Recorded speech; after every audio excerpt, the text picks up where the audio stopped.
What's going on, Conscious Crew? Welcome to another riveting episode of the Consciouztv platform. Hope you guys are doing well on this very action-packed Wednesday. Before we get into it, please thumbs up the video. You guys know that YouTube have been playing on my head top when it comes to notifications, so please run those likes up, thumb up the video, not only help for YouTube's algorithm, but more importantly, it triggers up YouTube's notification system. So when you are thumbing up the video, you are literally knocking on the digital door of another Conscious Crew member and telling them to get their black asses in the sanctuary. Also, shout out to all of my donors in the last live stream. If you guys want to donate to the platform and you appreciate everything that the King do, you can always donate to the platform on Cash App, $Consciouztv, and or PayPal.me/Consciouztv, Conscious spelled with the Z on the end, and all donation and social media handles are in the description box below. Shout out to the 53.6K and counting subbies. And last but not least, please share the stream out to wherever it is you have digital community, whether that be a YouTube community wall, your Snapchat, your MySpace, the dark side of Twitter, Tumblr, or your personal OF. I don't really give a damn where you in fat lay the lane. Just let them know that we're live, and we're certainly in color. With no further ado, let's go ahead and push on through. I know a place where you can recharge your soul. Baby, that's Consciouztv. And in the midst of brokenness, he gon' see your asshole. Baby, that's Consciouztv. You gon' heal, you gon' laugh and catch a little shade. Ooh, girl. Y'all know he be slaying, y'all better stop playing. Come hear what he's saying. Ladies and gentlemen.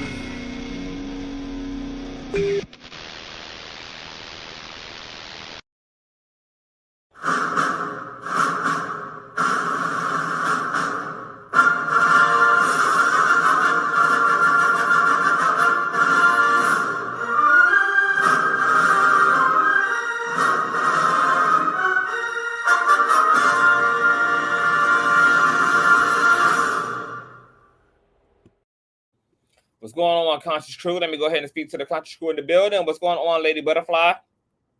Hey, Star. What's going on, Tammy? What's going on, B. Angie? Hey, Lisa. What's going on? 144 and 2,300 days. What's going on, my dude? What's going on, Mari? Or Mary? What's going on, Courtney? Hey, Renaissance Woman. Hey, Amanda. What's going on, Amina? What's going on, Adora? Hey, Sherry. Hey, Karen. Hey, Moon Witch. Hey, B. Angie. What's going on, Stranger Things? Hey, Keeney. What's going on, Gabriella? You are so welcome, Renaissance Woman. What's going on, Katie Perry? Hey, Nichelle. Hey, oh my goodness. What's going on, you guys? Hey, Courtney. Hey, y'all. All right, you guys. I'm going to try not to keep you guys long unless I drop the link. I would like to hear from you guys about how you guys feel today, what you guys think about the verdict. There is a lot of action going down to the courthouse. Diddy's legal team have come forth in a small press conference to speak about some things. You guys probably know by now that his bail has been denied following him beating 3 out of the 5 federal charges pending against him. 2 of those being RICO and racketeering, which were the more serious, major charges. So he won't be doing life in prison. At the very most, maybe 10 to 20, but even there's a slim chance of that. He more than likely will at some point. He's going to sit in prison definitely till October 3rd, which is when sentencing will happen. More than likely, he'll probably be given a year or 2 or maybe 5 to 10, and probably in the first 2 years, it'll be considered a good time. He'll be able to do the rest on parole and probation, etc. It appears that the letters to the judge and the arguments from the prosecution have definitely weighed on the judge, who wanted both prosecution and defense to take their most persuasive arguments regarding what they want to see happen. And it seems like the prosecution kind of won that. We obviously know that Diddy's team is going to also appeal those other 2 charges that he's being found guilty of, the lesser charges, etc. And it's just going to be interesting to see what happens here, considering that Diddy probably has over 150 civil lawsuits against him right now, including one from ex-Danity Kane member Don Richard, who recently spoke out, basically expressing her disappointment in the verdict today. She did reiterate that her lawsuit against Diddy is still going to move forward. How some of this impacts the civil cases, especially for those who are real victims and have bear witness to some real criminality. How this trial and the verdicts will impact those civil litigations is going to be very interesting. I would imagine that the plaintiffs in these civil suits are going to definitely have their work cut out a bit more now that Diddy has been able to have some of his credibility restored to some degree. All right. So let's get into some things. I will be dropping the link towards the end of the commentary, you guys. We're going to kind of just do a drive through. I did have a very passionate live stream earlier. Before we even get into that, right, let's kind of open up there.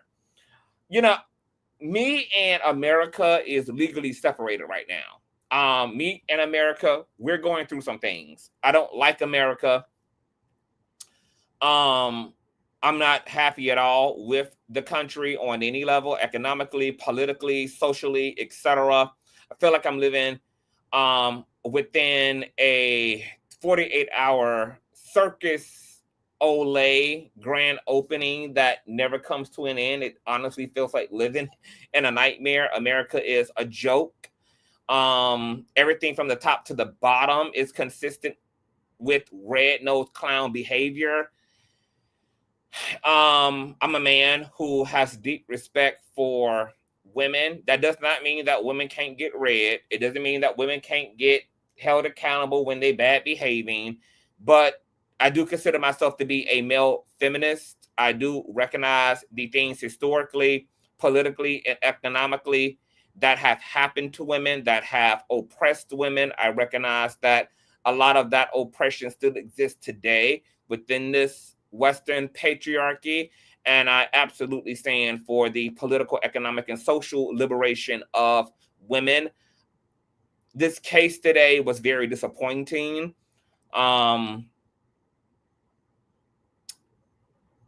Earlier on, I felt like this case had a chance to kind of go the way that it's now going, because I did not feel like the prosecution organized accordingly. I don't think they positioned Cassie nor the other Jane Does correctly. I don't think there was enough strategy that went into the females who acted as the witnesses in this case, because prosecution had to know that what was going to happen, especially with the jury, is that people were going to find it hard to empathize with these women once it became clear that they happened to be in love with their abuser. Once the romantic part starts, it was going to really pollute and dilute seeing Diddy as a full-on criminal. It was also going to create the perception that the women were complicit because they were in love. They wanted to make Diddy happy. They got jealous of each other. They got jealous of other women. All of this was going to act as a bleaching to the prosecution's job, which was to really help focus in Diddy and criminality, to major in the criminal components of this case, which I think they still did, okay? However, all of that work still had to land on a body of human beings, aka the jury. And I've watched enough Law and Order and 48 Hours and enough Netflix docuseries at this point to know that this is the scariest part of any case, is when it comes to the jury, how they will deliberate and what they will do. Because ultimately, once it gets to the jury, it's out of everybody's hands. And I've watched competent attorneys who know that they factually did their jobs. They factually laid the case out like no other, Harvard University level, and yet were sweating bullets on verdict day because, to those prosecutors and attorneys' point, you just never know when it comes to a jury, no matter how well a case is laid out. And some of the best cases in history have fallen flat on the Fed's part, on the prosecuting team's part. So I just felt like there just wasn't enough rehearsals, baby. There wasn't enough dress rehearsals. There wasn't enough wardrobe rehearsals in this case. I was shocked that prosecution allowed Cassie to go into her romanticism of Diddy, go into her desire for Diddy, even though there was evidence on the defense part, right, to kind of force Cassie to have a head-on collision. But it was clear that they never coached Cassie, like, look, when they go to bring up those text messages and you're saying you enjoyed the freak off and last night was the best night, when they, go to Jane Doe and show where the women were in there, I'm in love, you my man, you my man, you my man, back. Like, they should have coached Cassie on drawing it back, making the reiteration that, look, yes, I am a woman who was in love. Obviously, Diddy didn't begin in the origin of our relationship whipping my ass. I was love bombed. We were coached into business relationships. This man had control over our careers. We found him enduring. He pulled out all the stops. He made us feel like we were the only girl in the world. Yes, we fell in love. And then the ball dropped. And by the time the ball dropped, I was in love. However, that doesn't negate that I was abused. It doesn't negate that I was coerced. It doesn't negate that I was afraid. It doesn't negate all of the bad things that happened to me, because the reality is here, right? And I'm speaking in the first person, is that I stayed with Diddy despite him whipping my ass because I believe it was possible that he could stop whipping my ass. I stayed with Diddy not because I enjoyed the freak-offs, but because I believed he could love me enough to put it in and not feel the need for our relationship to be subjected to this extra sexual curriculum. I wasn't with him because I loved these things. The fact that I loved him made me believe that he could transcend and overcome and grow out of the abusive, exploitative, controlling crap that he was doing to me. So yes, I can sit before a grand jury and not have to deny that I was in love, that I loved Diddy. I loved rubbing his bunions. I loved cooking a rotisserie chicken for him. I love putting that shit on for my man.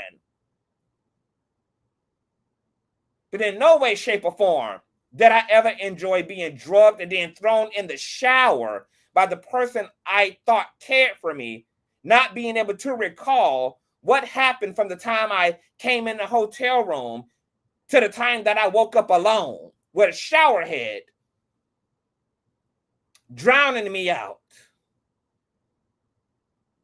No, I never thought that the person that I love would force me to have to watch these freak-off videos on our private trips to Vegas, etc., under the guise that if I were to leave or not acquiesce, that these things could leak to the public. And the person I loved was doing that to me. I feel like it was the prosecution's job to make sure the women drew it back. Obviously, they were in love, so they weren't going to be able to deny that. They weren't going to be able to throw that out. But two things can't be true at once. And like I said in my previous live stream, women are sitting in marriages, engagements, and in long-term relationships to good men who became bad and are trying to make it work every day. despite the occasional DV experience, despite the occasional SA experience, despite the occasional emotional and mental abuse. And it doesn't mean those things aren't abusive and wrong and criminal just because a woman is trying to make it work with her abuser. He's still an abuser. Those things are still what they are. And when you get the complexity of love intersecting with abuse, yes, people will experience love and then use love to motivate them to attempt to be patient and to work through the darkest parts of their partner. But it doesn't negate the fact that those parts are dark. It doesn't negate the fact that we're driving through the ghetto. This shit is ghetto, and because I love you, I'm surviving all of this. I'm tolerating all of this. I'm trying to hold on through all of this. But the question for the jury never becomes what they're actually surviving. They're just hung up on the fact that, well, these women I love, these women desired this, these women were okay with this, these women kept signing up for this. Therefore, that absolves the DV. It absolves the coercion. It absolves. And I knew America was not emotionally intelligent enough to be able to understand that two things can exist at the same time. Just like, right, plenty of people in the chat probably got dysfunctional, abusive, narcissistic parents who neglected them, subjected them to all type of in their childhood, physically abused them, and yet those same people love their parents, celebrate them on Mother's and Father's Day, still are chasing the love of those no good ass parents. Does it negate the fact that your mom was a crack whore? No. Does it negate the fact that your mother had niggas all up and in and out of the house and strangers all up and in and out of the house?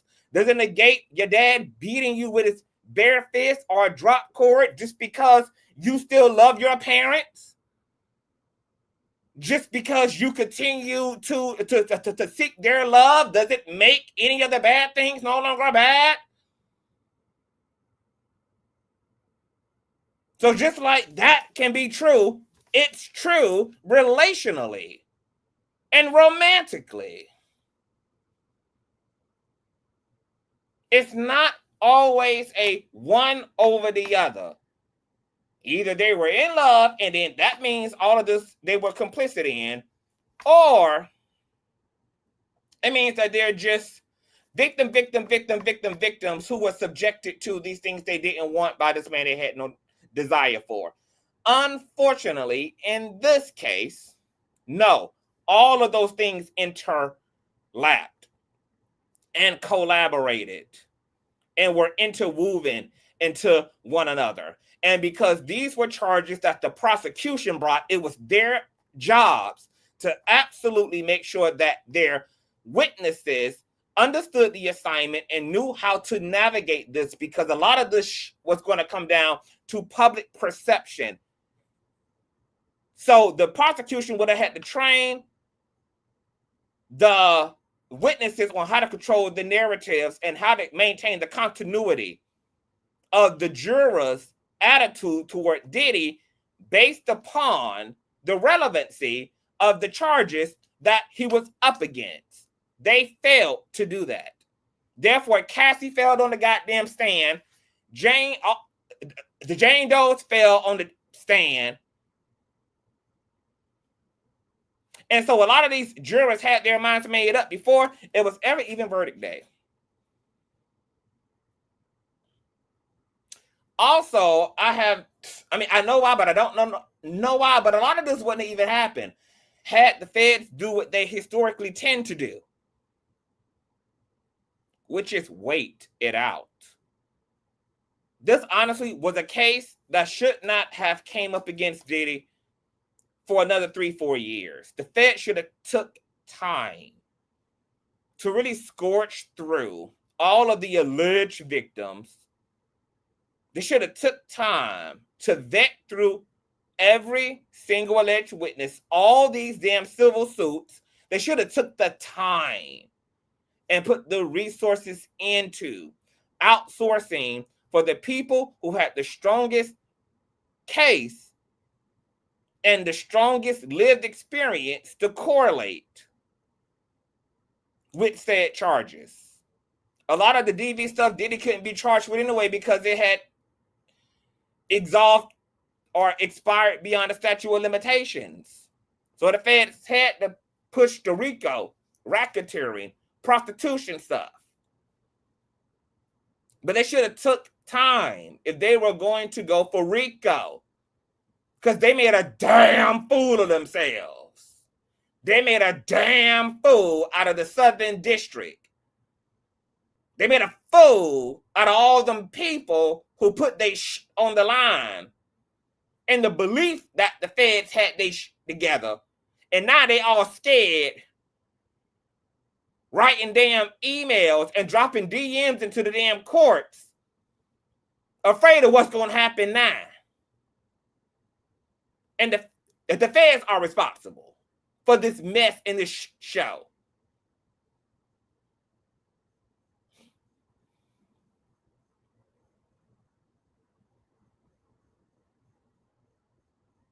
Why in the hell did y'all, where have the feds ever developed their case as they went along? Literally, Cassie filed her lawsuit back in 2023. The feds were on Diddy's neck in February of 2024. When have the feds ever generally operated that way? That is almost unheard of. And this is why this was such a sloppy, raggedy execution on the feds' part. They did not take any time to master in the formality of this case and these charges. They were so quick to jump in and to capitalize and to clout and to do the most. And they made some premature decisions that led to the bizarreness of all that's playing out right now. But let's get into some things, and then I'm going to drop the link. You guys, run the likes up, please. I'm going to put up some news articles, some small clips here. And then we're going to run that. All right, first thing I'm going to show you guys is from ABC News, okay? It is the judge denying Diddy's bail. Thumbs up, thumbs up, thumbs up, thumbs up. All donation information is in the description box below. And like. Yes, God. News right now, the judge has denied bail for Sean Combs. That's what I'm hearing from our team. The judge has denied bail, so he will remain in custody between now and sentencing. More to come on this, but the hearing and news that we were waiting for this afternoon, whether or not Sean Diddy Combs would receive bail, his bail has been denied. Bernarda, in just getting that news, I'm curious your initial reactions. Did it surprise you? I am not surprised that this judge denied Sean Combs' release pending sentencing. You have to think that this judge is in a different position than when he first heard the bail application when Sean Combs was first arrested, because this judge has sat throughout the entire trial and has heard all the evidence that was submitted before this jury and evidence that was not submitted before this jury. So he has such a huge insight as to who Sean Combs is.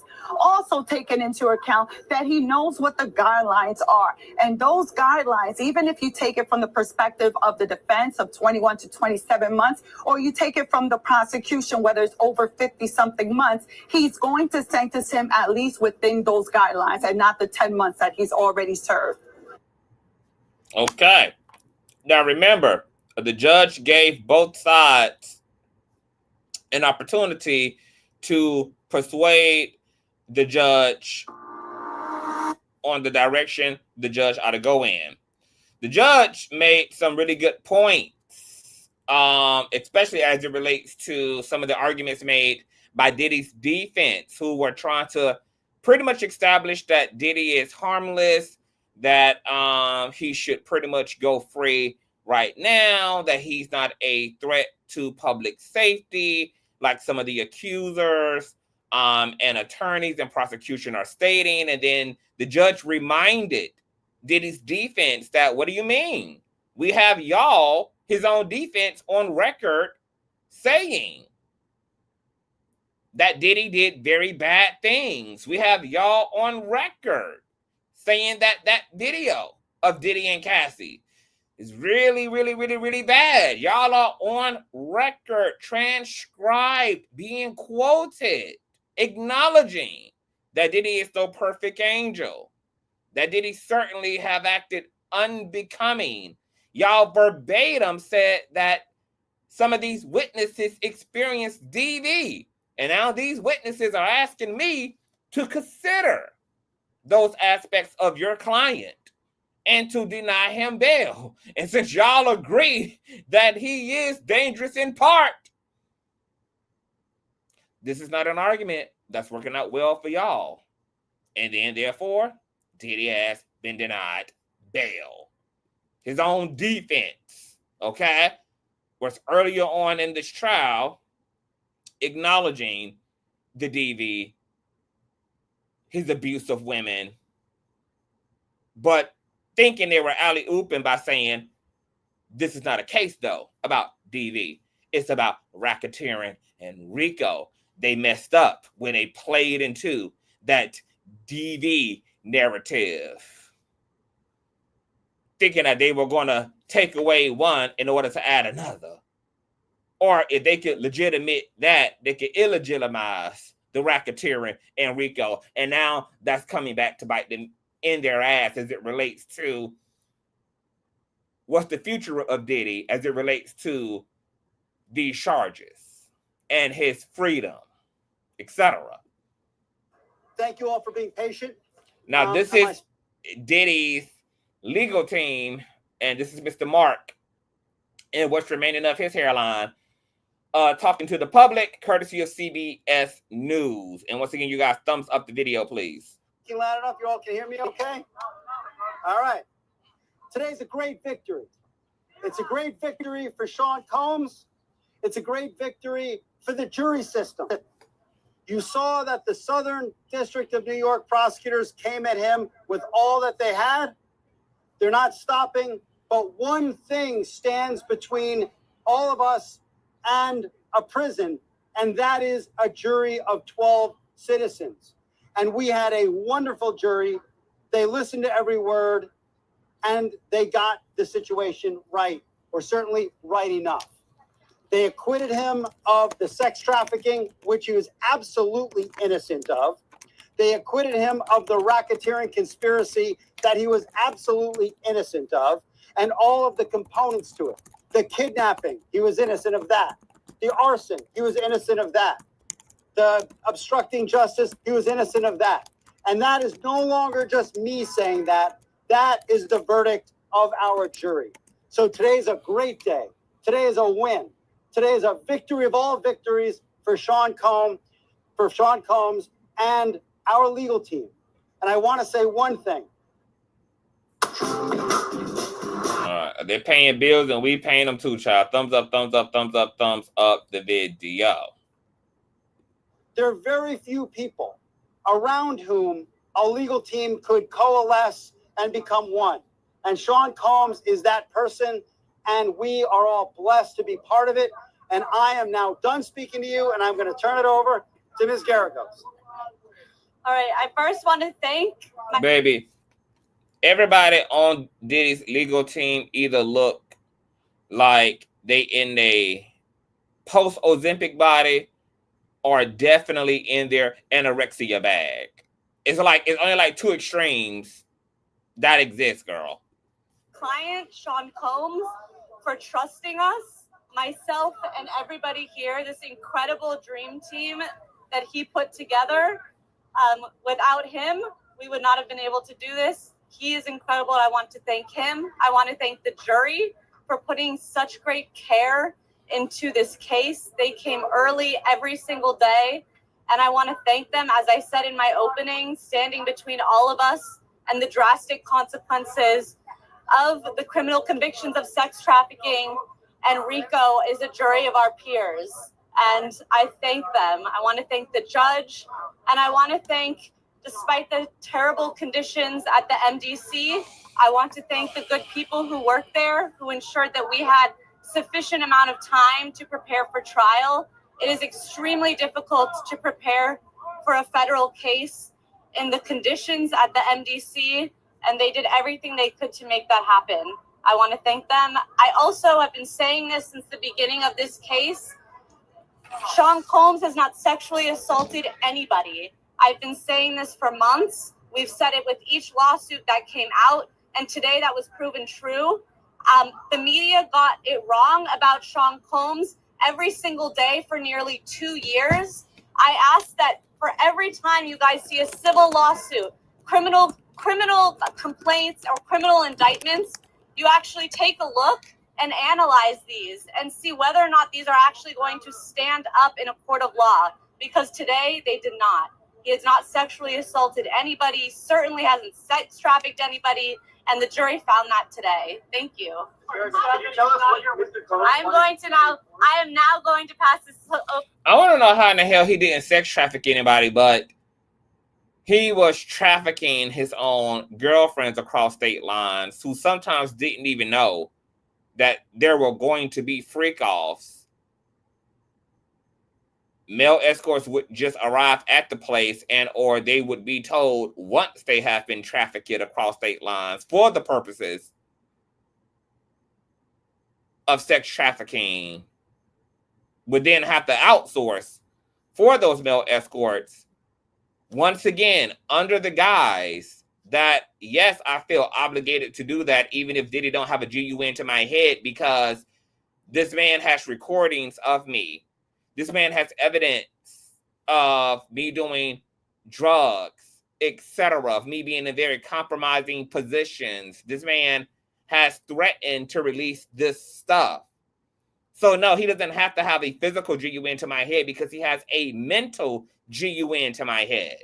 He has an emotional GUN to my head. How weren't the girlfriends sex trafficked when they didn't always even know that once across state lines, that it was going to be a freak-off night? How they didn't know that? I mean, how was it not sex trafficking?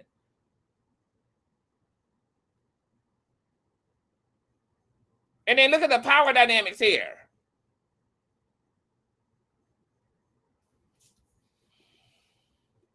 To Mr. Steele. Good evening. Good evening. I want to thank the ladies and gentlemen to my right and my left.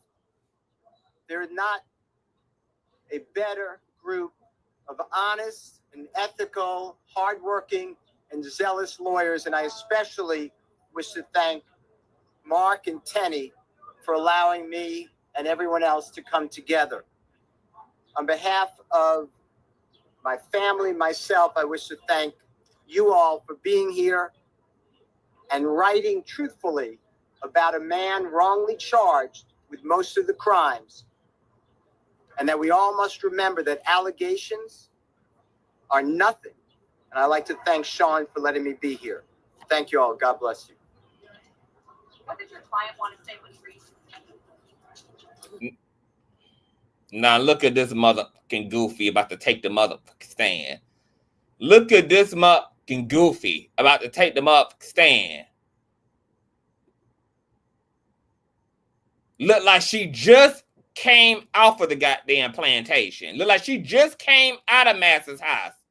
Look at this goofy with all her damn baby teeth intact about to take the motherfucking stand.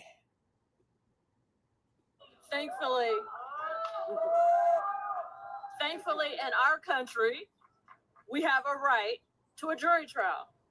And thankfully, Mr. Combs took that right. He actually battled for his freedom, for his innocence. He did it. And a lot of times, you know, people are too afraid to do it. And he did it, and we're so happy that he did. We are completely honored that he put his faith and his trust in us to fight for him. Today is a major win to show what the system can do. We appreciate and we're so thankful to the jury. Thank you to the court. Thank you, New York. It's been a pleasure being here and fighting in your district. Thank you so much. And listen, we appreciate the media. We do. There was a lot of reporting on the accusations. There was a lot of reporting on the indictment. Please report just as vigorously on the acquittal of these counts, please, because that's also the right thing to do. Thank you. Oh, sure. Good afternoon. Good afternoon. So, first of all, I want to thank this wonderful team behind me. I am so happy that they allowed me to join it. I would like to say that I've done a lot of trials, but this is probably the most special one to me. And most important, I want everyone to know the job is not done yet. We're not finished. The job is not done yet. And so I want to, again, thank Mark, Tenny, and the rest of these wonderful lawyers behind us. They did a fantastic job. And like those before me have said, our system, the jury system, is important. We need good people to serve on juries. We need good people to come and say a person is not guilty. Take that courage to do that. It's okay. We want you to serve on juries. This particular jury was a special jury. It was fantastic. It listened. It paid attention. It put the nonsense to the side. It put the distraction to the side and came to a lawfully good, just conclusion. Juries are important.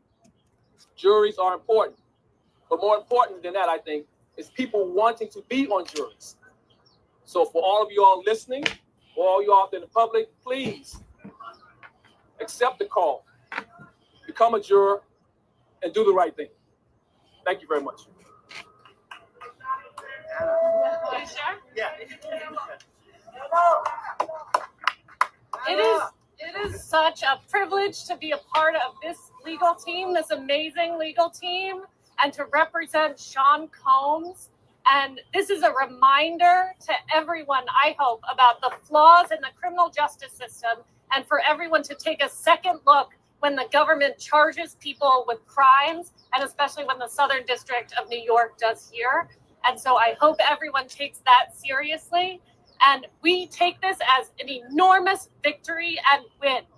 This is a huge win. He was acquitted of sex trafficking, acquitted of RICO conspiracy, and he will be able to sleep well at night knowing that. Okay, thank you to everyone. I appreciate you. Jason. Guys, can any of you share what you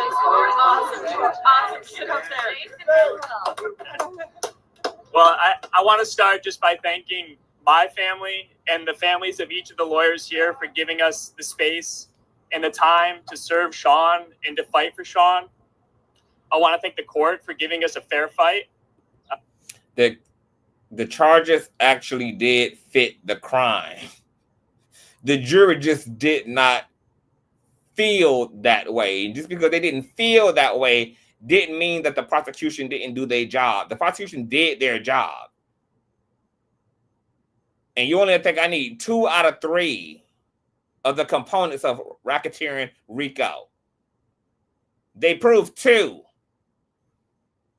This is why juries are so dangerous. Because jurors are literally there to decide the fate of all the work that the prosecution did or didn't do.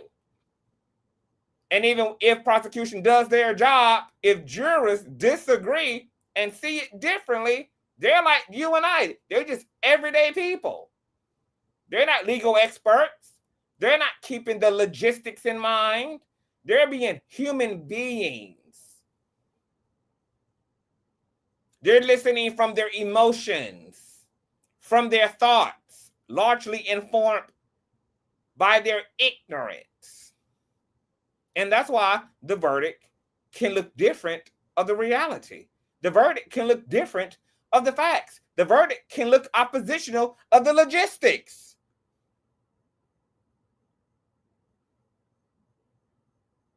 This is the issue between prosecution, defense, and juries. Because once the jury get in the baby, nobody knows what the hell. The jury don't even know what the hell it's going to be.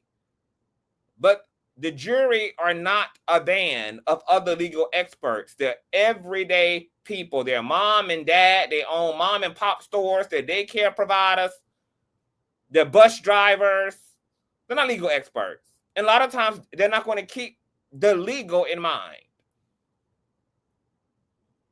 They're just trying to apply common sense to situations that require legal analysis. So the prosecution and the end result of the verdict can end up on two opposite sides of the spectrum because of that. And you see what happens when you have in front of a court that gives the defense team a fair fight. And finally, I just want to thank Sean for giving me the honor and the privilege of serving him. Thank you.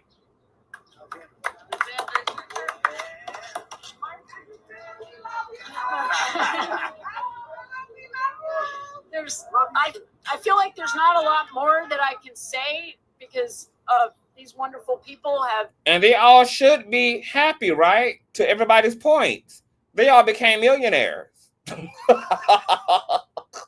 Since February of 2024, baby, everybody on our team became millionaires regardless of what the hell would happen to Diddy. So whether he does a 10 to 20, whether he walks home by next week or tomorrow, either way, baby, it's a good day for them. Because they all became millionaires over the course of 10 months plus, over a year and a half. Regardless, I would be happy to and so proud that Diddy chose me. So happy to have been plucked, girl, by Diddy. I'll be so proud to be a part of this team, girl. We're all millionaires as a result of working day in and day out. I've really said all there is to say, but I do want to thank Sean for the privilege of this opportunity to help him clear his name after all, with the Southern District coming after him, guns blazing. It really is a testament to the fact that when you get a fair trial and a jury of your peers listens to the evidence, they will do the right thing. And I just want to say again how proud I am to be part of this team and to have helped Sean get a just verdict. Are you going to reveal the minute? Guys, can anyone share what Mr. Combs wanted to say in court when he raised his hand during the bail hearing? They can be coached all the hell they want to. They don't have to acquiesce. No. This is why prosecution will walk away scratching their goddamn heads, having to appeal their damn selves, throwing their heads up against the wall. Like, how? How did y'all come up with that? How? And everyday Americans don't take that legal shit any mind. Everyday Americans go into the jury being people, regardless of the instructions.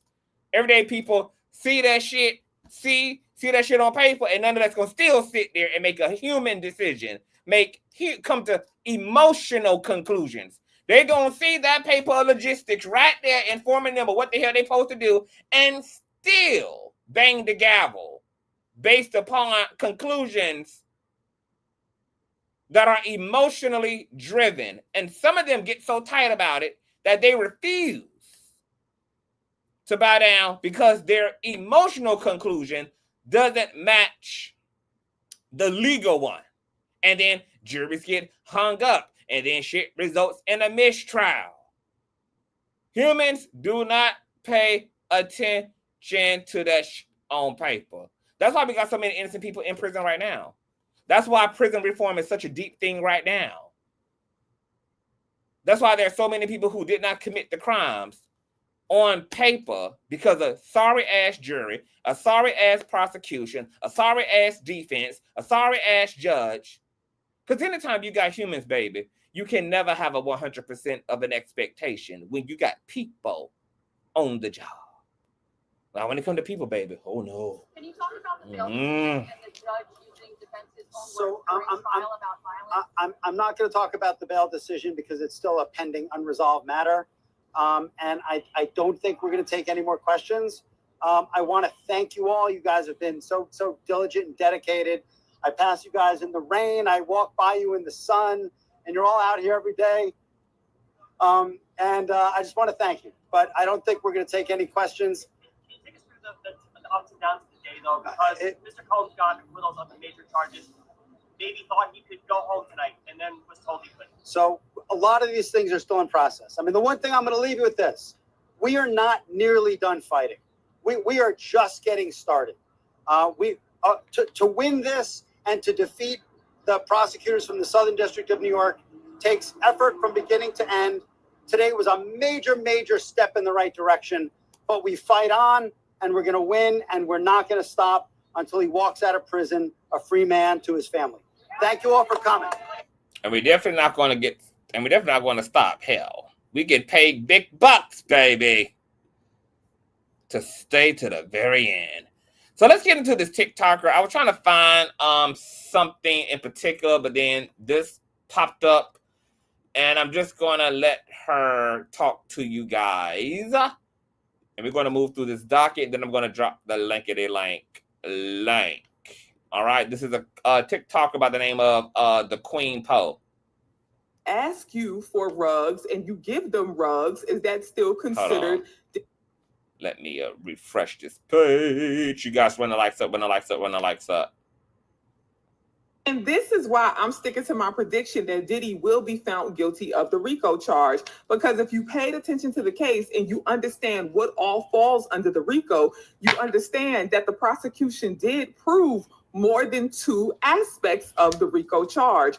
One of them is the distribution. Well, yesterday, the jury asked a question and it got answered today. And the jury basically asked, if somebody asks you for rugs and you give them rugs, is that still considered distribution?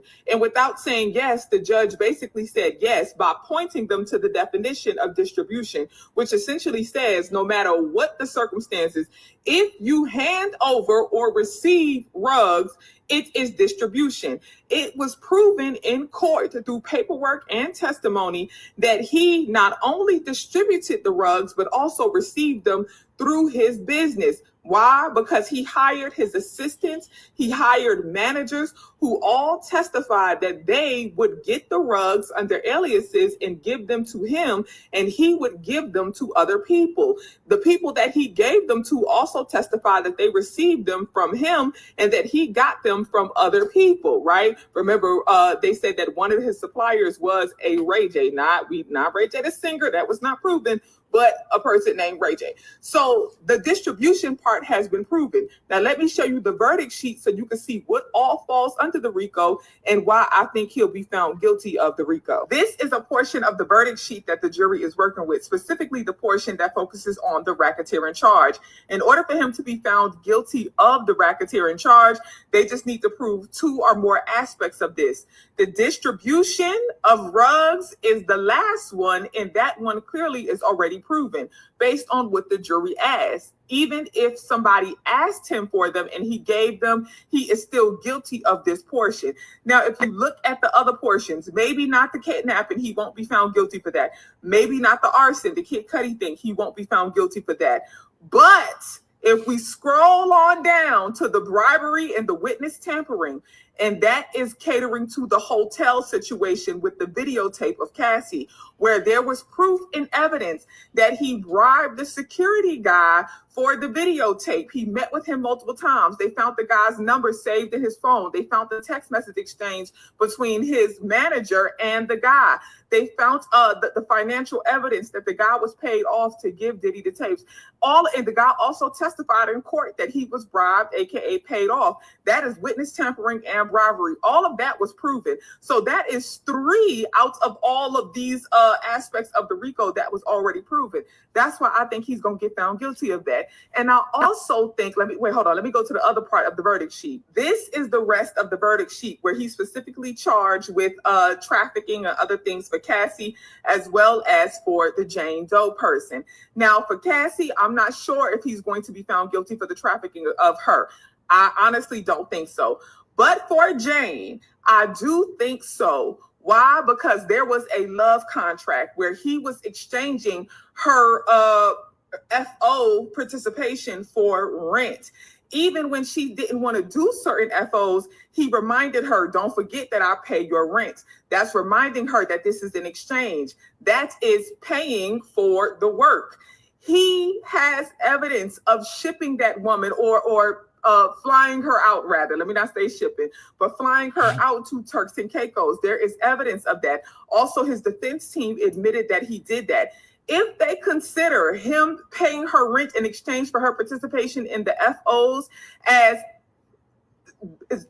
work, okay, or prostitution, if they consider it that, and they consider the fact that he flew her across state lines, baby, that is your trafficking for this girl. Okay, so that's why my prediction is my prediction. But I don't know. None of us really know. We just got to sit back and watch.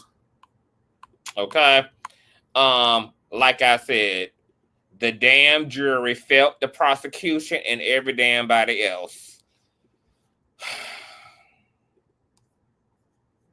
Moving along. I got 50,011 tabs, so my computer is moving slower than slow. So, Judge Mathis is feeling comfortable speaking to the public after his wife nearly divorced him and his love for bromances.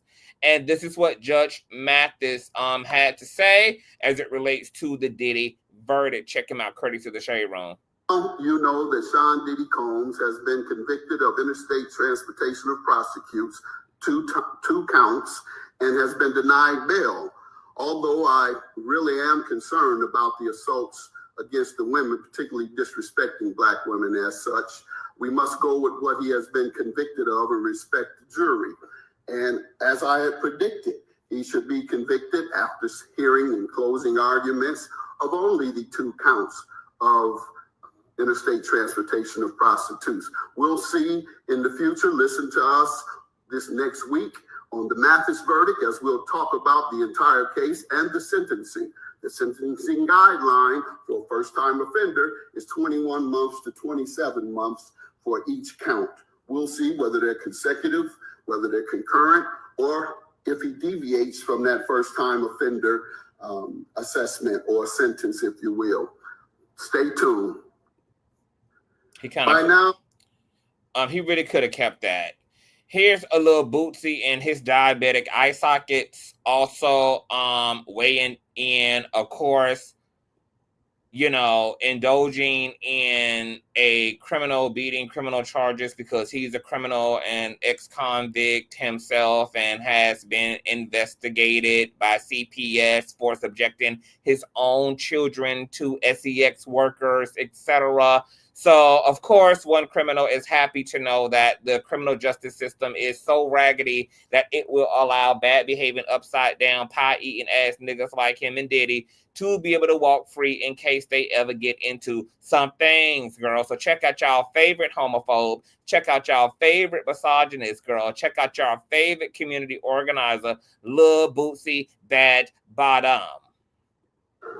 You know, the reason is because I'm tired of seeing us Black moguls get took down like that, bro. Like, and I'm tired of seeing us Black people go against us Black moguls like that. And I feel like if Diddy was a white man who done all this shit for people, you know, I know he ain't paid people, but if he done all this shit for hip-hop, if he was white, they had so many white people out there protesting for this man losing his life behind a relationship, you know. And people always Boosie was on Diddy's side. Nah, it ain't that. It's because I'm thinking about 7 children. Y'all thinking about one person.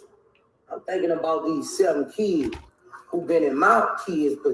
I want to know how every time a black man get held accountable for the collard green cornbread ass whippings he's distributing to women and or the sexual oppression he's overlapping and subjecting women to, that all of a sudden there's a conversation around black excellence and the children. Isn't it Lil Boosie and Diddy's responsibility and burden to concern themselves with them delinquent ass children they've given birth to that don't hardly be wanting nothing to do with they motherfucking asses? And if it wasn't for the fact that they was rich and filthy and being given a silver spoon in their motherfucking mouth, they'd be off somewhere being adopted by the damn Obamas.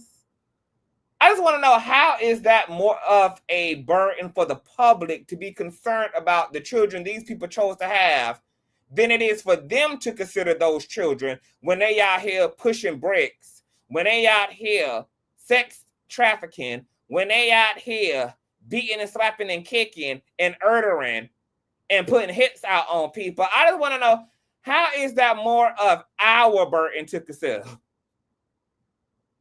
Huh?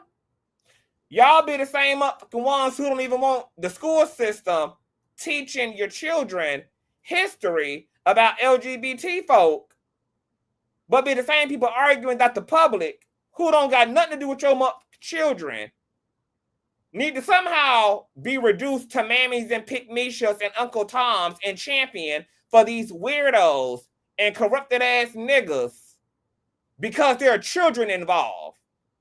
You need to think about your motherfucking children. Them your children. And if the baby oil was more important to you than your children, that's between you and your Lord. That's on you. If the FO in Vegas is more important than your children, that's on you. If chasing Cassie down the hallway while she barefoot and covered in a Trayvon Martin hoodie and whipping off in her ass is more important to you than the children, that's on you. If strong arming all of your bad boy artists, holding their royalties and their likenesses hostage so you can grift off the best years of their contribution to music and not retire them and give them back their shit until they 67, rolling around in a hot scooter over the children, that's on you. If running your Tootsie Roll size ass penis inside of a man's bussy hole after a Harper's Bazaar premiere and event is more important to you than your children, that's between you and your children. What the hell that got to do with us? Them your sperm counts.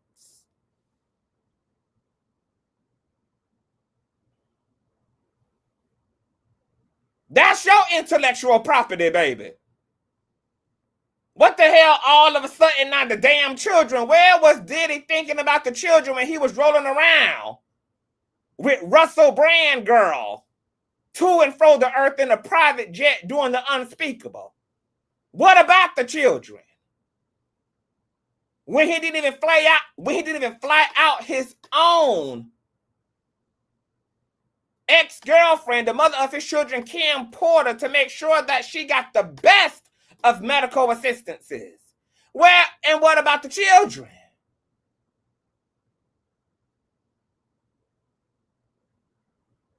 When he was holding Aubrey and Don Richard hostages and shit, not letting them girls eat, not letting them sleep, not even letting them check their own titties for cancer lumps. What about the children?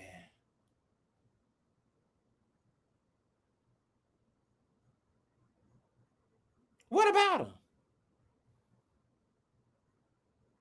What? Are these our children? I'm confused.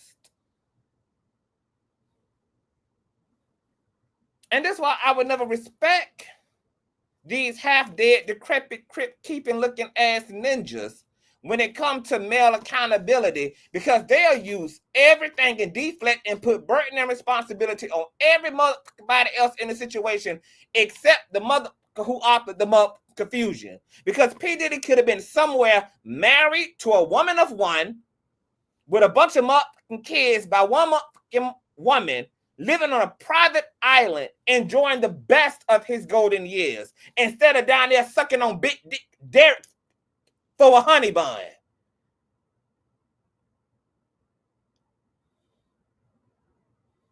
You trying to get up out of prison because now you the one throwing that ass in a circle in 92-degree penitentiary room temperature heat with baby oil in your ass.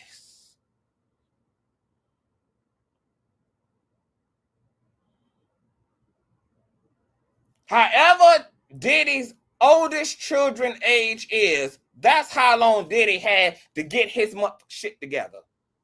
That's how long he had to find him something better to do. Whatever the age is of his oldest children is how long he had to get into the best therapy to clear up his mommy fracture, his daddy fracture, his childhood trauma and childhood bullying, to fix all of the issues that made him a tyrannical music mogul or an abusive, actually alleged deviant to women. However old his oldest child is how long he had to make it about the children.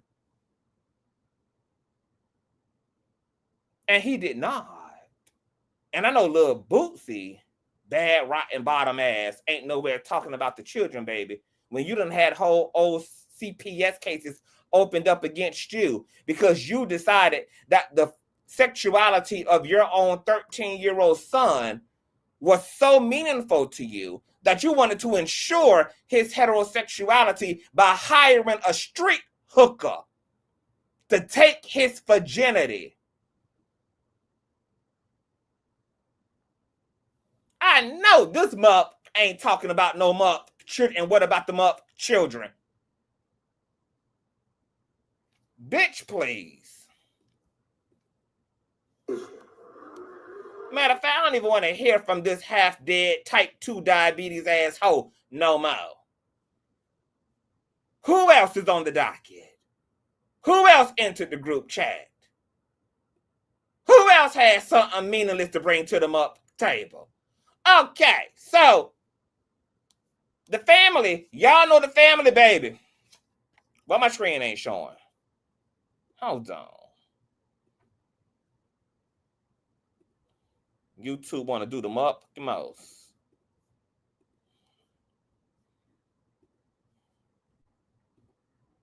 See, so y'all know the family earlier, girl.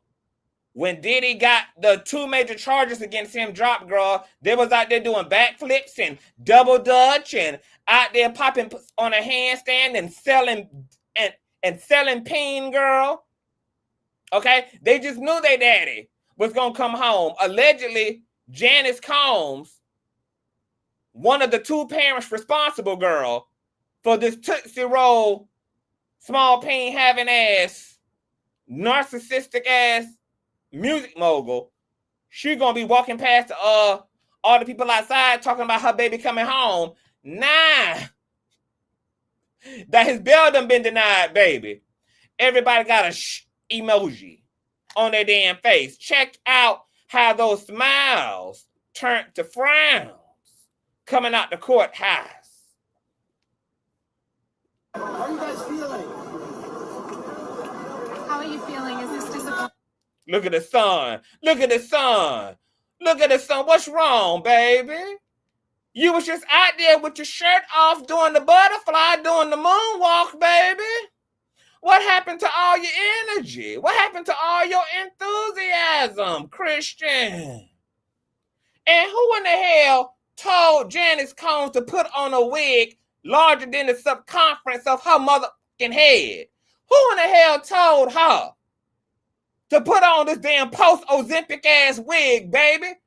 Who told her to put on Miss Beauty Supply Decatur, Georgia, get one buy 2 free ass unit on her head. Who had told her to have done this to herself? Who did it?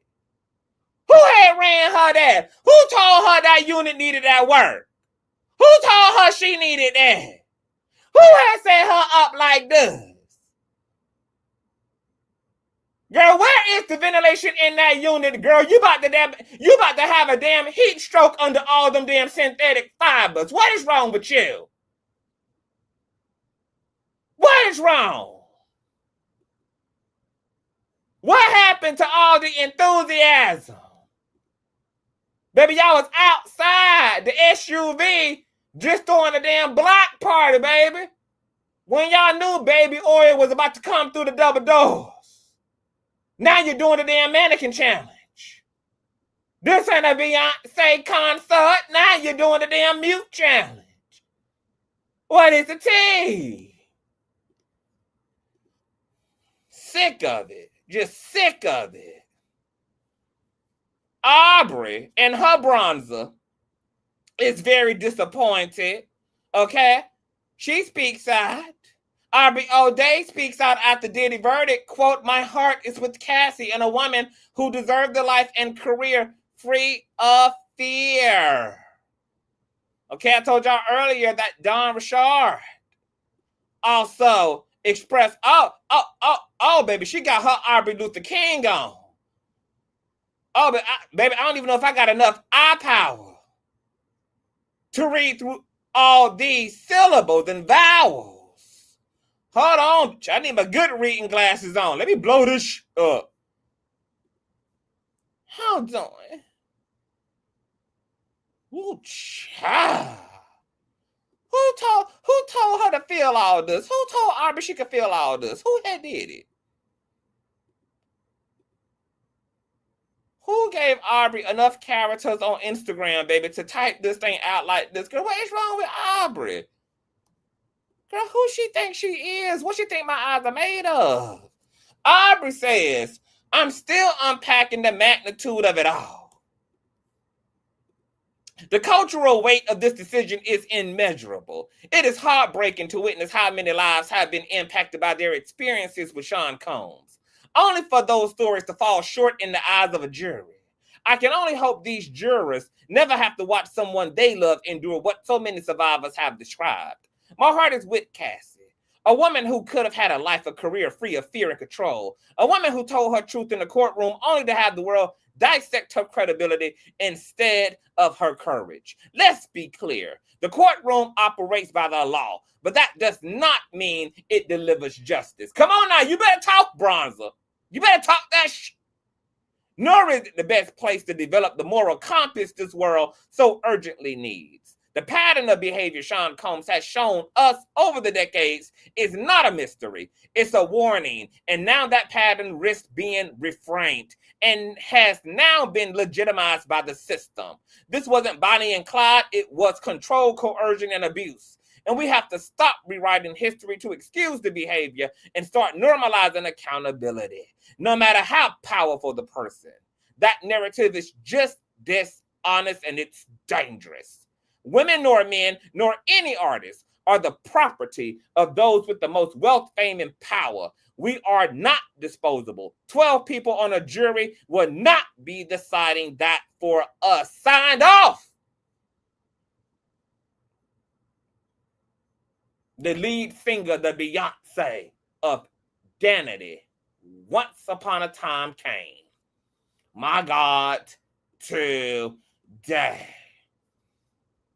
All right. I told y'all, if Diddy walks, them folk better run. All right. TMZ pulls up on Nancy Grace and has a conversation with her. Check out Nancy Grace's thoughts on the verdicts earlier in the day. That the verdict came down. Well, I'm curious as to how you think I would have reacted, but I can tell you I'm shattered. I'm devastated.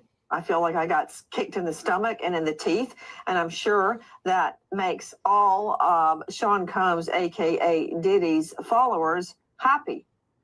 But I'd like to point out that there are other people much more devastated than I am.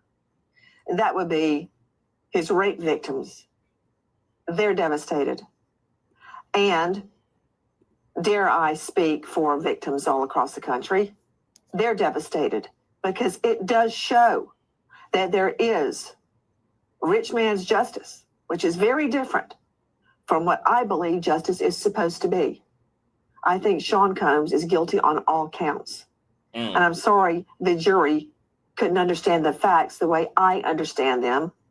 And another thing, all the joyous rapture dancing in the halls of the courthouse, cheers erupting outside the courthouse. We haven't had sentencing yet. And when I read, for instance, your banner, shame on you. The banner should be Sean Combs convicted on 2 felonies, facing a potential 20 years. No, not at all. What? Oh, baby. Oh, baby. Not Nancy Grace sitting up in a shade room interview calling their ass to the carpet, baby. I wasn't expecting that left turn. Wow. Nancy Grace ain't playing no motherfucking games, girl. She gonna grift off the TMZ demographic and audience and clock their T and tell them a little bit about they damn self. Wow. Let me make the point. There was more serious They would never have for the other filed charges. these charges against him if it were just the Mann Act. These charges, Nancy, were filed because of Cassie's lawsuit alleging what the prosecutors lost in this case. They never would have filed this case. This is a non-violent crime. If committed in a state, might even be a misdemeanor. So to say that he was convicted and that's the headline is just wrong. You're right. He did get acquitted on the most serious charge. You're right. There's been a lot of ridicule heaped on the state. But I can tell you this, Levin, I've gone into court many, many times thinking I would lose. And why did I do it?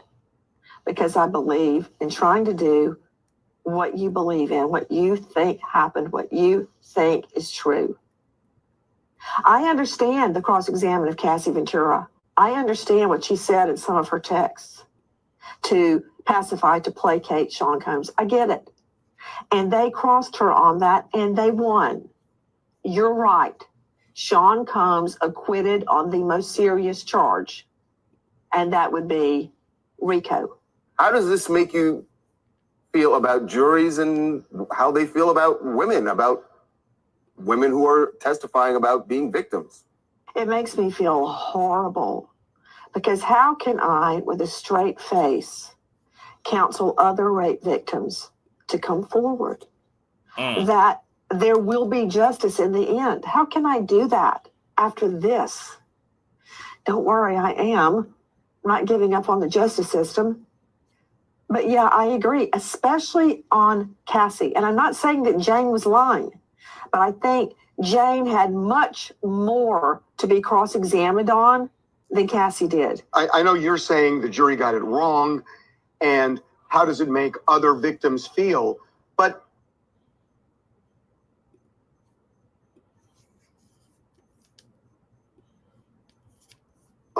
by all accounts, they took it seriously from everybody observing in the courtroom. When you watch it, and 12 people.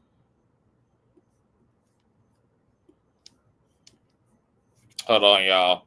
My computer acting stupid.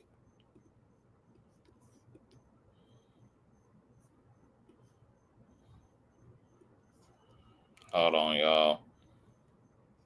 My computer acting like a nunchuck. Same conclusion.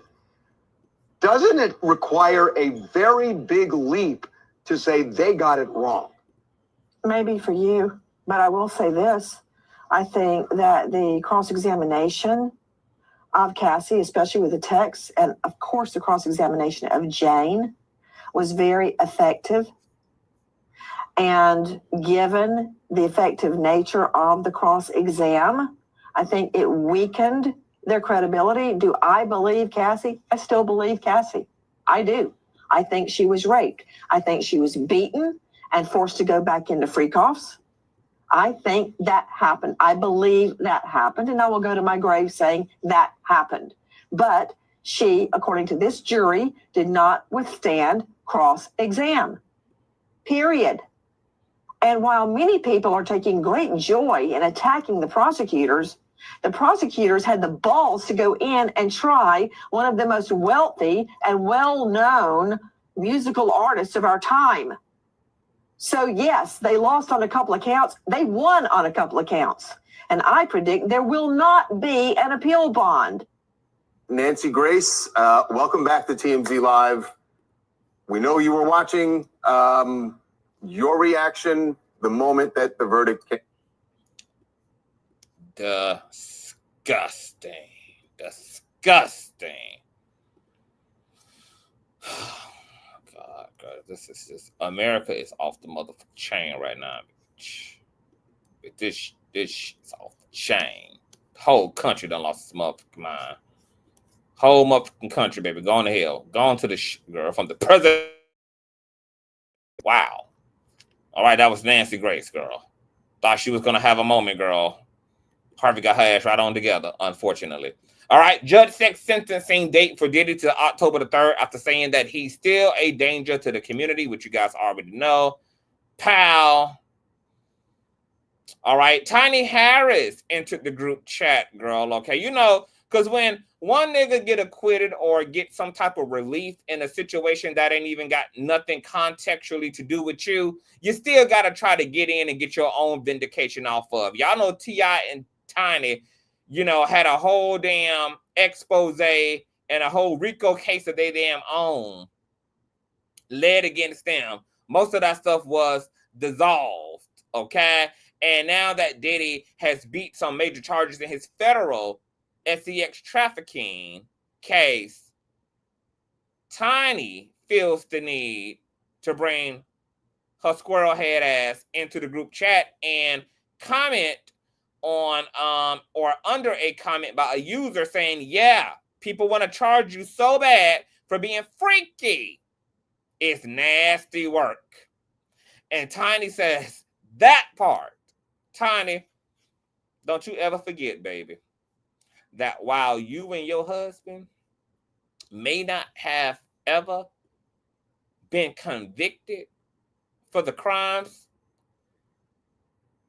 and the allegations led against you and your man, that was mostly only because the statute of limitations, baby, had ran the hell out on all those claims, on all those alleged crimes and criminality, baby. Don't you ever forget, sugar, okay, that you do not have a acquittal on the books. That you and T.I. ass was saved by the hair on y'all chin because it just so happened that the statute of limitations had expired on all that Diddy-like behavior. All them damn men and women had accused you and T.I. of moving along. Funk Flex entered the group chat and had quite a bit to say about Cassie in particular, girl. You know, Cassie is like a kryptonite for these men. I think Cassie has really gotten under the skin of men, particularly black men, because Cassie actually did what a lot of ninjas are not used to a woman doing, which is actually holding their ass accountable, boots to the ground and boots to the ass. So Cassie represents a muscle. She represents a audacity. She represents a certain degree of autonomy and femininity and empowerment and boldness that ninjas hate in females. So Cassie is always going to strike a bitter, bizarre, crooked ass nerve in these ninjas because of what she symbolizes and largely what she was able to accomplish by saying, me too. Okay? So Flex caught himself really trying to discredit her and read her down to the ground. And I have not read this till now. Okay, I'm seeing this with all of y'all. Y'all run them like sup, run them like sup, run them like sup, run those likes. Okay, y'all know I'm half blind. I gotta blow this up real bad too. Funk Flex said this. I think Cassie has been through a lot, especially at a young age. She is such a nice person and always gave off good energy. I hope her and her family overcome all the pain they are going through. The entertainment business is a dangerous environment that everyone is not built for. I do think you and your lawyer should give it a rest. You threatened to drop a book, then got paid out to not drop the book. If you cared so much to get your message out, you would have dropped the book. I get it. It's a case. You had to testify. Then why in the hell did you just, that null and voided everything that you just said, you weirdo? You 30 mil up and 10 mil up from hotel. You planned this lick. Please don't be mad at me, but I don't see you as a victim. You was young, Diddy made bad choices, and you made bad choices. When you do plan to teach girls not to make the same mistakes you made. Well, maybe that was going to be in the book. Funk Flex. Okay? Mr. Smarty Pants. Maybe that was going to be in her book. Okay? To tell her story. So the other young girls and young coming musicians and young up and coming ambitious women could learn from her naivety, her gullibility, and the things that she can take responsibility for in the matter. But it's really interesting once again that more emphasis gets put on the Cassies and the Jane Does than it does on Diddy. Because none of these ninjas are doing a psychoanalyst on Diddy while they out here trying to do whole think pieces on Cassie. Funk Flex, it would be interesting to hear from you as a man about a man, particularly this man and his pathology of abuse, of power, of greed, of control, of menacing, of violence. What do you have to say about the variables that contribute to making a nigga like that? What do you have to say about the environment and the upbringing and the contributions of a culture and the lived experience and the role that Diddy's mama and daddy played, as well as the flaws in the industry that you could have elaborated a little bit more on, that allowed for a Diddy to have gotten away with all that he got away with for as long as he did with so many people. I find it interesting that Cassie, who got her ass whipped, had her career hung over her head, damn near lost her life multiple times through dealing with Diddy. You don't think had the right to preference what justice looked like to her, whether that's a $30 million check cut straight from Diddy's desk or a $30 million drop straight from the royalty clearings on her book. Cassie could have preferenced to have justice look like paper, plastic, or platinum.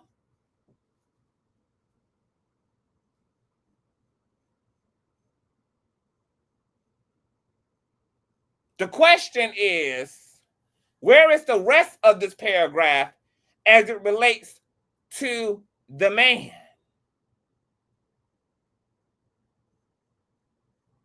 Who led an entire business that is notoriously known for backdooring black talent, black gifted people, abusing women, and who sacrificed and embarrassed the legacy of his children because he couldn't use None of that money he paid Cassie to pay a goddamn therapist with. I think sometimes you ninjas do spend too much time majoring in the minor and minoring in the major. Because all you niggas should be on your platform breaking down and highlighting the downfall of Diddy to ensure that your sons never become this type of a man. Making sure that your sons never do what Diddy did to a Cassie. While you leave the women to raise Cassie, you niggas need to be highlighting and raising your sons using Diddy as a cautionary tale. Cassie ain't seen on no video chasing and beating the hell out of Diddy. Cassie don't got no lawsuits and Fed and RICOs against her. Nor any allegations and claims of her holding motherfucking innocent people over balconies. Chasing people in golf carts. Diddy does. Cassie ain't got no allegations of leading a criminal organization. Diddy does. Cassie don't got black women and black men who trusted her with their careers begging at her feet to let them out of 360 deals and to finally give them their worth for what they contributed to the bad boy enterprise. Diddy does.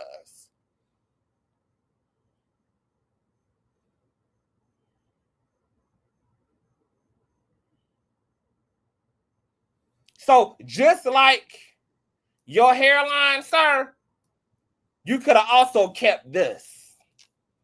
Moving along.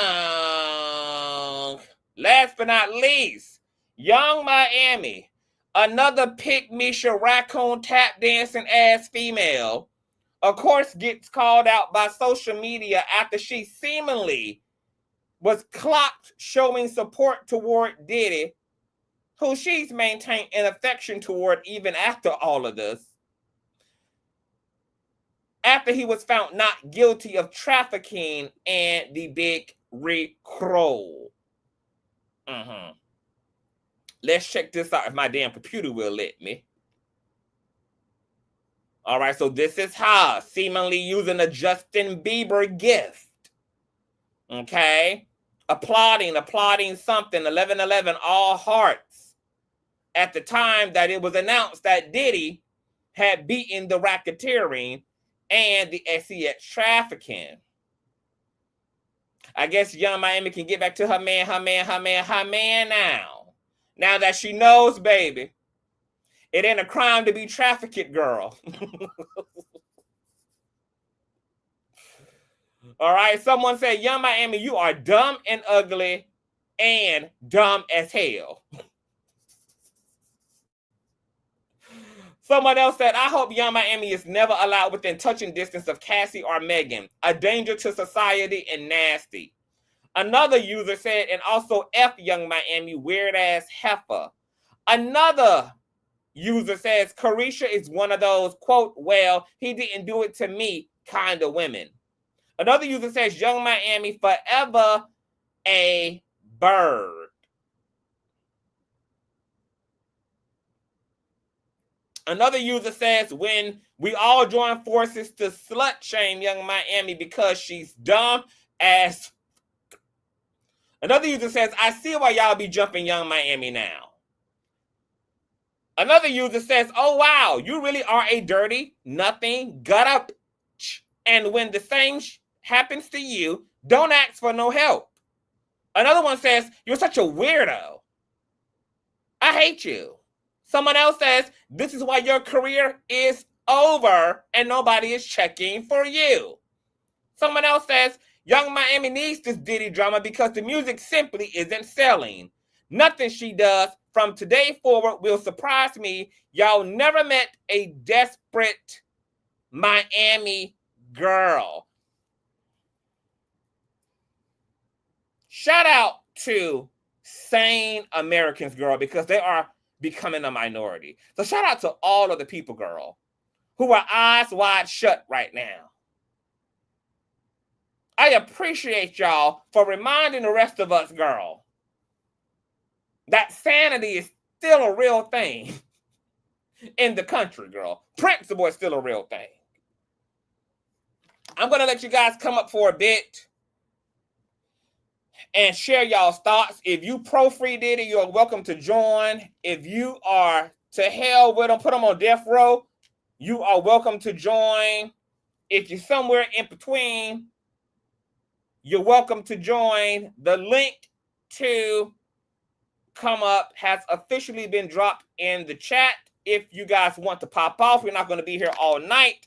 I'm going to give y'all about 30 minutes. And if not, we're going to clock out. Shout out to my baby mother, Nicole, for the old nasty piece of child support check. Thank you, baby mother. You guys know all donation information is in the description box below. And of course, we have Conscious crew member Mel NYC, as well as my beautiful roomers and T. Sound off, Mel NYC, and happy to have you, love. Hey, hi, Conscious. How you doing? Hey, baby. I am wonderful. How are you? I'm doing good. I enjoyed the show, and I agree. You know, sanity is definitely still in fashion. It's still something that's needed, and it was a very, upsetting day for a lot of people. Hopefully in September, October, when he's sentenced, the healing can start for the people, for the victims, basically.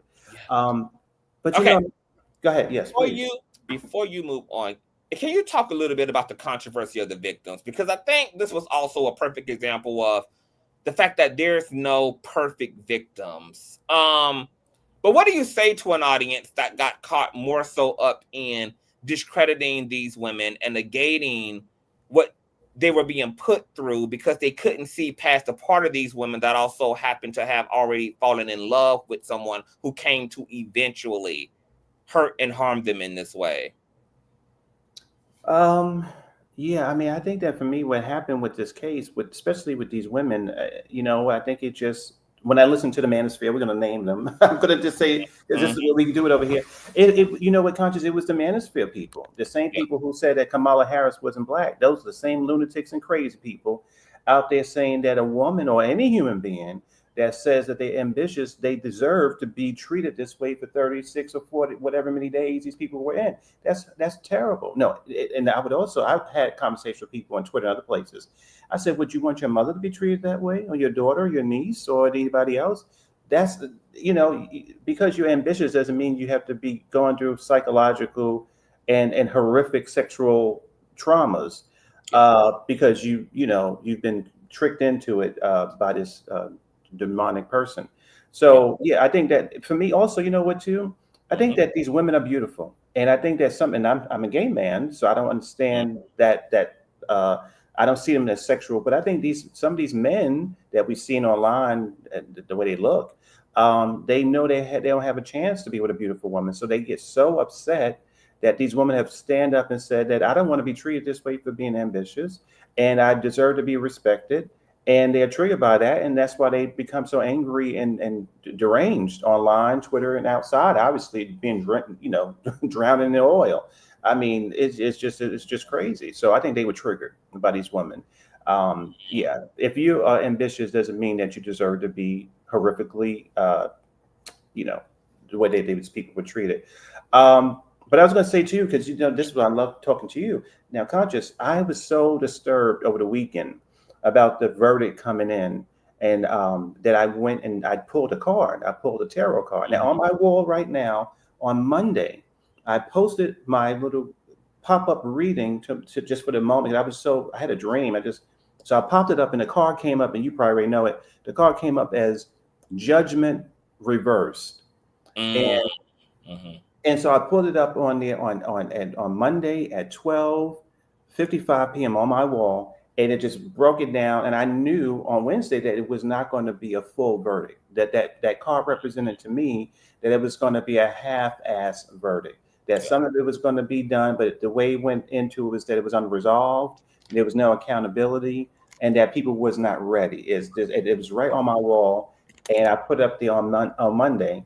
And so I wasn't surprised what happened today. Okay. So you had already kind of had, a forewarning Yes. about it was going to be a little bit lopsided. So what do you think is going to happen with the rest of these charges? Do you get the feeling that he's going to be time served, probably walk, be put on probation? Do you think he's going to serve the maximum? And are you going to pull a card regarding the rest of his fate? So I think that for me, what I'm feeling just in myself, I feel like he might be out by 2028. I think that's what's just coming to me even as we speak right now. I feel like 2028 is going to be a year that people should watch out with him. And I think that's what I feel with him. Maybe in 3 years, he will be back to his old tricks or something. Wow. But I also think that in a way, I feel like there's something else going on that, you know, I'm not sure if he's sick. I know that they talked about this, but there's some things in him. I think that, you know, when you play that much darkness and all that kind of stuff, it takes a toll on you. And sometimes you can't recover. So I'm not even sure if he even have the ability after he get out of prison to do the same things he did before because of things that's going on now. Like everybody has said that he looked drained. And I think almost like when you're an energy vampire, the way he is, and you can't feed on it, you probably end up feeding on yourself. So then by the time he comes out after a couple of years, he probably would be sick, to be honest with you, sick with cancer or something. Who knows? Some had reported that he looked like a static shocked koala bear. Right. Yeah. Right. I mean, yeah. Mm-hmm. Yes, very much so. So yeah, I don't think he'll be in there for 10 years. I think it'll be about 3. And yeah, it's very unfortunate. But you know, I would say this too, now for my sisters and my cousins, you see what they have said is that if the law won't protect me, I'm going to protect myself. So I wouldn't think, I would tell people who feel like this was a victory for the Diddys and the Trumps of the world, that you can stand in your power and know that, yes, if the law don't want to protect you, then you and I don't want to advocate for balance, but they might have to be a way where you have to be very creative in how you stop a predator. You might not have the option to go to the Trump loving authorities. You might have to do it yourself, you know, within the law. So I think that the guys don't get too happy, because some people are definitely, you know, they might look at this and think, you know what, I'm not going to deal with this for 12 years or 2 years. I'm going to take you out while you're sleeping. Now, again, I don't advocate for that, but I've heard that too, that there's something waking up inside some people and they say, I'm not going to be a victim this next decade. This is what's going on, and we got to play by new rules. Oh, great. You know what? You just made me generate a thought. Do you believe that Diddy might possibly have some troubles in prison now that Diddy seemingly might walk and some major charges against him are dropped? Do you think that he's going to have to deal with the issue of being trolled and or be put in a life-threatening situation? Maybe there are some inmates who are taking this personally. Maybe there are some inmates who feel a way about Diddy and what he's put women through, and they may not want him to see the light of day and walk through those big ass double doors. Do you think that Diddy might be in some danger right now? You know, I think for me, to be honest with you, I feel like there's people in there who are just so, I don't know, I wouldn't say seduced by his energy in a way, you know, that they seem to really, in prison, that they seem to idolize him. You know, the same way the people who testified, those people who saw the horrific stuff, say he was the best businessman I've ever seen. Something about his energy brings in certain types of people, maybe people who have low self-esteem or who don't have a good family or whatever, and he's able to seduce you into his energy. And I think and around him, he may have big people or people who have been in prison for a long time who idolize him. So I don't see him having the struggles in that way, which is because he's very small and defenseless. You would think that he would get jacked up, but I think that people in there are seduced by him, his energy. Because I remember they just sliced Tory Lanez up. That's right. Like a Thanksgiving Day turkey. That's right. In prison. Okay. Well, stick around, Mel. Great talking points. Rumors. What are your thoughts? And, you know, you are a woman in this society. So how did this land on you today? And what does this make you feel? Seeing all the celebration around Diddy. Hey, Conscious. Hey, crew. Hey, panelists. I'm not surprised. I'm actually quite numb. Mm.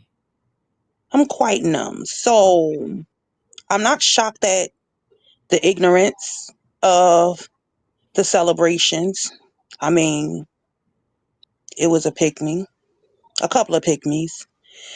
I don't think that's why I stopped watching the coverage of it, especially from YouTubers. Um, I felt as though early on that it wasn't taken seriously, that people were just wanting to clout chase. I didn't think well, let me take think out of it. I didn't feel like these individuals were serious in their coverage for the purpose of justice, whether they agreed that he was guilty or not of the accusations. I just felt like it was just a bunch of clout chasing going on. And, again, I'm not surprised. I feel like a lot of people that stood in solidarity with Diddy, especially our community, I feel like they attached the black man, another black man being charged and accused, the black man theory of black men always being falsely accused and railroaded and things of that nature, just like similar to the O.J. Simpson trial. And even for those that did believe he was guilty of any of these charges, they still stood in solidarity because they felt like black men are always being railroaded. In this particular case, though, that can be a true sentiment. However, this particular black man should not have been the representation for those that are innocent. You understand? And I'm kind of like, honestly, I just feel like we all, as a whole, we always pick the wrong representators to champion that cause. And it's so disgusting to me because I get it. We do have so many people of our background, of our, skin folk that are behind bars unjustly.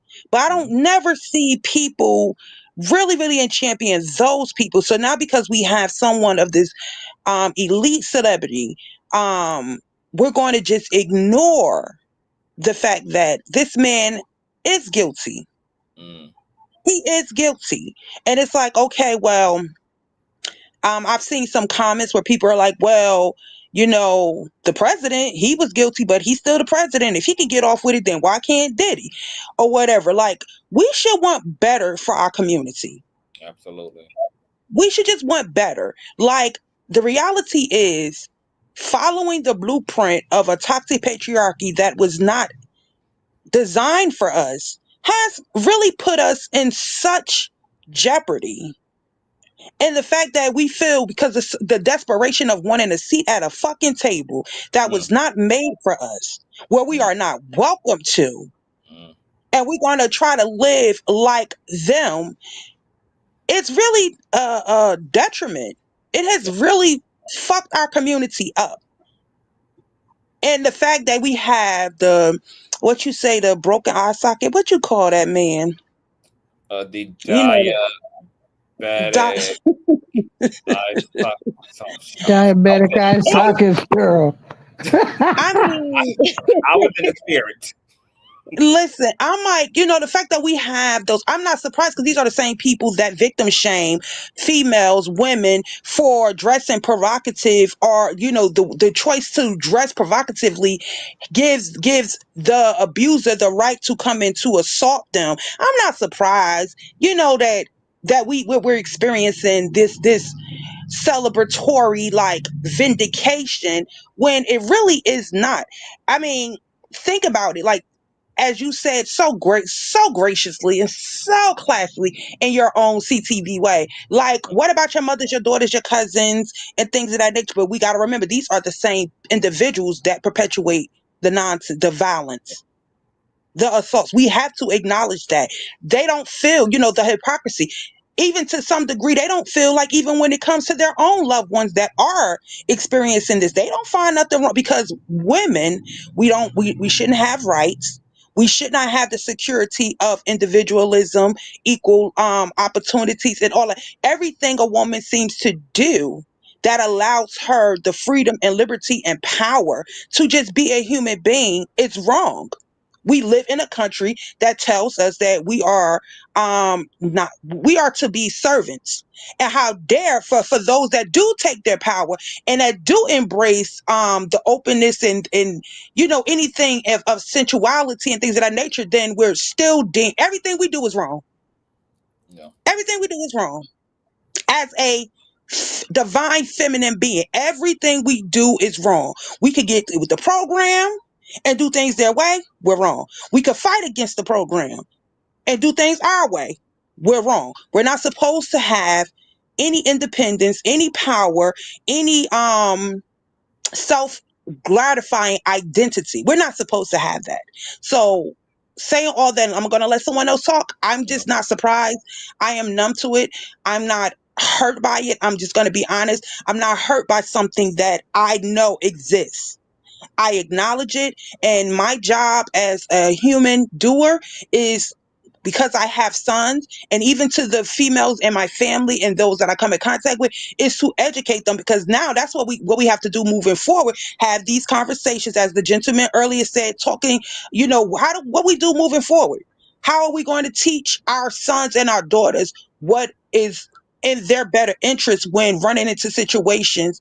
Because I already talked to mine, and I talked to my sisters and stuff. I said, so now moving forward, if you sit down and you congregate with people, whether it's a date or just a lunch, whatever, you need to have the conversation, have the Diddy, have the Tory Lanez conversation to see if this is anyone that you even want to fool up with, because those type of conversations will let you know how a person's, like, what's in their psyche, how they think.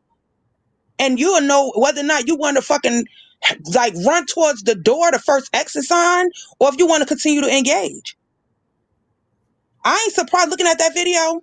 I definitely wasn't surprised. I say a whole pick me. A whole pick me. He's going to always reveal himself because he's so thirsty for the limelight to be picked. I'm going on mute because I want to hear what Auntie Jason and the rest of the panelists have to say. Okay, boo. A beautiful talking points. Thank you for that. Aroma's Auntie Jace. Welcome to the platform, my love. Tell me what you're feeling. Hello what you're there. thinking. Well, I agree with Rumors and Tea. She always just comes with it. I'm disappointed in the verdict. I always thought, well, first of all, I'm a certified paralegal. I'm not an attorney, and I know some things, but I thought that the RICO case might be a bit difficult, but I don't understand how the sex trafficking, how some of those other charges just didn't stick. I wonder, with the jury composition of 8 men and 4 women, what went on in that jury room, because any woman that saw that video of what happened at the elevator bank at that hotel had to feel something. Can I say this, Auntie Jace? What's actually interesting about that is a few months ago when I was reporting on this case, an attorney has said, actually, you would think, right, that women would be ideal as judges and jury members when it comes to cases like this, DVSA. But she said they've actually found historically that women are actually more damaging in these cases, because women will ask the question of, well, why did you stay? Because I would have left. I would have left after this. I would have left after that. And she said it's actually men who are more likely to empathize with the woman victim in the case than it is women. That's very interesting. And I guess I kind of get it, but there's such a thing as a victimization, that there are women who are victims that don't even consider themselves to be victims. They think that the brutality and the cruelty that they may endure is somehow their fault, or that it is a show of love, especially if there is a present or an apology that comes after that. You know, I don't know. I am disappointed in that. I knew that, see, the defense's job, and he had some great attorneys. Yeah. The Ignifolos are very well-known defense attorneys. Karen Friedman Ignifolo used to be the second fiddle in Cyrus Vance's office when he was DA for New York City. And she's now defending Luigi Maglione, the young man who relieved us of a very toxic human being. And the Garagos lady, I think, is somehow connected with Mark Garagos, who's also a well-known defense attorney. So he had a good team, and their gig was to discredit the witnesses. Yeah. And they did a great job of discrediting Cassie and the other ladies that were there to testify. I heard you say something that is really very true, and that is a jury of people's peers aren't necessarily people who have any legal knowledge or, these everyday people. They may not necessarily process all of the information that they're being given. Can you imagine that jury sat for 10 days? Yeah. And all of the information that they had to take in and remember, and I imagine it was stressful for them. I sat on 2 ERDR juries, and it is a stressful situation because you get people who really don't give a fuck. They just want to just come in and throw something on the table and get up out of there and make it home in time and see the game. Yeah. But I am a bit disappointed. Auntie Jace, I knew that it probably was going to go downhill once we got feedback on the reaction from the jurors. When they actually got to see some of the freak off footage, there were reports that some of the jury members were laughing. Some of them even seemed to be turned. Oh my God. Yes. One person was laughing. Another person was biting their finger as if they wanted some of that. So to your point, the defense really did their job in persuading the jury, that this was consensual and that these women were really in love and all of this was a good time and everybody played their role, Diddy and them, in being bad. And it's just like any other relationship where, both contribute to the good and both contribute to the bad. And man, I just can't believe that the feds even applied this case so soon. I mean, Diddy was pretty much ran out on his lawsuit. I mean, he hadn't even been investigated for a year before they had already started piling on charges and indictments. I never really have seen that a lot. The feds usually will stake out on your ass for quite a long time and build their case up thoroughly, which is why their conviction rate is so high. But not in this case. They seem to be overzealous, and this was premature on their end. And the Southern District is known for winning cases. They are not, they are known for being successful in their cases. So this was a surprise to me, and that behavior you described to me sounds like toxic ass men. Sounds just the way some of the men who were jumping up and down in this video, being sprayed with baby oil and all the rejoicing that is going on, all the celebration. That's what that sounds. That was okay. Oh my God! Then we are truly in an upside down society. It doesn't make sense to me. I think though that one of the factors was that she had brought that there had been that large, was it $23 million, $30 million settlement. And that to these people on the jury, that woman had been paid for whatever for whatever she had endured with this man that it was done. It was a done deal because she was a millionaire as a result of it. It's twisted thinking to me. It does. We have a man who had a unanimous 34 count verdict come for him, who is now sitting in the White House. Yeah. And everybody around him in his administration have charges of SA and crooks and criminals. They have everybody within his administration has been charged or has had to sign or has had to settle in the most high positions in this country. They are all gainfully employed, and we are expected to trust them to oversee millions of people within this country. What we see is that I was confused because I thought certainly at the beginning of the trial, when he was arrested, I said, this man has real money. The convicted felon president had to have some used car salesman in California scrape up some money so that he could have he could remain out of prison. He didn't even have $174 million to put up in that particular case. Diddy had the money. Yeah. And he still wasn't set free. So that there was a bit of a difference, but what it says to me that if you have the cheese, if you have the money and you can get you a high-powered $1,500 an hour defense attorney, that you stand a chance of proving your case, I guess, or getting off at least.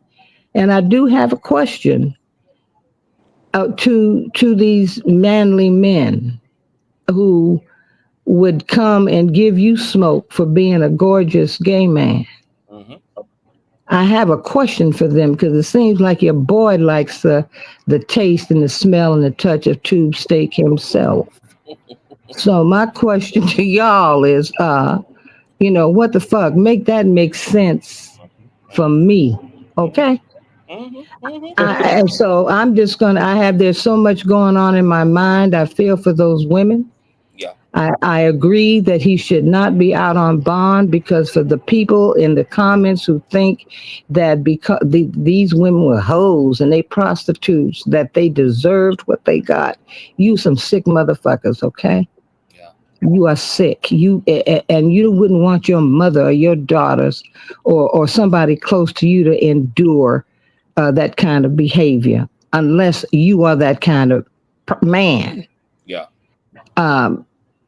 I'm glad that he will have to sit until his sentencing, because I do believe that if he does, I don't know if he's gotten it because one of his idols is a convicted felon president. And I think given an opportunity, he would do the same thing this asshole is doing. He would come out with retribution and revenge on his heart and mind. And that he would do his best to go after the people he feels betrayed him. So that's all I have to say. I just feel very sad about what happened in this particular case. I do. Yeah, but thank you for that, TJ. Rashonda, welcome to the platform. Sound off, love. Hey y'all, hey everybody on the panel. Hey. Yeah, I kind of knew that they were gonna, Wait a minute, Rashonda. Can everybody mute? Excuse me, Rashonda. Can everybody mute because we got feedback? Conscious, can you mute me? For some reason, my phone is not. Yeah, thank you. Okay. Rashonda. Okay, there you go. Okay, all right. What I was saying is that I kind of knew that this was gonna happen when I heard what they said about Cassie. But my thing is, why did she testify in the first place if she was gonna get up there and then, deny the situation. It's like she contradicted her own self. You get me? Mm. You know, because when you get on the stand, you can't lie. You and then you don't know what they gonna ask you either. You get me? Yeah. It's and part of the reason why he was let go on the real charges is because of something that she said. If you pay attention, and then she's gonna write a letter saying that, you know, let him stay in there. But see, here's the thing. Here's where the danger comes in. If they would have let Diddy out, he would have did the same thing over and over again. And the reason why I'm saying that, when a man has an ego, you know, when a man has pride and ego and thinking he can't be touched, that's a dangerous person that don't need to be out. You get me? Because here's the thing. He making it so to where I talked with somebody today, and I not only blame men for doing this, but you know, this is a generational thing. They passed it down. They thinking, let me tell you what the men, you know, some of the men thinking. They think they pimps, players, and hustlers towards women. They thinking, you know, and if let me have you heard of the rapper named Cash Out? They just had something on about him. He got arrested for pimping women. This is a true story now. So what I'm saying here is they're not playing. You may thinking that, you know, men thinking that Diddy, they can act like Diddy and they can get away with it. Touching on women is wrong. Touching on people's personal space is wrong. I don't care if you don't like that person or not. You don't get the right to invade people's personal space because you don't feel, or you don't be disrespectful and all that stuff. It's wrong. So folks can go up here and act like they did. Well, did it. Okay. They not playing. Let me tell you something about Mississippi. They just passed a law yesterday that if you groom anybody, you will be fined and put in jail, and then you had to pay restitution. They're not playing. So, but that don't mean they're gonna stop people from doing it. I have literally, when I used to go out conscious, I've seen people touch on people like security guards and stuff. They get a flashlight, flash the women, touching on women butts. They don't know who did it and all this stuff.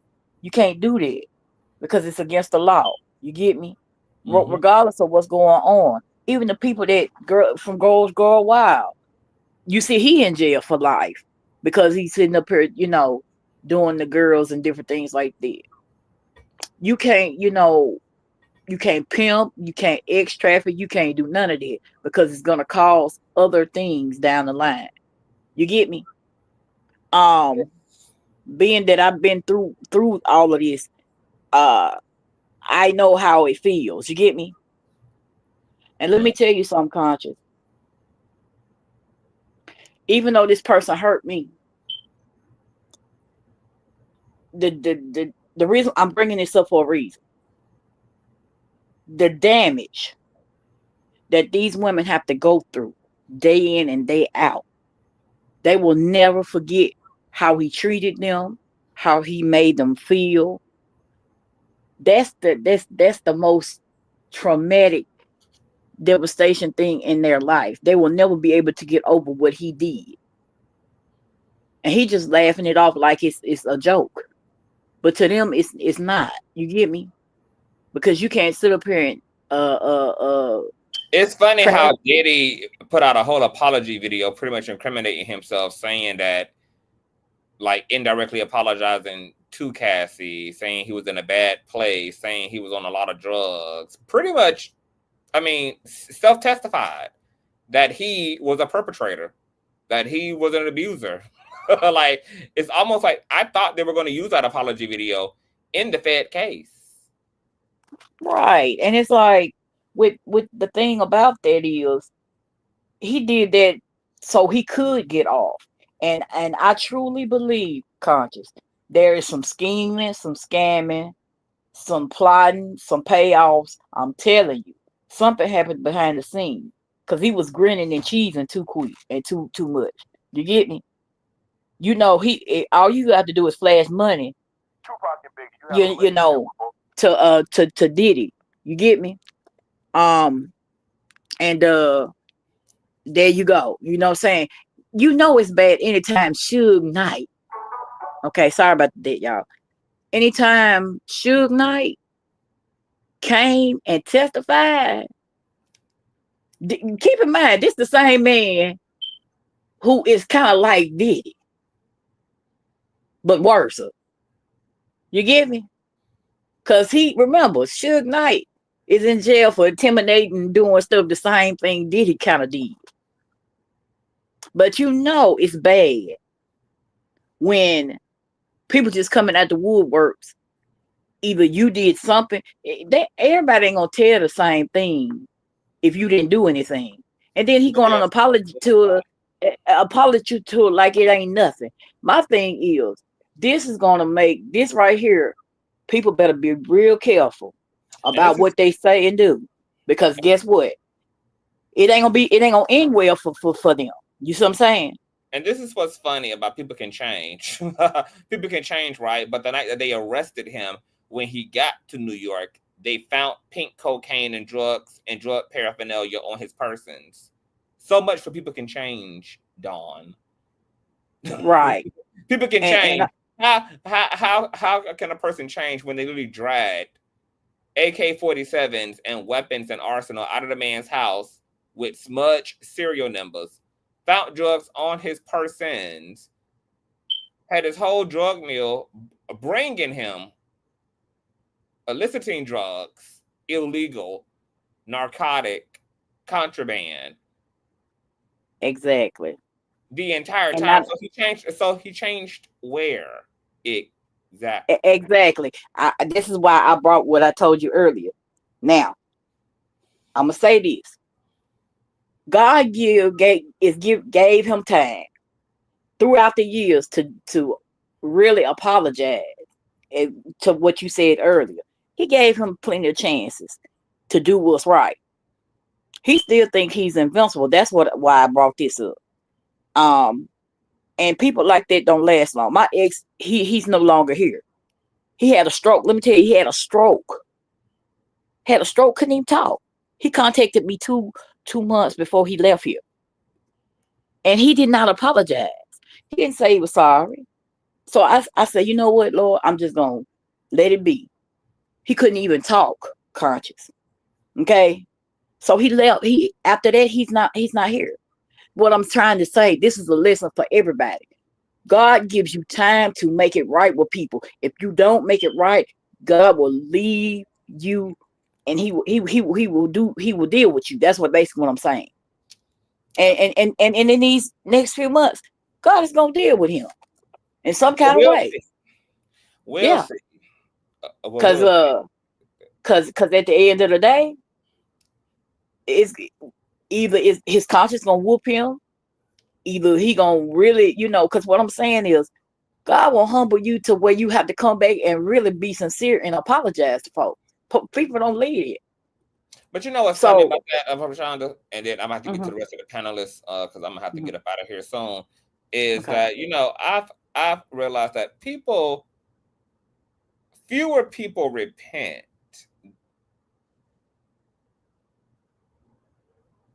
more than not. More people just want to be free from the consequences of their action, more so than focus about who they are and what they did to bring harm to themselves or other people.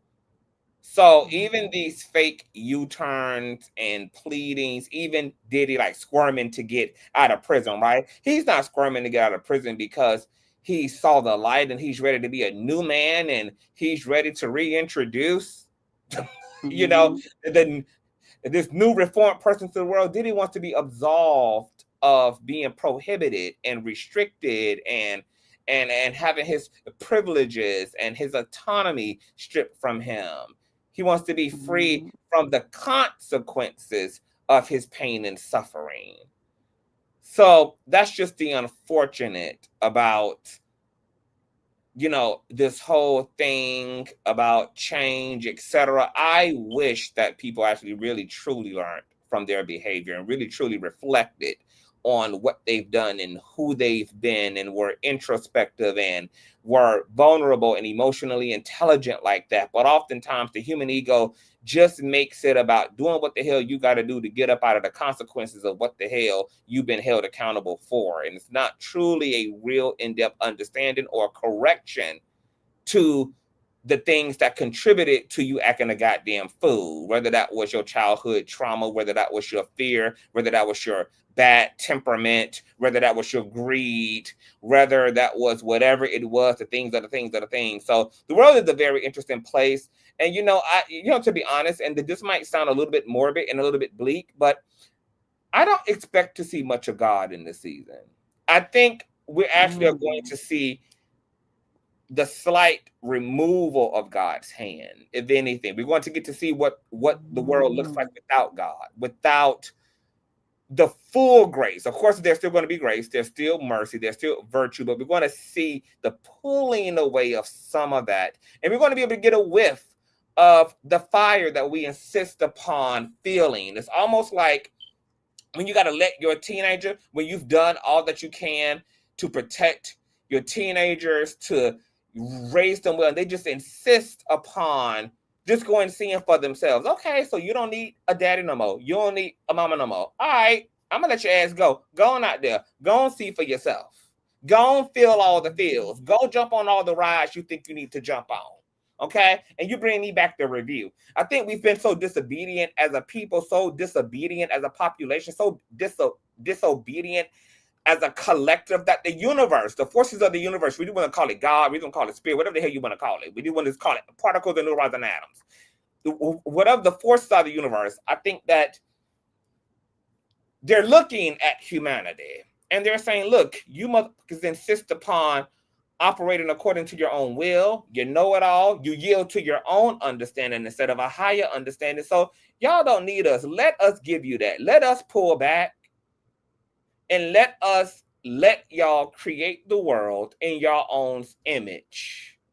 And we'll be here after y'all are done making a mess of every motherfucking thing. So for me personally, I don't expect to see a lot of God in this season. I actually expect to see less of God as things progress. Matter of fact, I don't expect to ever see God again until the end, actually.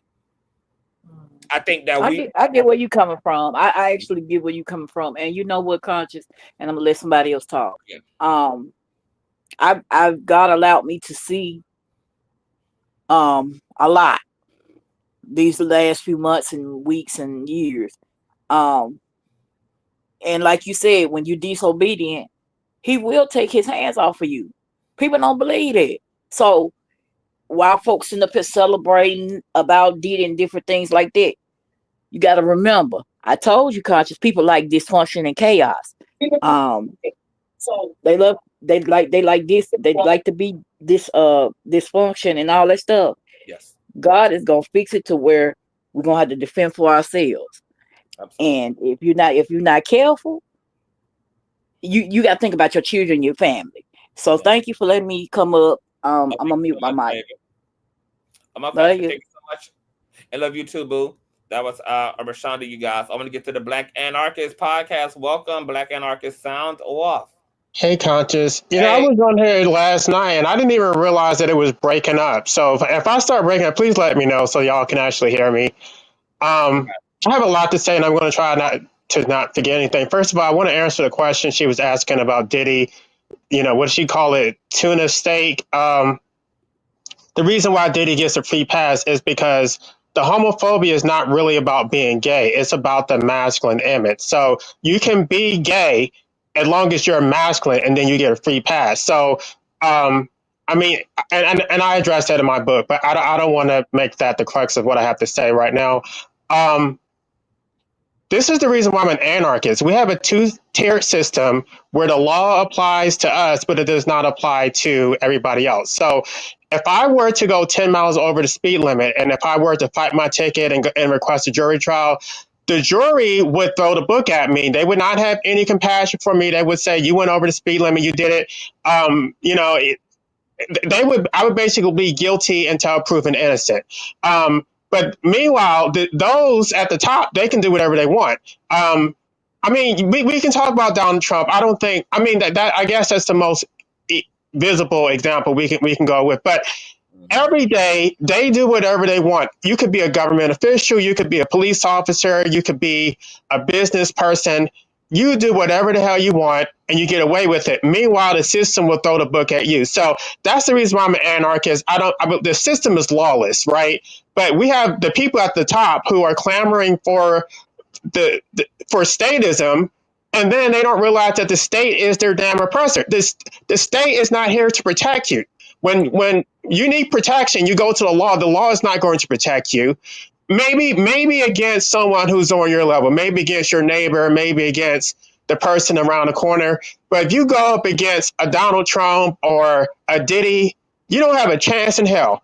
And I know Diddy had a whole lot of dirt on people, but at the end of the day, those jurors, they respect Diddy because they respect power. So they don't side with the powerless. They side with the people. John Jacques Rousseau, and I don't want to take too much time, but we'll eventually get to talking about anarchy when we do our one-on-one. But John Jacques Rousseau explained it so eloquently and poignantly. People don't look up, they look down. So you don't look up at your oppressors to try to fight against them because that takes too much courage. You look down to see who you can oppress, and that's the reason why. When you ask me what do I not like about life, this is what I don't like about life. Yeah. Life is very ugly. You can live in a fairy tale and think that people are compassionate and they're fair and just, and that this system is. It represents. It doesn't represent us. It represents a very small few. And most people don't think about how unjust the system is until there's some, example that is really pushed in their face. But there are real injustices that happen every day that most people don't pay attention to. They don't care about. They're out there shopping, playing their video games, going to Starbucks. And let me just say this one last thing, and then I'm gonna let somebody else talk. Because I don't know if you want me to not mention other content creators, but y'all know who I'm talking about. You can list them. It's fine.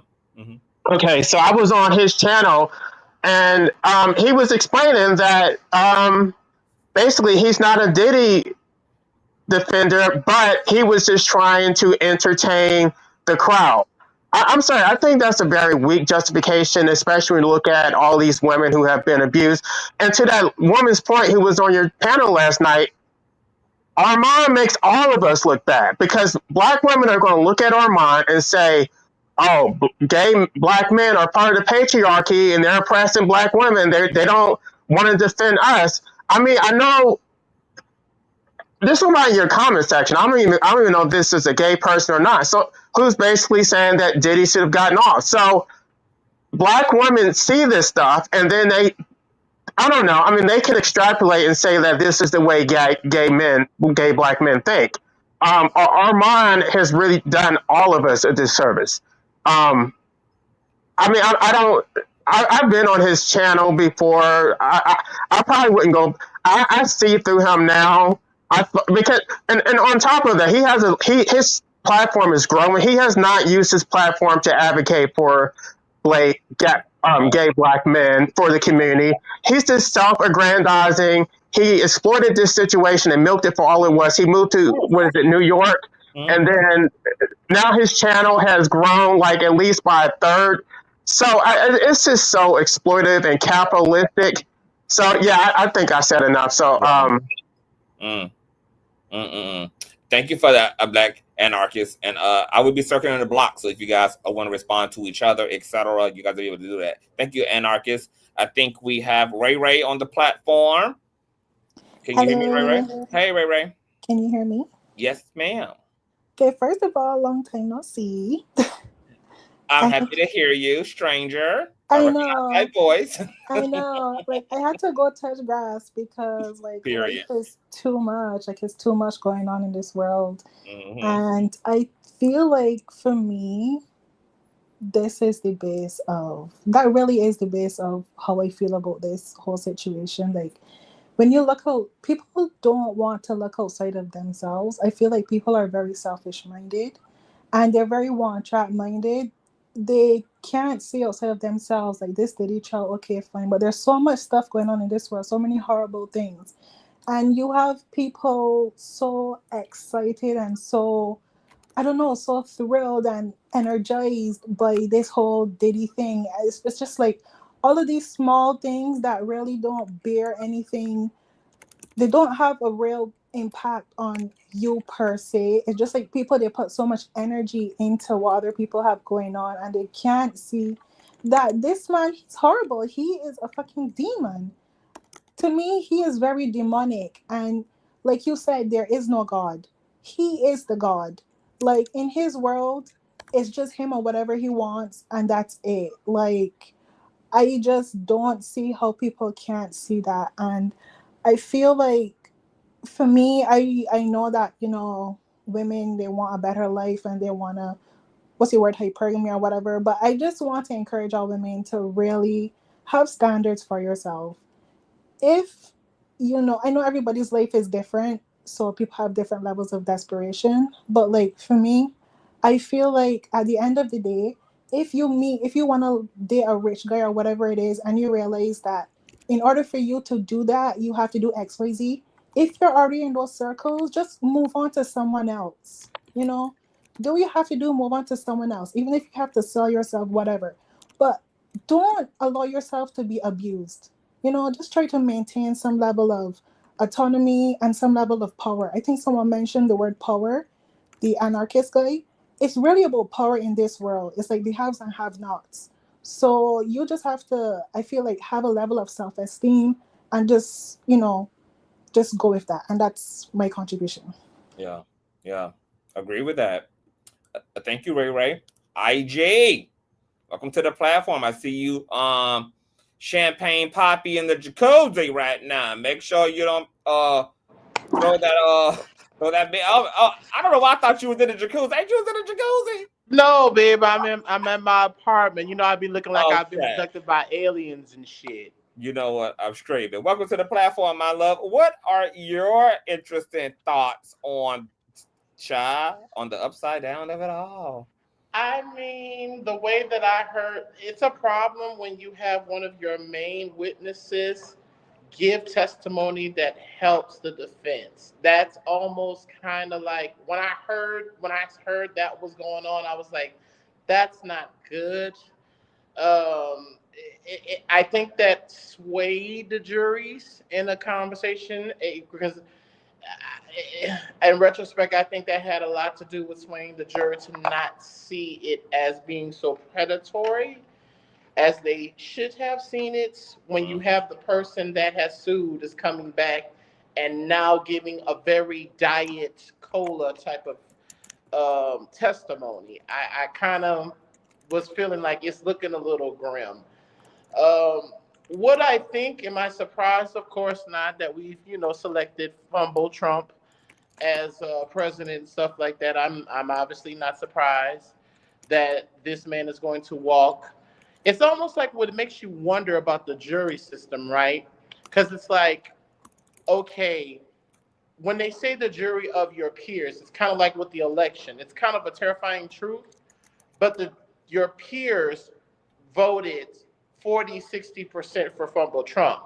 So in this case, if you look at those numbers of the people who voted for Fumble Trump, you're going to have to deal with the majority of the people who has been playing in your face and smiling in your face, as if they're your friend, as if they're your ally. Really isn't. It's funny how we want to say that numbers don't lie, but when the numbers tell a story that we don't like, we want to have cognitive dissonance. I think that this is a telltale story to show what the majority of the American people see as of how they vote. Quick short story, and I'm gonna get out of here. It's so funny how making a decision with your politics, and I don't mean just what you do at the boat. It's how you live day to day. If you are in a position like yesterday when I walked into one of the many jobs I work, I'm gonna try to be kind of as obscure as I can. But if you're in a position to where you're talking to someone with a position of authority about potentially hiring someone else, right? Now, if you are a person that you are a very big, bright personality, kind of unorthodox. Myself, I'm talking about myself. How does it look then if you hear about someone else trying to get through the company door, but your politics, okay, you say that, well, I'm not as extreme as this person. So it's easy. I should then side with what I think authority wants to hear. Since I'm the already extreme person that's holding place here, I should be able to just be the only person there. Or I should then propose the power because I'm already feeling like this is an honor or this is a privilege or some type of privilege to be here. I think what happens is that most of the American people, unlike myself, is not going to be willing to challenge, not necessarily challenge, because fortunately the management that I was having this conversation with is not authoritative, right? But I think when you're stuck in that situation with siding with what mostly works with power when you have proximity to power versus making that decision when you don't have proximity to power. So in my case, I was tested with that yesterday. I said, well, what I look like with having, yes, even though they're natural hair colors, I have about 7 natural hair colors in my locks. Versus someone else who might have another physical appearance that might not be seen corporate or blue collar or white collar, acceptable. I then can't then be like, okay, because I have some proximity to power now or to management now, am I still going to stand on the square? And this is what shows that the American people, regardless of, well, we can talk about race, but I'm going to say regardless of race in this case, we're still going to have to kind of deal with this is what people are going to do and how they make their decisions when they're close to proximity of power. Versus you as the American person every day, you might not be as fabulous as Diddy or these celebrities, but you kind of have to pay attention to the people that's living everyday life and how they walk, even at your job, even at dealing with the public. How are people making decisions, and is it based off of what type of proximity of power? What type of edge do they get for deciding this? So the American people, I am not surprised because the numbers have determined over how we vote in this country that this is the decision that the jury of your peers were going to make. And that's where I land, y'all. Really articulated, IJ. Thank you for that. Now, when the panel get ready, child, I think we have an old provocateur who done hit the link, child, and came to stir the pot. New religion. You're allowed live and in color. What's going on? I think you're on mute as well. If you can hear me, New Religion, I see you in the chat, but you're on mute on the panel. You'll have to unmute yourself. I'm not sure if this is your first time using this StreamYard. I think you accidentally got dropped. Okay, anybody here wants to respond to anything said so far? I think that a New Religion clicked themselves off accident. The link is in the chat. That's who I'm waiting to have a conversation with, because some of the talking points, it goes back to what I stated my first round. A lot of these people, not most, but a lot of them, their talking points. Did you hear? Yeah. Can you hear me? Yeah, so we can hear you loud, live, and in color. All right, appreciate y'all. No, all I wanted to say is I just hear a whole bunch of women and feminine energy upset that it didn't go their way. Oh, I know who the hell New Religion is. Yeah, what's up, homie? Yeah, I just feel like there's no real victims here. These women made choices. Cassie made a choice. She wanted a lifestyle. Yeah, Diddy was wrong for putting his hands, feet, toes, and shoulders on her back. Yeah, but he wasn't charged for that. The government overreached. They made up these laws, tried to do the RICO situation to try to get this man because they saw that video and they didn't like it.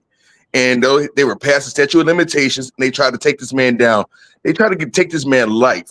They didn't try to give him a couple years. They wouldn't try to give him some months. They tried to take this man life. It's completely inappropriate. This is the government was working off the Me Too movement, which is went too far. This is why you got to rise like Donald Trump into power, because men are sick of it. Men can't compliment women no more. Men feel uneasy because they don't want their life ruined for saying something nice to a woman, or maybe saying something that's inappropriate, but it wouldn't have been inappropriate 10 years ago. And men don't know how to move. So the government did a sharp overcorrection trying to charge Diddy with charges that didn't make sense. RICO charge, that's some gangster like Tony Soprano type stuff. This dude just flew out 3 or 4s and paid them well to come chill with him and his girl. Yeah, he was an abusive boyfriend, but they're not charging him with that. Abusing your spouse, that's at most a few months. How many dudes we know that abuse their spouse?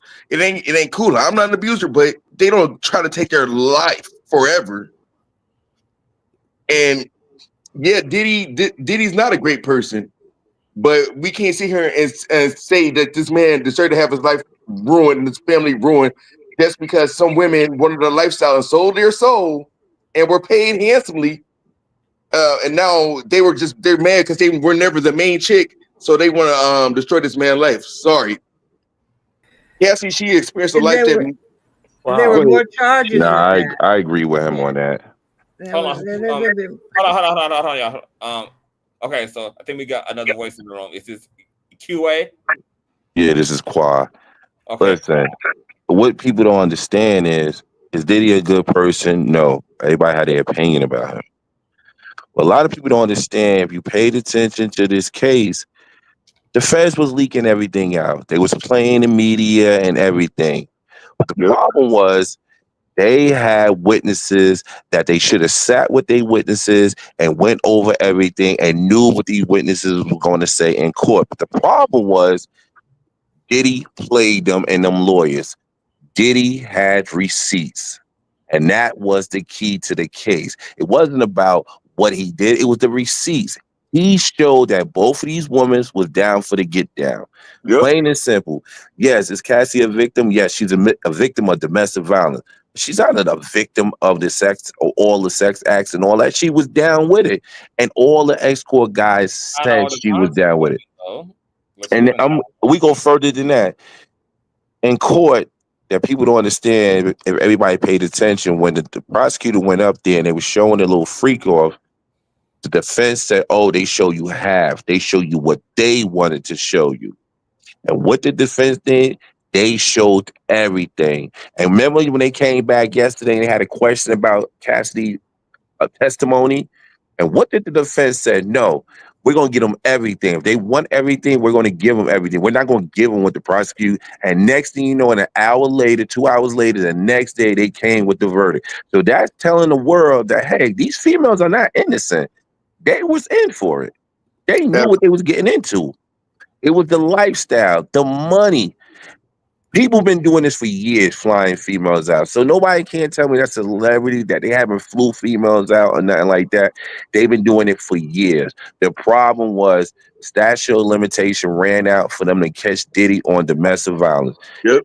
I'm cool with him going to jail for a couple of months of domestic violence. But they overcharged him. And he smiled in their face because now he beat the feds and he beat the states years ago. He beat both of y'all. Exactly, bro. Cassie's the first city girl. She got flued out, and it is what it is. And now she want to rebrand and play a victim. Nah, he wrong for putting hands on her, but he didn't put force those pills on her throat. She wanted that. She was setting the stuff up. She had preferences. 50 Cent baby mama, she having her own freak offs on the side. Who is the victim? Yo, but here's another thing that nobody paid attention to in court. You remember Diddy paid to the $20 million in a civil case, right? Yep. Go read that document. Go read that doc from that civil case and pay attention to the trial that just happened. She lied on that doc. And that's when they kept going to the judge for a mistrial. And that was another thing that played part in it. The judge knew they was lying and purging it on that stand, and he allowed it. It's weird that the feds try to build a case off of a civil case. And there was no they try to make a whole RICO situation out of nothing.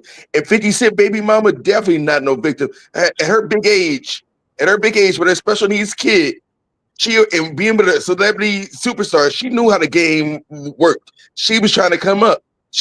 Her friend was originally talking to Diddy. She squeezed herself in there to get the money.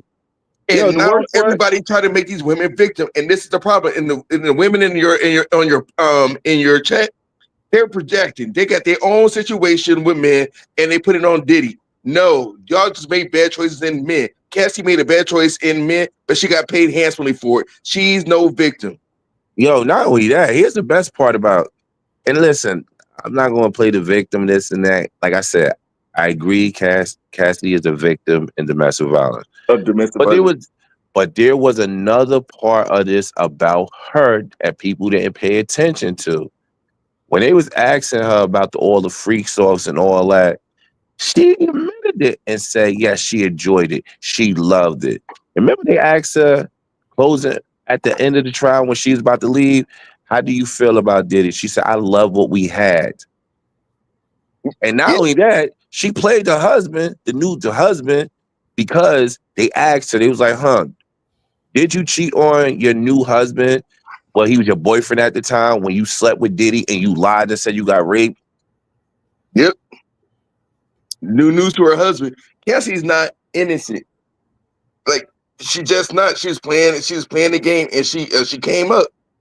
Diddy should have probably moved smarter, but I just can't sit here and just allow women to change his whole narrative. I don't think he got played. The problem with, we've seen this with a lot of athletes, we've seen this with a lot of celebrities.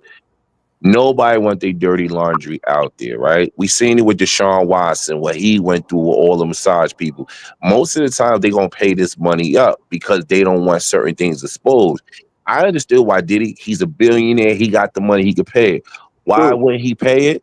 Because here's the thing, you know what happens is everybody hear her statement. You got all these outlets was, hey, I need you to come here and do an interview. I got $1 million. Tell me the story, what you want to. So to avoid that, and I know it's not going to hurt my pockets, I'm going to give the money up. No, the reason why Diddy didn't initially pay it because he didn't think that video was out there. He didn't think this was going to come back. He thought he bought that video, and that video came back to haunt him.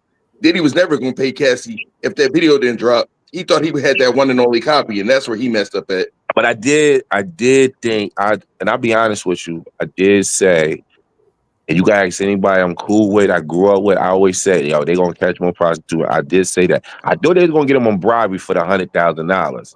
I thought they was going to get him on that bribery because he paid my man $100,000. But I think about that bribery, but Cassie didn't want the video out either. So she was actively telling Puff to handle that video. So a lot of this stuff Cassie should have been charged for. She wasn't a perfect witness. She just wasn't. She handled the drugs. She ordered drugs. She paid for the prostitutes. So she's just as culpable in this as Diddy. It's not like she didn't have her own mind. When Diddy was off with the other women having freak offs, she didn't go to the police. She decided to cheat on Diddy with a football player. Cheat on him with Kid Cudi. And she wasn't that. But a lot of people don't. If anybody that paid attention to that trial, I promise you, you can tell Cassie did not want to be on that stand. You could tell she still loves that man. The thing about it was, the turning point was for her was, and I think I'm a man. I feel like she wanted a baby, she wanted the lifestyle, she wanted the marriage. But the key point what his lawyer said, you ended it when Diddy went up there, when Kim Porter passed away, and he went up there and said, Kim Porter was the love of my life, and that's when you left. Yeah, Cassie's always been in the shadow of Kim Porter. She's always been the side chick. And same with this other, they all want to be the main chick, but they never got to come over for Christmas or Thanksgiving with the kids. Why? Because dudes are urinating in your mouth. No, you can't break bread with my kid, 3 or 4. So and y'all going to hotels. Y'all ain't going to his house. Y'all going to you go to hotel. Trump Towers, get it set up the way Daddy like. That's all you get. You don't get to hang around my children. I don't want you to sit across my daughters. I want my daughters to be respectable. So can I say something? I'm listening to the guys talk right now, but I just want to jump in real quick before I drop down. You know what? Diddy, as a black man, he definitely does not represent my cousins, my brother, or my father. I think that, you know, the people in my family, they have different relationships when it comes to women. When I look at Diddy, I see a man with a pattern of unhealthy, extremely toxic relationships with women. I'm not talking just emotionally. I'm not talking sexually. I'm talking physically. And I think that when I think about the baby moms and I think about his girlfriends, if it's not sexual violence, then there's emotional issues there. And so that's the pattern there. And for me, I'm focusing on Diddy, not the woman, not because I need perfection in the people. If I was to talk to Diddy, I would ask him, why is it that you could not have a regular relationship with a woman that was loving? That didn't because you answer your own question. He had a drug problem also. So why couldn't he have? I would love to ask Diddy the question, man to man. I truly would. I would live in New York City. I would love to ask him. I would remember why was it that in but remember he said he had a drug problem too. Yeah, I understand that, but I'm saying why is it with these women from before he had drug problems, all the way to recently or whatever, up till he was arrested? Why did he have? You know, in the trial, we had the sexual abuse, we had the physical, but I'm also concerned about the emotional abuse that these women are talking about. I'm talking about not just one, but all. Because I used to think, oh, well, maybe the baby mom is. I'm just thinking in those situations, there was cheating, there was, so there's just some things that there's a pattern that you can't seem to have a loving relationship. I don't think. I mean, Diddy's not a one-off with this. A lot of men can't have a lover. No, but I'm talking about Diddy. I want to. No. I'm just saying. Diddy is that like I said, he doesn't represent all of us. I mean, I'm not sure what you are. I'm an African American man. I'm African. Represent all of us. African American. I focus on Diddy himself, not me or you or anybody else. My focus on him is that I see a pattern there. To the guys talking right now, I see a pattern of this very unhealthy. Okay. Can I ask you a question? I'm gonna ask you a real question, right? Yeah. And this is a real question for everybody on the panel. We seen what they did to R. Kelly. He deserved to go away, mess with little girls, right? Reach. Yep. Right. But here's my problem. Why nobody said nothing about Hugh Hefner, who had holes in his house for how many years? Like, let's keep it real. We knew what Hugh Hefner was doing. We knew who was going to his place, but nobody never said nothing about him. Nobody never said nothing. I'm telling you, only reason this stuff come out about Diddy because of the domestic part. If it didn't happen, we won't hear none of this stuff going on. And like his lawyer said, I stand with his lawyer. Why are we worrying about what this man doing in his bedroom? Yeah. And I don't think we need to psychoanalyze Diddy like being with multiple women. A lot of dudes. Let me get this off. Let me get my thought off. A lot of men do this. Some men don't want to be with one woman, and he got the money to support the women and fly out. I don't necessarily want to be with one person either. Don't abuse them emotionally, physically, or sexually. I don't care if you with a harem of women. It don't matter. But we don't know he sexually abused them. But I just want to say something and what they said in the trial. They were saying that it was people were sexually abused. He wasn't charged with that. No, but I'm saying that the stories, the descriptions of the people who were testifying. He wasn't charged. He wasn't guilty of that. So let's keep it on track. Let's call a thing a thing. Can I you putting your extra in there. But can I ask you a question? Okay, something you just said when you said, okay, based off of him being abused, why do we care about what happens in the bedroom? Here's the only thing I'm gonna just say, Britt. As a black American man from New Orleans, you heard like Cap. Like that's why we care if a nigga have sex with another man. We care if a woman have a high body count. We care of certain things. So we ain't really. But we just got to do the law. If we gonna talk, I'm just saying with the but I'm saying why do we care? I'm saying is the fact that they care. The law doesn't. You're right. That's irrelevant to the law. But I'm saying the public opinion part. that's something, no matter what a person's sexual orientation is, especially if it's outside of something that's like normal, yeah, we gonna make certain judgment calls, whether if we know the information or Because they not. wanted to shame him. They wanted to shame him and embarrass him. They wanted to ruin his Right, but legacy. right, well, but No, here's the guys, I thing was going to say though. this too. So But I here's the would thing not though. want my It's mom or sister or anybody being with. I just wouldn't. I think that he is a dangerous person to any woman. And I think that listen, I have concerns. I have concerns, and I All right, think can that I say this? Can I Well, the say women this? should have concerns As a for man, themselves. as a man, and I'm a man, and I have sisters and I have daughters, right? right. You can't tell somebody who to be with because you could tell them today or tomorrow, they're going to still be with that person. He could be beating your sister, your wife, your daughter, whoever behind, and you could stand up for that person, and it ain't going to tell her, you know what's going to happen? She's going to turn around, run back to the person. It's sometimes you just got to stay away from it. Yeah, I don't believe that. That's not what I don't believe that. I mean, but it's reality. You can go there and your sister getting stumped out. You go pistol whip a dude. You go to jail. She be right back with dude while you in jail, trying to get your life back in order. It is what it is. You don't think Cassie mother tried to tell her like, "Hey, come home"? She wanted that lifestyle. She said in her mind she did her Bro, calculations. not even she wanted the lifestyle. You heard what the lawyer said. Then you move back in the parent. Then you and your boyfriend, now husband, move back with your parents because she ain't had no money. That's what people don't understand about a lot of these females that be on Instagram, all these chicks. They love the lifestyle. And the minute that lifestyle change and they're not seeing the money coming in, they don't want to go back to the hood because people are going to look at them like, I thought you was with him. I thought you was with him. Now you back at the hood at your mother's house. It's embarrassing.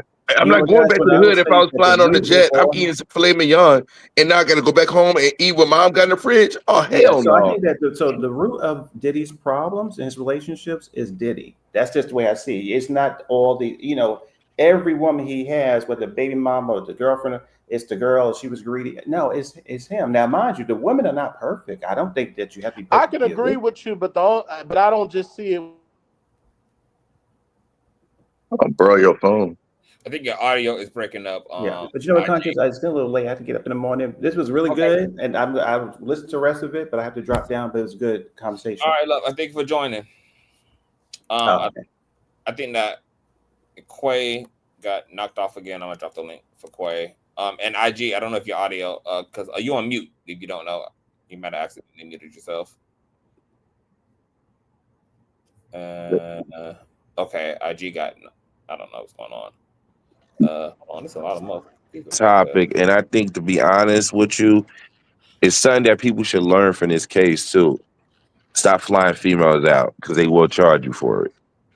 Yeah, like this is a common. I mean, this is a common thing. Like on no funny shit. I will say this because I thought about that. I said, well, wait a minute. Even on some, okay, there's somebody that I fuck with back in Texas or something like that. So if it's a friend of mine that I used to like to get down with, and they're a friend, they're not a prostitute. So you trying to tell me when I fly a friend out that I used to get down with and we friends, now a nigga got to worry about prostitution if I ain't paying them for sex, but damn, we have a sexual relationship and we're friends. Like that's a very common thing. I think And what they're saying God is, forbid y'all smoke some weed together, and then it'll be but I think what they're saying though is the trend. But this is the thing, because here's one question, just to kind of maybe shift the conversation. As a person who does support legal sex work, like people who want to do sex work, I don't see, because I had to think about this, right? I'm not praising Diddy, but think about it. When you work for a company, pastors and churches, they fly these pastors out, they put them in hotels, they give them per diem, and they pay them for their services. When you work for a company, they fly you out, they pay for your hotel. So I ain't never had to do no sex work, but I've been around sex workers who have helped me in a lifeline, and I've seen it. So wait a minute. So you trying to tell me my nigga or my dog or my bitch or whatever, she can't get flown out from a clientele that she has or he can't get flown out from clientele that they have a contractual agreement with, and that's what you're going to consider prostitution? I don't agree. Yeah, because Regardless, how do you have that conversation if we're going to say sex work should be legal if in fact if it's a situation, but I don't think that they're Well, trying to well, tie it to all just right. it So being sex basically, work what and you're illegal. saying is it always been a thing if you're taking a woman for sexual activities state line. It's always been like that. But it's a man too, right? Don't the law Nobody apply for never a man brought it too? up. Nobody never talked about it because nobody really cared. It wasn't a big thing. So the problem was this rule was made for people who sex bringing little kids. You know what I'm saying? This was it was made for little kids, people that was making little kids do sex acts, right? It wasn't had nothing to do with grown women and stuff like that, right? The problem with it is the feds made it more than what it is. The problem was they overcharged him. But these was Diddy girlfriends. There's a difference between somebody being your girlfriend and somebody you making work for you. That's a big difference. Like everybody keeps saying, "Oh, Diddy gonna do all this time in jail." Listen, Diddy. The judge looked him out. You know why? You already got 9 months in. You go back to court in October the 3rd. That's put you in here a year. The most they gonna give you is another year and some change. Yeah, no more than 2 years. This wasn't worth If this was a taxpayer state money. case, if this was a state case, he'd have been in county for 6 months in probation. And the reason why this can't even be a state case because it was past the statute of limitations. And here's the thing: people act like Diddy can't evolve. He may not be the same Diddy from 2014. That tape was from 2014. He may have changed in other ways. It seemed like he He's was the same trying. person. He is the He same had person. pink cocaine on his Be for person real. the night he arrested he may him not have went to from his rehab, hotel room. He had narcotics, drug paraphernalia. but he may not have been putting hands on women no more like in that. his medical bag. Listen, he ain't gonna be the first. And guess what? Somebody had to supply him with those narcotics. The Diddy was not some Christian. Okay, so what? If he's The doing man like to drugs, party. Ain't nothing wrong with that. ain't nothing wrong with drugs. They drag GUN. Yes, there is. Serial number. Oh my God, are we in a Puritan state? It's illegal, but how many people smoke weed? So what if you want to do cocaine? He throw parties. This is what they do in Hollywood. Smoking weed right now. In some states. But yo, listen. All jokes aside, people do say that cocaine be having them go crawling on the walls. They do. And that's why he was crawling all over Cassie. No, it was those pills. It was the pills. Cocaine will make you. I mean, cocaine may make you slap a bitch, but it ain't gonna have you like wilding. He was doing pills and stuff too. But that doesn't mean like his whole like he still hasn't grown a little bit. Because the Young Miami's experience she said her experience wasn't that. I find it interesting that New Religion is saying we acting like this man can't change this and the third. It wasn't too long ago that when Young Miami and his other chick was arguing publicly online, and Young Miami threatened her to get Diddy to make Young Miami piss on this girl again. Like his behavior had not changed. And that girl, Young And Miami, said she loved that golden shower. and Yeah, it she was. doesn't Young matter Miami what. said she was into it. Man, here's the thing: she's Do talking y'all crazy. so what you're not hearing, because I don't do that talking over me, because I ain't talking over y'all. What you're not hearing is what I said. She said to that young lady, "Don't make me get Diddy to make me pee on you again." Do you hear that language? She didn't say pee on you. She It said ain't eat. what She said eat. No, she actually said she pissed on that girl and Diddy made her And piss so on that what? girl. She won't be the first or the last. Like So that's you if didn't that's hear. what's So again, you're ignoring the language who cares? yet again and So trying who to cares? justify Golden shower is not that someone taboo. It's 2025. making. Exactly. She didn't volunteer. She was made to do it. The point is that he didn't change. Full stop. He hasn't changed. You know, you're going off of what some Okay, other so woman said. hold But on. another point is, y'all make Let a me say lot this. of excuses for He Diddy. don't respect the All law, right, can I right? say this? Can I say this real quick in a respectful way? Hold on. I also want to say this too. To the Can I say this in a respectful way? Hold on. To the conversation around the nigga might be Jesus after his ordeal with Cassie. Not only did they bring all of the non-Jesus items out of his homes, they also arrested this nigga with all this drug paraphernalia on his persons. And then even when he was in prison, remember when all the reports were coming out that the niggas, he was trying to defraud and go under the prison policies by using other inmates' identities and contacts for the phone and shit, and trying to do all the scam shit to get in contact with Kalina Harper from Dirty. But like the nigga was still trying to evade the law, breaking the law, couldn't even respect the law in prison while facing these charges. And y'all are up here talking about he the second coming. Because I didn't say he was the second coming. Diddy he is a trash human being. But the thing about it is, I mean, the he was crashing out. One, he ain't got his drugs no more. So he tripping there. And he was trying to figure it out. Did he do everything but you know perfect? what? You know what? I'm gonna say something. Y'all got so many excuses for Diddy. Let me say something. Hold up. Can I say one thing? And I'm gonna keep it 100 with y'all. If the prosecutors really paid attention, it was one key component to this case. And that was his assistant who put him away. I don't know why they didn't try to get at her because she could have put him away. KK could have put him away. Because she was the agent that helped him. I bet you she worked with them to help get him. Because they knew where the drug mule was coming in.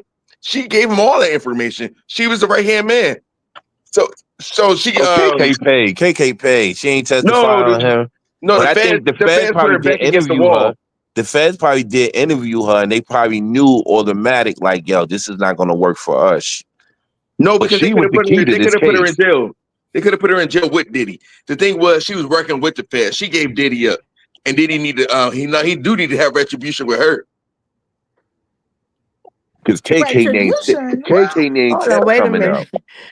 I just want to say this real quick. Y'all got a lot of excuses for Diddy. Everything he did, he was on drugs. They was all on drugs. So if Diddy get a pass, but if Diddy get a pass for what he did for being on drugs, then what about Cassie? And what about the other Cassie young did ladies? get a pass. She And got $30 then million. I want to say this. Y'all forgetting about the other young ladies who testified and said that Diddy beat her up, raped her, left her on some other country, took her passport, let that be, find her own way home. Y'all keep on saying maybe Diddy changed, but we know for a fact Cassie changed because Cassie is now married with 3 children, raising a family. Diddy still got allegations coming out left and right, So who really changed? And I just feel like y'all, since y'all been on here, he ain't got no choice but to change. She a woman approaching 40. So he don't have a choice. But listen, no, he don't have a choice to change. But he because she got that money. Listen to what he changed her. to what he did. Everything y'all say about him, y'all give him an excuse. But they all in the same situation. So why do Diddy get a pass? Okay, hold up. Let me say this, right? When you said what you said about Cassie, right? And I can respect that. But Cassie, the only way she is, the only reason Cassie is what she is right now because she got that money from Diddy. Without that money from Diddy, she was still living with her mother. Let's keep it real. She was her boyfriend was husband was living with her mother, so she knew a lot of people live with their mama. Her lifestyle at some point her lifestyle was messed up when she left Diddy. And she needed the money. Now, you mean at some point after the abuse and the blackballing and she couldn't get her career because he was holding it back, and so that's where her money went at. So that's another way she was victimized by him. But listen to what you said. Listen what you said. She had it out when she went to Kid Cudi. She chose to go back. That's not on Diddy. It's not on Diddy that she went back. She does have to take some responsibility, but it's on Diddy, his behavior and the things that he did. I guarantee you, if you ask him would he like his daughters to go through any of the things he put them young ladies through, they'll say no. And let's not act like Cassie and this lady, Jane Doe or whatever, are the only people who testify. Again, there are women who testify that he beat them, hit them in the head with hangers and across the face with chairs and stuff like that. Now, I will say this: I feel like the feds should have paid more attention to the other stuff. The feds should have paid way more attention to the criminal stuff than the sex stuff, only because we live in a misogynistic world and we have people who have views such as yourself. And in this society, it's hard pressed for a woman. It's hard pressed for a woman. So I really do feel like they should have paid more attention to the criminal case. I'm sorry. Yes, some of the sexual stuff could have sound came out, but ridiculous. Cassie was on the phone with the drug dealers ordering the drug. She's both of the women picking them in they want, having personal side I conversations. wasn't talking and about the drugs that having they free. were using. I was talking about the drugs he was dealing and the He guns that they wasn't said he was dealing. He dealing. wasn't dealing. He putting drugs on the table. Hey, it's a freak off. They have what they want there. If you would have paid attention, there was a selection to choose from. Yeah, they wanted to be on them drugs. That's the Hollywood thing. This ain't new to them. And 50 Cent baby mama, she didn't have to involve herself in it. She wanted the money because 50 Cent was only paying her $5,000 a month in child support, and that wasn't good for her. And she wanted a bigger house. Yeah. She could have lived anywhere with 5,000, but she wanted a special lifestyle. She wanted to have access to the private. She took Diddy's private jet to go talk to another celebrity about a freak off, which was Kanye West and his wife. And they had a freak off together. So But I understand what the again, woman was saying. I understood. yes. I So understand what you're again, saying. I get what exactly. Again, unlike you, I'm not exonerating anybody from anything that they may have done. There are some things that Cassie, Jane Doe, and all the rest of them may have done wrong. What I'm saying is, why are we giving so much grace to Diddy? Everything we say he do, oh, he was on drugs. Oh, no. When the gentleman was up here trying to explain to y'all that he is a womanizer, that every single relationship he has ever been in with a woman, he abused them mentally and physically. Y'all kept cutting over him, so y'all couldn't hear him. But I'm here to tell you, what about when he beat Misa so bad that she had to hide under a He car not on outside? trial for that, What about lady. what? He not So on trial for Cassie that. was Get out on your. drugs when she was doing what she was doing. But that's the ugly Was part of Cassie on the same drug? But that's the ugly part of the She was on justice the same system. drug, right? But the So ugly why he part get of, grace? yeah, but the No, ugly part of the because I'm not. justice system. I'm sorry, but he's not charged for that stuff. He was charged for racketeering and he was not guilty. Sorry, the feds they played their hand wrong. They overreached. That's So yeah, He wasn't that's the charged for ugly part that. of the But let's justice keep it system. real. But let's keep it real. In the court of public opinion, he it was don't matter. charged for it. So let's keep it No, real. So the same way you but judge listen. I Cassie, think The where court is of the public judgment for opinion is a whole Diddy? bunch of bitter baby mamas, man. Sorry. Nah, but listen, I Who's understand a bit I understand what? what the young lady's saying. I understand what she's saying. It makes sense of what you're saying. I get what you're saying. And I'm not going to dispute what you're saying. The problem is that the situation in this situation is when you saying, yes, Diddy is overpowering all these women, he's manipulating these females and all that. I understand that, right? But at some point, as a grown woman, you got to find it out. That ain't for another woman or another man or somebody to tell you. Because if he can manipulate you and you knowing what he doing and you watching and you seeing him and you stick around, you get what you get. Because you could have easily exited yourself out of the situation. Okay. I just want to jump in real quick. Let me just jump in because I have to find the emergency exit sign in this conversation. As I stated earlier, the majority of people that side with Diddy are people that feel that there's an injustice when it comes to Black men being wrongfully convicted of crimes. To me, Diddy is not a good representative for that argument. But I digress. This is what we're going to get. Ladies, I said earlier and I'm going to say it again. We do need to have these uncomfortable conversations. It is a vetting process. You need to know that there are men that are like-minded that feel like if you put yourself in a situation with someone like a Diddy, you deserve what you get. Right. Be $30 million. warned, beware. $30 million. Be warned. I didn't talk over you. You're And she probably rude. got a book Be deal on the warned. way. Be warned and beware and do your due diligence. I want to bid everybody a good night, good morning. I'm out. I can't take no more. No, professional. Yo, you know what? You know what's so crazy? You know what's so I have a crazy? question. It's so crazy it's so crazy that at the end of the day, I feel like nobody's really taking Diddy's side. We just happy he wasn't sent to jail for the rest of his life over these acts. Because the reality, this is acts in the bedroom. It has nothing to do with me or you. No. But how come it don't got nothing to do with me or you when it come to Diddy, but when it come to Cassie, we all in their business. We got her whole facts out. Okay, If it yeah. don't matter for Diddy, why do it matter for Cassie? We got Diddy whole facts And out we too. shouldn't He be was in Diddy taking bedroom. men's We shouldn't be babies in and rubbing Cassie them on their bedroom nipples. either. Here's a hold on. So this y'all are like grossly botching and trying to simplify a very complex case. It wasn't. Which it was, and I'm gonna tell you why it was. Because unlike to y'all's narrative that this was just about a freaky man doing freaky shit with a bunch of clout chasing, goat digging ass bitches, it was a bit more complicated than that for these reasons. People are literally informing y'all about the things y'all keep editing out of the nuance of what's going on with Cassie. And I'm glad that you said this, Consciouztv member in the chat.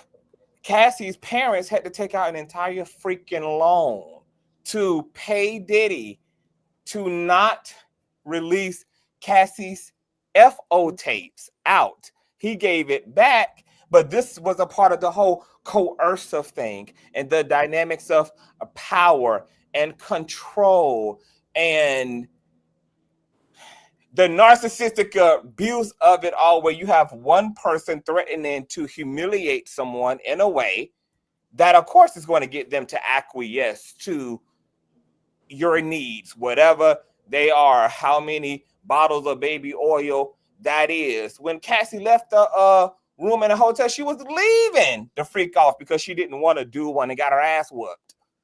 And I have a question.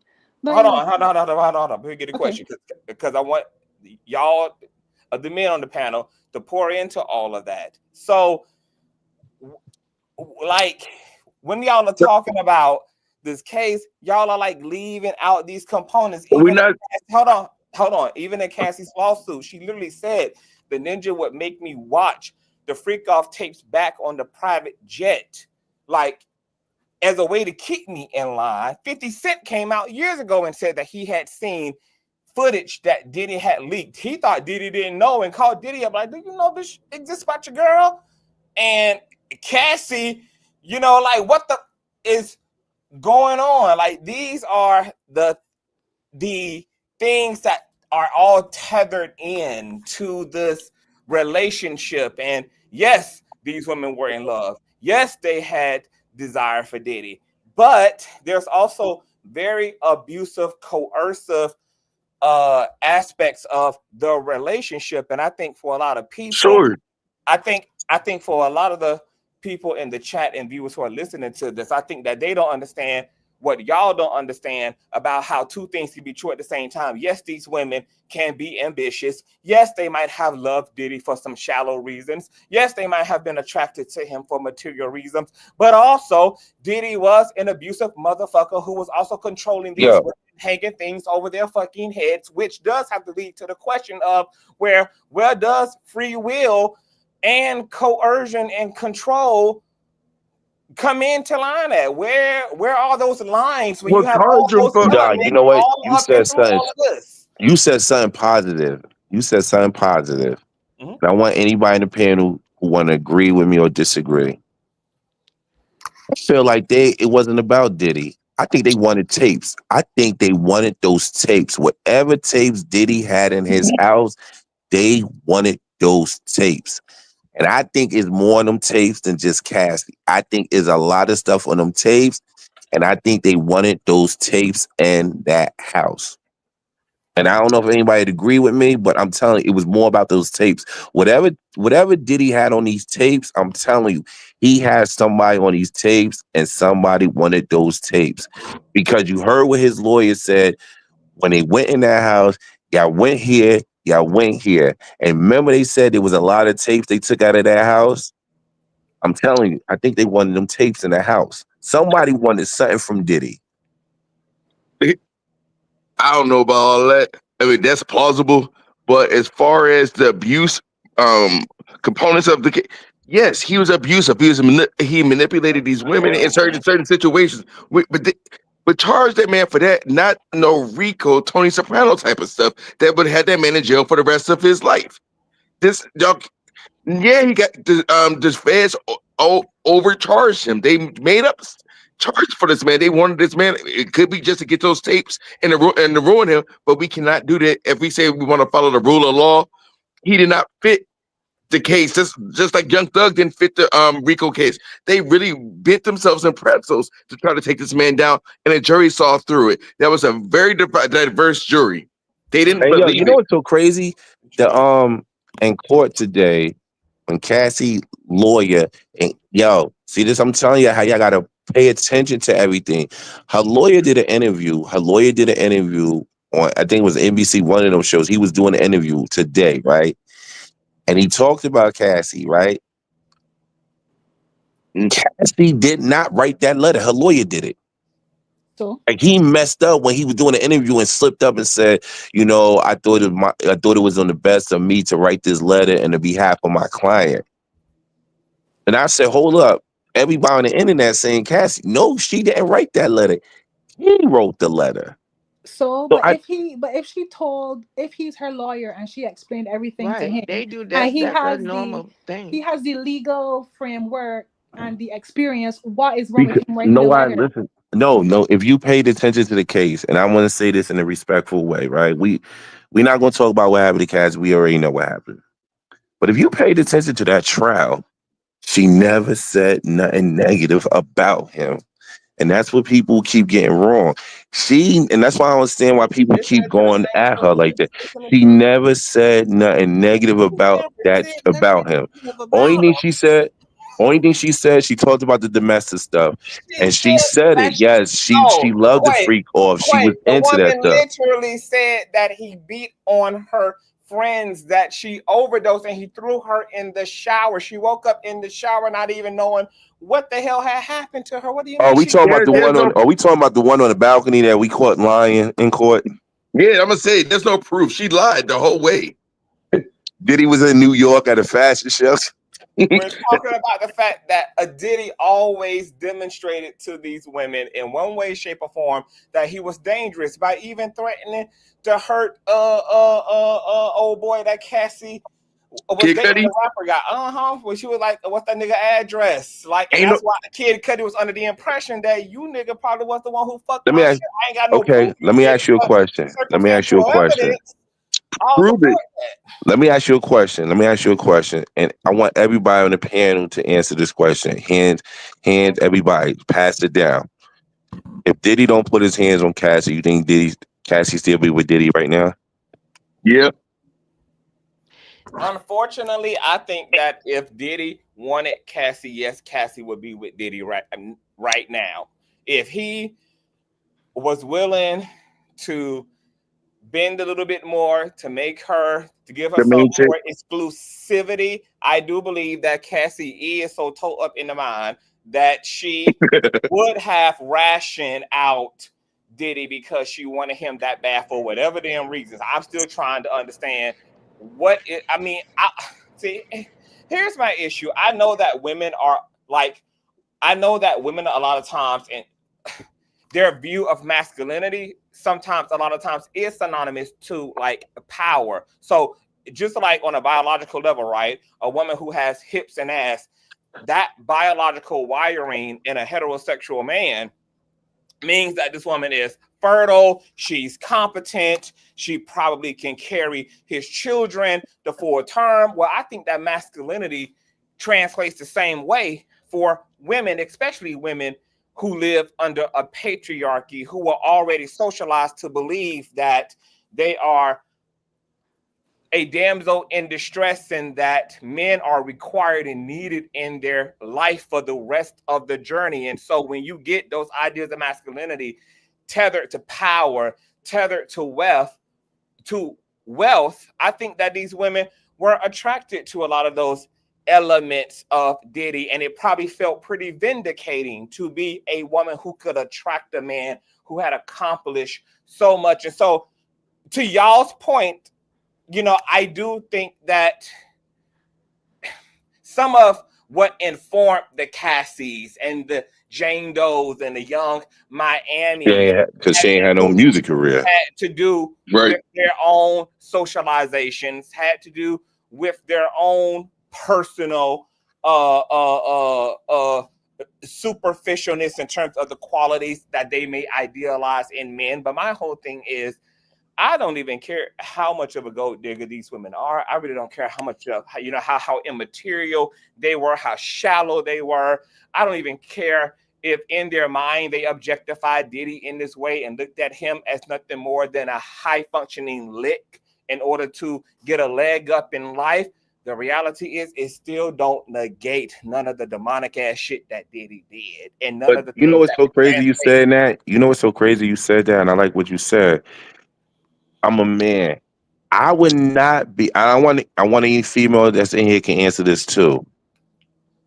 When she was on that stand, your husband is in that crowd, and you say he's sitting there. And you tell the people in court, and they ask you, "Do you still love Diddy?" And you says, "I will always have love for him, and I love what we had." Yo, think about that? How would that make you feel as a human being that's dealing with somebody like that? Because Cassie's the new lick because her husband he came up on $30 million too. He gonna ride the wheels, ride the car to the wheels fall off. I said early on that I had no idea what the fuck the prosecution was doing with these witnesses because I did not understand what they thought they were accomplishing by putting these women on the stand who still were holding on to this narrative of love. Yo, remember what the lawyer said?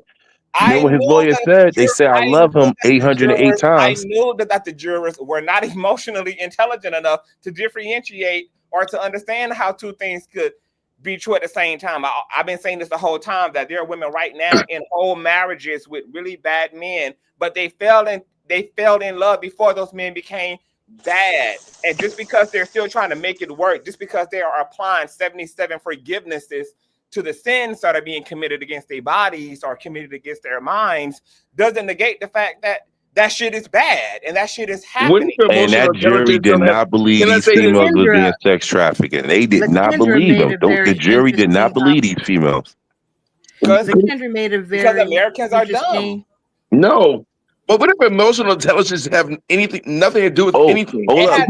Hey, yo, real quick. One of the jurors has everything to do with it. Because let me get no this matter off. what case you get, it's about shaping perception. And if you get a group of people judging the situation from the outside in who don't go skin deep, who don't go beyond the shallows of a situation, who allow shit to exist in this left and right way, who don't understand that there's big ass gray space that exists and nuance that exists in situations, when you get people who remove from all of that, you get a fucked up situation. Let me say this. No, let me finish my thought. The conscious, look, the jury was there. They saw hoes that were paid for their services.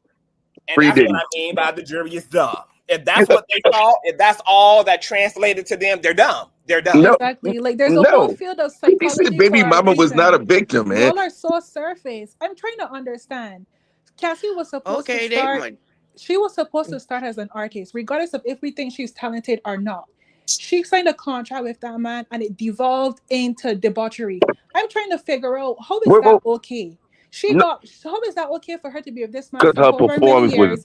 And then at the end, let me finish. And then at the end, she has nothing. She has to move back in with her parents. So much so that she wins a couple lawsuits and she gets retribution on the back end. Why is that okay? Why do you think that's okay for her to be with this man for such a long time and have nothing? Listen what you just said. Remember they said in court, your performance was bad. When you was on 106 in Park, she said, "Yes, I agree. My performance was bad." She admitted Diddy did try to help me. She said, and she even said there was times I didn't want to go to the studio. I didn't want to do this. I didn't want to do that. And they said, and they asked her, "But why?" She was like, "I wasn't into it." Who fault is that? He was paying for studio time. He was getting her Lil Wayne and all of them. He also held the indiscretions over her head. No, the money and the lifestyle. Him getting her dressed, taking her expensive vacations, private jet. She loves that part. But if you paid attention to the trial, they said it was a whole point where they said Diddy was pouring all the money into Cassie over all the other bad boy artists. If you realize that most bad boy artists only get like one album off, and then Diddy dump you or whatever. That's most bad boy artists. And they were saying like, you know, the money she got was the money probably she would have got for 10 hours he signed it to. Let's keep it real. Yeah, and here's the thing, Cassie again, she was with an R&B star. Even if she Cassie was with didn't an end up R&B star singing, before Diddy. she could have Ryan evolved Leslie. into She was with something Ryan else. Leslie. She was He with could have Ryan. transitioned her into something else, No, not she just a can't. whole. No, what else she There gonna are do? She so ain't Yeah, got that's no there are how so they talent. many call other Cassie people as a that are whole, but they don't want to untalented say that and they Diddy have is a other businesses. sexual Why couldn't she deviant, get money in another a Diddy way? a hoe too. psychopath. But he was Y'all don't want to Diddy a label hoe with Diddy, but money. y'all want to label Cassie. Diddy No, no, no. is a deviant. Let's call She Like is. let's see them. every but did you relationship with okay? women But did you turns hear the physical. trial? Did you hear the trial Everything. when they said that Nikki didn't want to do a track with her? They said when she asked Nikki to do a track with her, Nikki didn't want to do a track with her So because what? she wasn't talented. Okay, so what? She could have had another business. She could have parlayed into What? something else. She's a pretty girl. Business She she could have got? done something else. All right, To can I Listen, say say this? that I'm gonna say all this. can I Hold up. just say Can I with say the something? whole all the she was Ryan worth Leslie is thing? to She be a left hoe Brian is Leslie for Diddy. ridiculous. All To right, you say know that what? at Can the I say end of something? her Can I say to something? say at the end It's, of no to say at the end of her time with him that she No. deserved to just be in a house with her mom and have nothing to show for Yeah. it all is right, can I actually say this? Hold up. disgusting. I'm gonna say this. I'm gonna say this, and you might don't know this person. You know who the smartest woman in it that did it the right way? Is Bill Belichick's girlfriend. You know what she did? She got with him. She's young. And you know what she did with that money he was giving her? She built real estate. And she built real estate where her worth right now is Did Diddy almost like allow $20 her to million. build anything if he paid for everything? No, you're not missing. You're And missing then what at I'm any point saying. he could take it from her? You missing Sell what your I'm saying. dresses, sell your bags, sell your shoes. Listen, Oh you my missing what I'm God. saying. If you You guys dealing are with pathetic. somebody, if you're dealing with somebody that's a major person like that, I'm pretty sure he's giving you money and you're taking you doing all this stuff, right? It's up to you to want to get something out of the deal too. Now, if he's giving you money and you not trying to put that money into nothing, that's on you. That's on you. What part of Most of he these controls average everything females don't you out here that's understand? doing what they doing on Instagram, better believe they getting them bags and they putting that money to stuff. You know how many people I can name that's on Instagram that was a dots and all that, and they put that money into real estate and all that other stuff. They was smart. She wasn't smart. Wait, he obviously felt like she deserved it, which is why he acquiesced and gave her that. Because I believe Diddy loved her though. Oh, No, please. Oh, God. This is Listen. I That believe is he not loved. love. You want That to is not tell us love. that Oh my! Man, love and Oh abuse y'all! and being ladies, forced if we through don't learn periods anything and else from this UTIs to conversation, please a man is love that he Oh loved my her? Okay, God. if we okay. don't learn anything else from this Wait. Can conversation, I? that was Y'all have, crazy. let Did me. you see the depictions of Let me her talk. That was injuries? Did you crazy. see the Don't say that depictions of her again. bruises and That her was Oh. crazy. That Don't injuries? way say a that Okay, thing. again. y'all Love? women, I can't argue with y'all all coming out of the woodwork. Listen, if Cassie can love him, why Diddy can't love her back? People love What the way kind they of love. love was No, that though? let me finish. I'm not saying it's a good love. I'm not saying it's a healthy love. But for Then it him, ain't love. oh Anything my, that ain't good and no, healthy ain't oh my, love. It's good and She healthy, was but it a ain't love. thing to oh, him, okay, like a Not love. little y'all toy. don't want to hear. Y'all don't want to hear. This We is why don't. okay. It's not. It wasn't a perfect love for me. I do believe Diddy loved these women. Now you may not know how to love the way y'all want to be loved. It may not be a perfect love, but for him, he's in love. He loved all of them women. But That man is incapable of love. No, Cassie, no. I agree with what he's saying. I believe what he's saying. I Cassie believe what loved he's him saying. back. Cassie I loved him believe. back. There was some good times and bad times. It wasn't all bad, and it wasn't all freak offs. And it was to the point where she liked the freak offs. It's love is complicated. And just like you think Tina Turner didn't love Ike, like she did. But Ike It's sexually assaulted complicated. Tina Turner. Didn't we see it in the booth? The moral of this story is Didn't we see the that? moral of So this now we story is know that men that we Well, love we saw a movie. can We didn't get it. sexually We didn't get abuse it. us. We You didn't. see how But that Ike, works? but it You see doesn't how that matter. works? It doesn't matter Yeah. if you saw somebody. We're talking You see about. how that works? We're It not doesn't matter. talking about the It times that is. Cassie freaked You can out. We're assault talking about the somebody times and that love Cassie them, and said no, and it he can be beat the her up wrong and drugged love. her up and made her do it anyway. Okay, That's no. what But we're come on. see, talking hold about. up. Because Not the The half of times y'all that moral. she got said baby But yes. fathers that do the same Tina shit, told Ike yes and plenty y'all of in times. They love, was but married. it's That not day good she love. said But y'all no do the too. shit. But the Why is moral it of the okay story, for the Diddy moral of to the have this story, the complex moral of the love, story but is no one he, else, you can't understand I where anyone mean, else is coming from or anybody else's situation? Why is it okay for Diddy to have this complex love, but these Most people other have women are complex love. exactly. assholes and They they act just like Diddy decided to be there and they Fabio. could have left at any time? That's the argument that you guys made this whole time. Conscious, But get all back of on a the sudden, screen. Diddy can be complex in his emotions, but no one else. Right. I mean, they turn into Dr. Phil when they talking about Diddy. nah. But listen, Exactly. I'm gonna say this. Let me Because say y'all Everything on is this. very trash. simple and You know what He the surface. get problem is. You know what all the these problem is. We learned excuses. He what we did it because learned. of this. Know what we learned about this. You know what we learned today. We learned that a lot of women need to have more self-respect for themselves and stop selling themselves short. And they And need so fuck. do men. And so Let do me And men. let they me need tell you A fathers in their something. little life. bit, That's what you yeah. Because learned guess what? today. I think it's funny I how learned that hold today. on, But I hold on. I also think that learned the men are talking about how the women need to choose better, but the gag is Diddy chose all these women as well. He But And probably listen, had let me to say this. exactly. too. We all these all women that listen. y'all are mad lined his ass up and got their pockets lined. Exactly. He chose all of them. Exactly. Exactly. But listen. But They we have a all one-sided let's put up. coin. They Listen. never Hold flip up. it over. Let's put all this in Yo. this situation. We all dealt with some bad relationships. We Yeah. all been there before. We all Yeah. been here. We probably ain't put our hands on a woman before, but we all been in a situation where we loved somebody and we thought somebody loved us the same way, and it was different. It's part of life. You're going to go through your ups and downs in relationship. Ain't no relationship is perfect. And if anybody say the relationship is perfect, they fucking lying. I'm No, hold sorry. on. All right, hold on. Yeah. I mean, I've been in love. I've been in Hold love on. No, in no, hold toxic on. Hey, hold situations. on, because I won't have to mute nobody. I want to let me cook super quick because there's certain things we can't overlook. We got to be real careful about those type of talking points and being real vague when we talk about love, because I think one of the problems and deficits in this motherfucking society is that a lot of shit that y'all would call love, even if it's quote unquote on the lower spectrum of love, it's just flat out Conscious, abusive. you're not being fair, Hey, Conscious. hold on. Hey, shush. the issue is that you're right. Relationships are not perfect, but we should never make room to rationalize abuse as an attribute of love. Imperfection, yes, may be an attribute. And what that should look like in a relationship at the very most is me and you attempting to learn each other's love languages. Me learning how to be patient with you and you patient with me. Us learning how to put our egos aside and consider each other. It shouldn't look like me forcing you through fucking freak offs and coercing your ass with your nudes and your nude selfies and private information and stealing from you and putting my hands and feet on you. That is not fucking love. The shit y'all be just like grouping into love is wild as fuck. Like, and I don't want nothing to do with it. That's what the Let me fuck tell you love something. is. You know what's so crazy? Keep that kind of love the fuck away from me. Me No, I'm gonna keep it real. You know what's so crazy? You know what's so crazy? I never knew what it felt to be loved or knew how to love, because at the end of the day, I wanted my mother to do that. God bless her soul. But I didn't get that from her. So I never knew what it felt like to love a woman or give a woman love. I had to learn it on my own. And when I learned it, it was too late because I lost a good woman.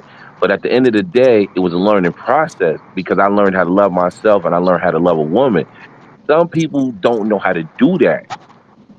And that's the issue. Some people don't know how to do that. Now, a person that has So since we domestic in holding their all life, the women accountable, Let them talk, Conscious. how come the Right. Diddy don't tell me Right. don't tell me what to do on my shit? For one. Right. Why Respect. did so since we holding women accountable, why did it didn't take 5 million of that 20 million he had to give to Cassie and get therapy for that childhood trauma Some real and that help. mama Are we going to act like black? and Are we that going to act daddy like black people running? Are we going to act like black people since go to we talking therapy? Like about that's the norm. since we talking Black about women what go the to therapy, women yes. since we talking about all since Black we women talking about But if go. you all if the you things since we talking about all the things that the women should have did, but if why you would did have paid Diddy, attention to the case, why did And Diddy Diddy go to allow therapy. why it did didn't Diddy work. allow himself to get this far and accomplish this much Diddy did go to therapy if you pay and attention to the see this trial. much bad behavior out of himself and never address those core? Yeah, he might have been in therapy for some clearly low level shit, but he He wasn't need a dealing with psychiatrist. none of the psycho Yeah, he need a maniacal shit psychiatrist. oh my He God. didn't do to be any dealt work with. in therapy Nah, at you know what it all. is? As black people, right? As black people, we was taught growing up, like, you don't talk about your problems to somebody else besides the people in your house. And that's how we was raised. You know what I'm saying? So a lot of people take therapy as a joke and stuff like that, because the reality is not a joke. But the reason why people take it as a joke is because you don't know me, I don't know you, but I'm about to sit here and talk to a complete stranger.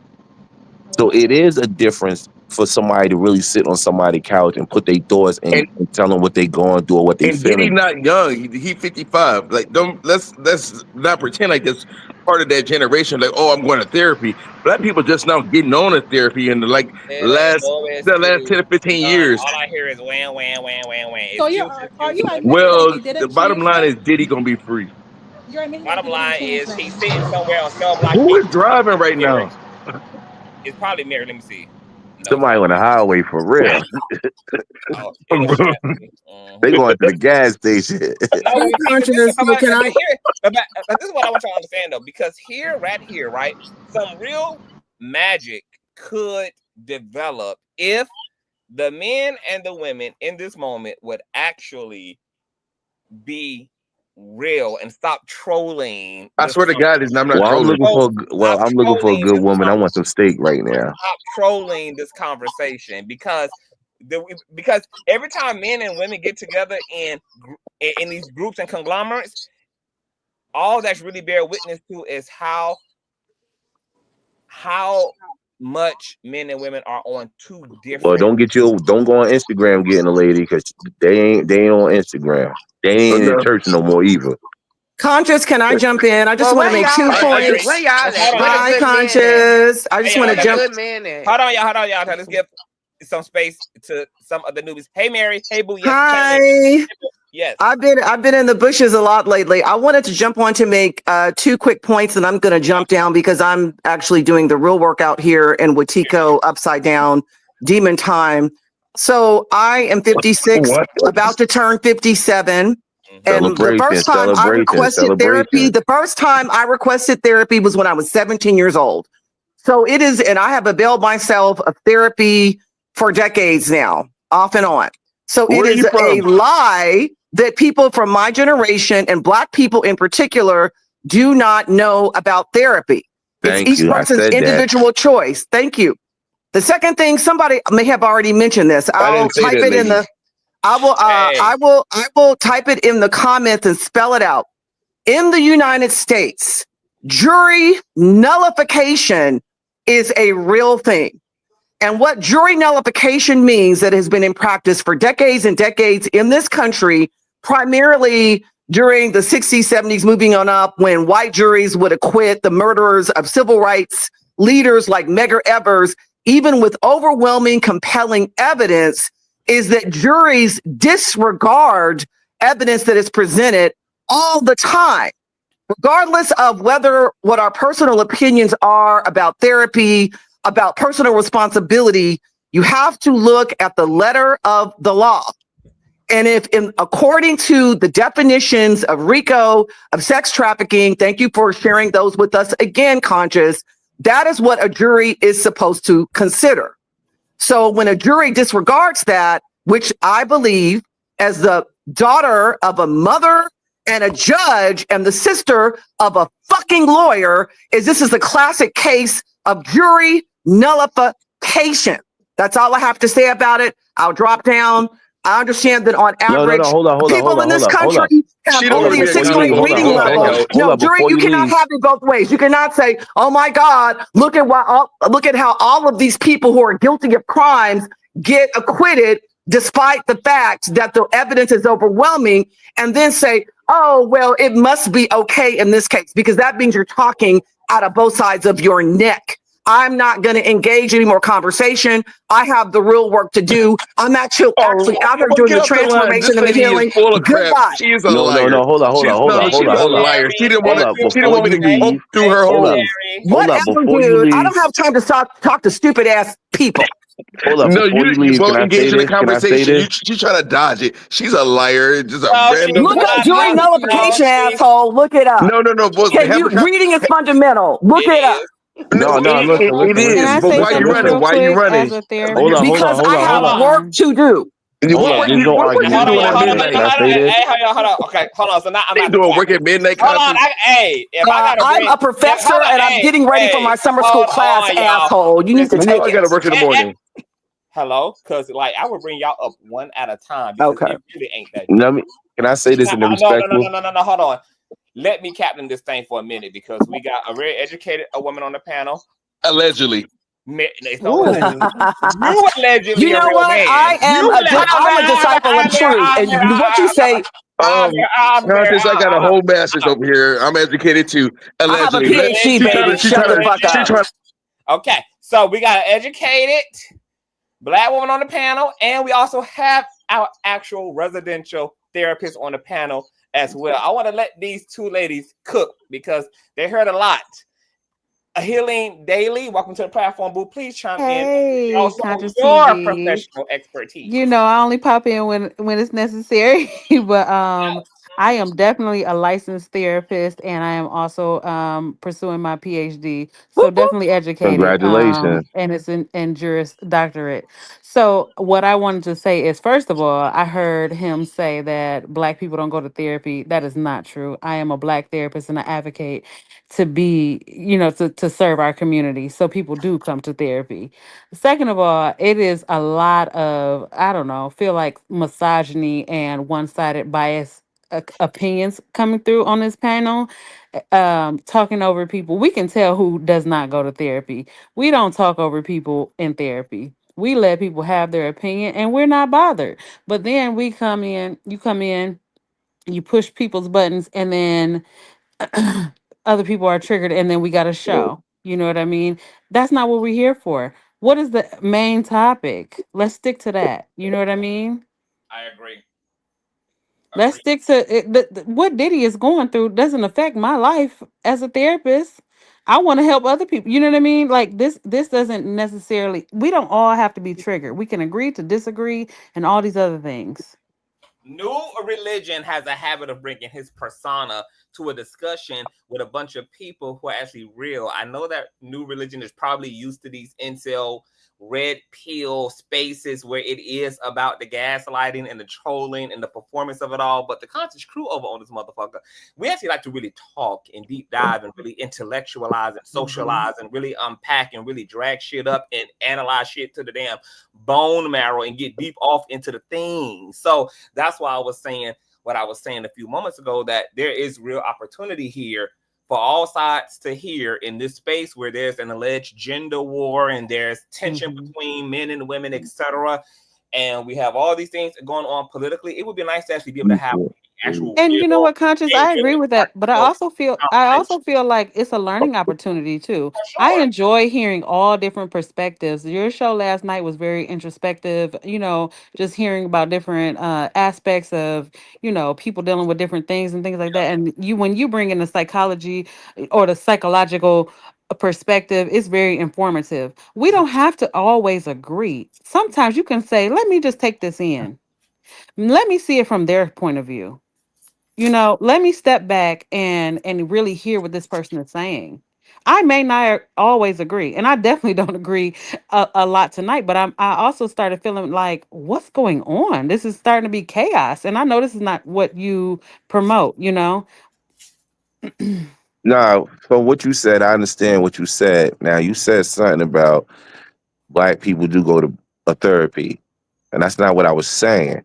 What I was saying was Black people never went to therapy back in the days because we was taught what goes on in your house stays in your house. That's what I was saying. And now I say you see more and more people go to therapy because it's helpful, but some people to choose not to go to therapy because some people feel like I'm talking to a complete stranger that I don't know. And how can I explain myself to somebody I don't know? So some people do feel uncomfortable with it. I wasn't saying nothing And you negative. know what? I understand what you're saying, and there's nothing wrong with being uncomfortable. The thing about being uncomfortable is that we have to push ourselves. If I know that I'm at a place where I need help, I'm gonna go talk to somebody, right? And I'm gonna build that relationship and I'm gonna build a rapport. It's also about finding the right therapist too. You know, every therapist may not be right for you, but you have to find someone that you feel comfortable talking to, that is welcoming you, I was that is told that able to most build a therapists rapport had their with. own therapist. Yes, absolutely. I'm a therapist and I have a therapist. Absolutely, because we're still human and I still have day in and day out stressors. On top of, I work in a detention center and I work with youth. So the things that I deal with at work or the things that I deal with that clients dump on me, I have to have someone to dump on them. And then they have to, everybody needs somebody. You know what I mean? We're not on an island and we're not all the same. You know, and the main thing that I was taking away from even last night or today is let's not all group each other together, all black women, all black men, all gay men, all da da da. That's not how that works. We're all individuals, you know?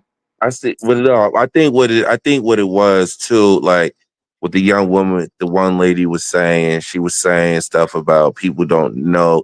The problem with this case was you had a prosecutor that overcharged him. Number one, but number two is when you put so much charges on the table, right, and you're not explaining all the charges and all this stuff into it, it's hard for a jury to agree and understand everything.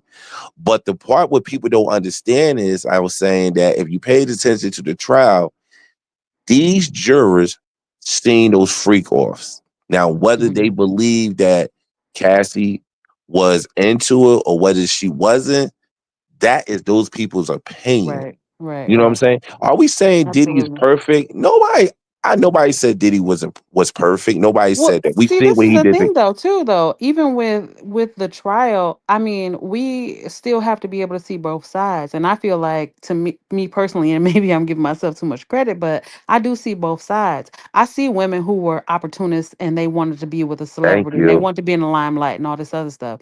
Okay, so it didn't pan out right? And then they became abused or certain things happened along the way. So then those charges got dropped or whatever. You know what I mean? You can't charge them for things that you were voluntarily signing up for, right? And then I was always questioning, like, so you say you got raped 20 times or whatever the maid said, but nigga, you kept showing up. You know what I'm saying? Like you keep going That back to and the what house. you You just said was the interesting. feel?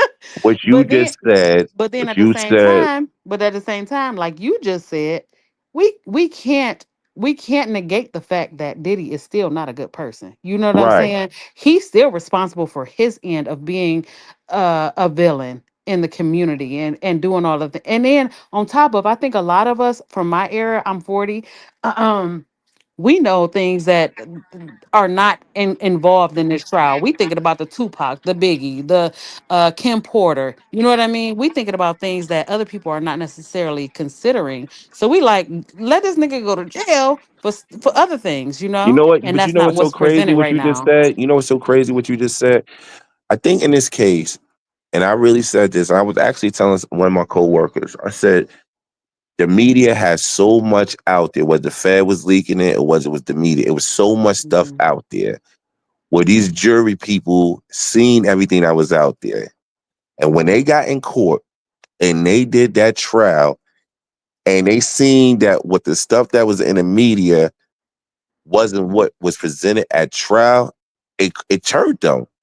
But There's the no part way to have a fair trial when you're such a big celebrity, and on top of the jury was not sequestered. You mean to tell me that the jury, so say they picked any of us that's up here on the panel right now, you mean to tell me when you go home at night, your family not asking you questions and you got YouTube and you got access to Facebook, Instagram, all the things, it's not a fair trial at the end of the day. They wanted I to, think they want to, I they want believe to that. paint it like it's a fair trial, but it's not because you're still influenced by everything else that's around you. Same way we are as individual people. You know what I mean? Can I jump in, Conscious, here because I have a couple of responses to this conversation that's happening right now? Absolutely. Go ahead, Mary. So the first thing I will suggest, and I'll enter this information in the chat, there is a book called The Body Keeps the Score. Conscious, Wow. you have covered this topic many times. I would also say that just as the licensed therapist is sharing, there are many kinds of therapies, there are many kinds of therapists. And it's really important, for example, if you have experienced any kind of trauma, to actually look for what's called trauma-informed therapy, because therapists get different kinds of training, just like medical doctors do. Yep. So the concern I have with this conversation, I hear a lot of implicit bias. First of all, if you've ever worked with anyone who has been subjected to any kind of abuse at any point in their lives, you have the issues with post-traumatic stress disorder, complex post-traumatic stress disorder. And what that goes down to is a trauma, someone who has been traumatized, your brain and your neurological synaptic connections become rewired. They work very differently. It does not make sense to anyone who has not experienced this kind of trauma or any kind of comparable trauma with similar symptoms and effects to understand why someone would keep going back. I mean, I just no, but you're right. I'm not done. I'm not done. Do not interrupt me. So that's the first part. The second part is the reason why I go to jury nullification and law is the law is very counterintuitive, right? And it's conscious. I know you were alluding to this earlier, and people being regular folks and leading with common sense. It doesn't matter what our opinions are. It doesn't matter what we may feel about any of the tangential issues around Tupac or Biggie or anyone else. Based on the legal definitions that have been shared multiple times, based on the parameter of 2 out of 3 of whatever the criteria is, for example, for sex trafficking, which was to me definitely very easily to see that was proven. That's why I'm saying that when juries do not actually take into consideration the actual parameters of the law, the actual specificity of the law, that is called jury nullification. In terms of like, I would be able to sit on any trial and be able to rule out everything else, regardless of what's on Instagram or anywhere else, just based on the simple definitions that are being presented. I don't know how the prosecution explained and broke everything down. I don't know what the jury instructions were because I was not in the courtroom. So I'm not going to make assumptions either way when it comes to whatever instructions were given or were not given. These kind of questions and assuming that people are going to no one can get a fair trial. The comments about, well, someone was raped 20 times and they went, that is what you need to be informed about trauma and about what actually happens to human beings from any walk of life at any age, no matter how young or old, when it comes to their brains, their nervous systems, their physiology. Everything changes.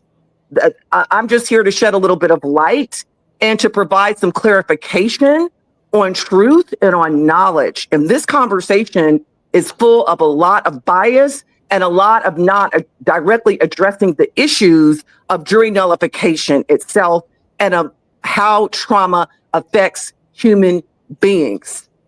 All right, can I say this? Can I say this in a respectful way? I want to ask one question real quick. I want to ask her, where are you seeing the bias? Like, can you specify exactly where Yes, I want to know. That's what I want to hear. Yeah, to me, it's very disturbing that you would say someone said that they were raped 20 times. Why would they go back? That's a lack of understanding of trauma-informed therapy and trauma and what happens to the brain and what happens to you asked me to answer, so I'm responding. What happens to every part of our system? What happens to our nervous system? When you understand what happens domestic to violence our cognition? When you understand domestic violence and you understand the level of trauma that does occur in domestic violence or just violent relationships, period, I do understand why people go back. I do understand Stockholm syndrome. And when you say therapists, they're trained in certain avenues or groups or whatever. Yes, you can have a trauma-informed therapist. You can have a therapist that deals with psychosis. You can have a therapist that deals with surface level like depression, anxiety, all those kind of things. Sure, absolutely. But just because I understand, it doesn't mean that I'm still not human too. I understand her going back, even with me saying that. On top of me being a divorced woman from someone who I was in a domestic violence situation prior to becoming a therapist.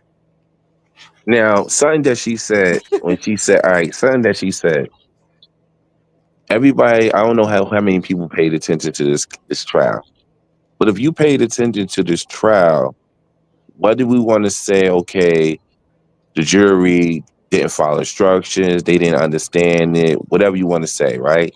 But the problem with this case was you had Jane Doe, you had Cassie sitting up there on that stand, and constantly they said how much they loved him. They constantly said it. I remember the defense lawyer said, "Go read it." They said it 808 times. And when you say sex, Absolutely. hold up, and when you say sex trafficking, if I'm correct, wasn't they also hitting these escorts up?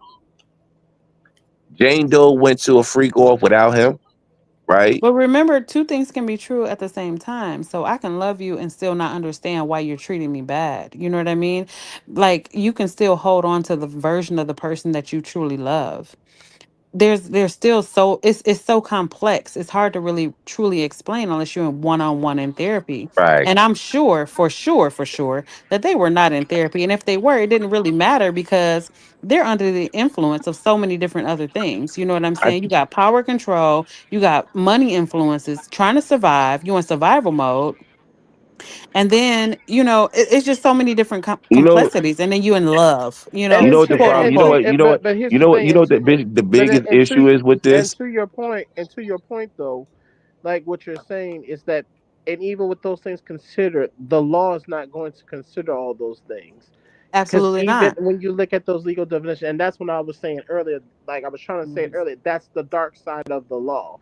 One Mm-hmm. thing that when I heard the gentleman was saying, like, because that's what we call a technicality, if you will, because no matter how many times he abused those women, that's not a RICO charge level type of charge in It's a law. state charge. So here's the ugly. So that's the and then you have to. But and here's one thing I'm just gonna say. And I'm just be quiet right quick because of the type of institution and antiquity of this country, what is built of an inequality. It is not surprising that law is written with a certain linguistical confusion or Mm-hmm. ambiguity to it to make it to where the language. You have to be a bitch that wants to be into reading comprehension and be very analytical and literal at the same time. It's a very thin tightrope. So It's But you not know an one what? thing, But emotional field. And I would say yeah, this the law is basically like math. You can't say 4 plus 4 is 2. No, the law is going to be really precise. It's not emotional like therapy. So, me as a therapist, I also work with the courts. So I can understand a client's background and all the trauma that brought them to the point that they were in. I can work with a child or an adult who has had so much trauma and they were so poor that they decided to go rob somebody and that was their way of survival. That's why they were out there selling pills and stealing guns and da da da all these other things. I can explain it down to the T, but guess what? The law is like, no, you are a threat to the community. Point you know blank what's so period. crazy? You know what's so crazy? What you just said, right? That's why I said, well, a lot of people always use Cassie and say, oh, she's the victim. For me, I say, yes, she's the victim of domestic violence, But you right? can be a victim and a perpetrator, and I think Right. that the two are true, even with Cassie. Mm. You know what I'm Now, saying? it's And as and and, far and as I'm not trying to. Hold Mhm. on. Can you go a little bit more into that? I'm healing. Okay, yes, I can say. Well, I think that with Cassie, first of all, for me, what I've been following the case from the very beginning. She was groomed from a young age. Older man, celebrity. She was trying to get her modeling off the ground, all that kind of stuff. Right? It's the opportunity. It's kind of like if you can imagine yourself in survival mode. I want to get this. I want to do this. You know what I mean? I want to take my family out of here. Blah blah blah.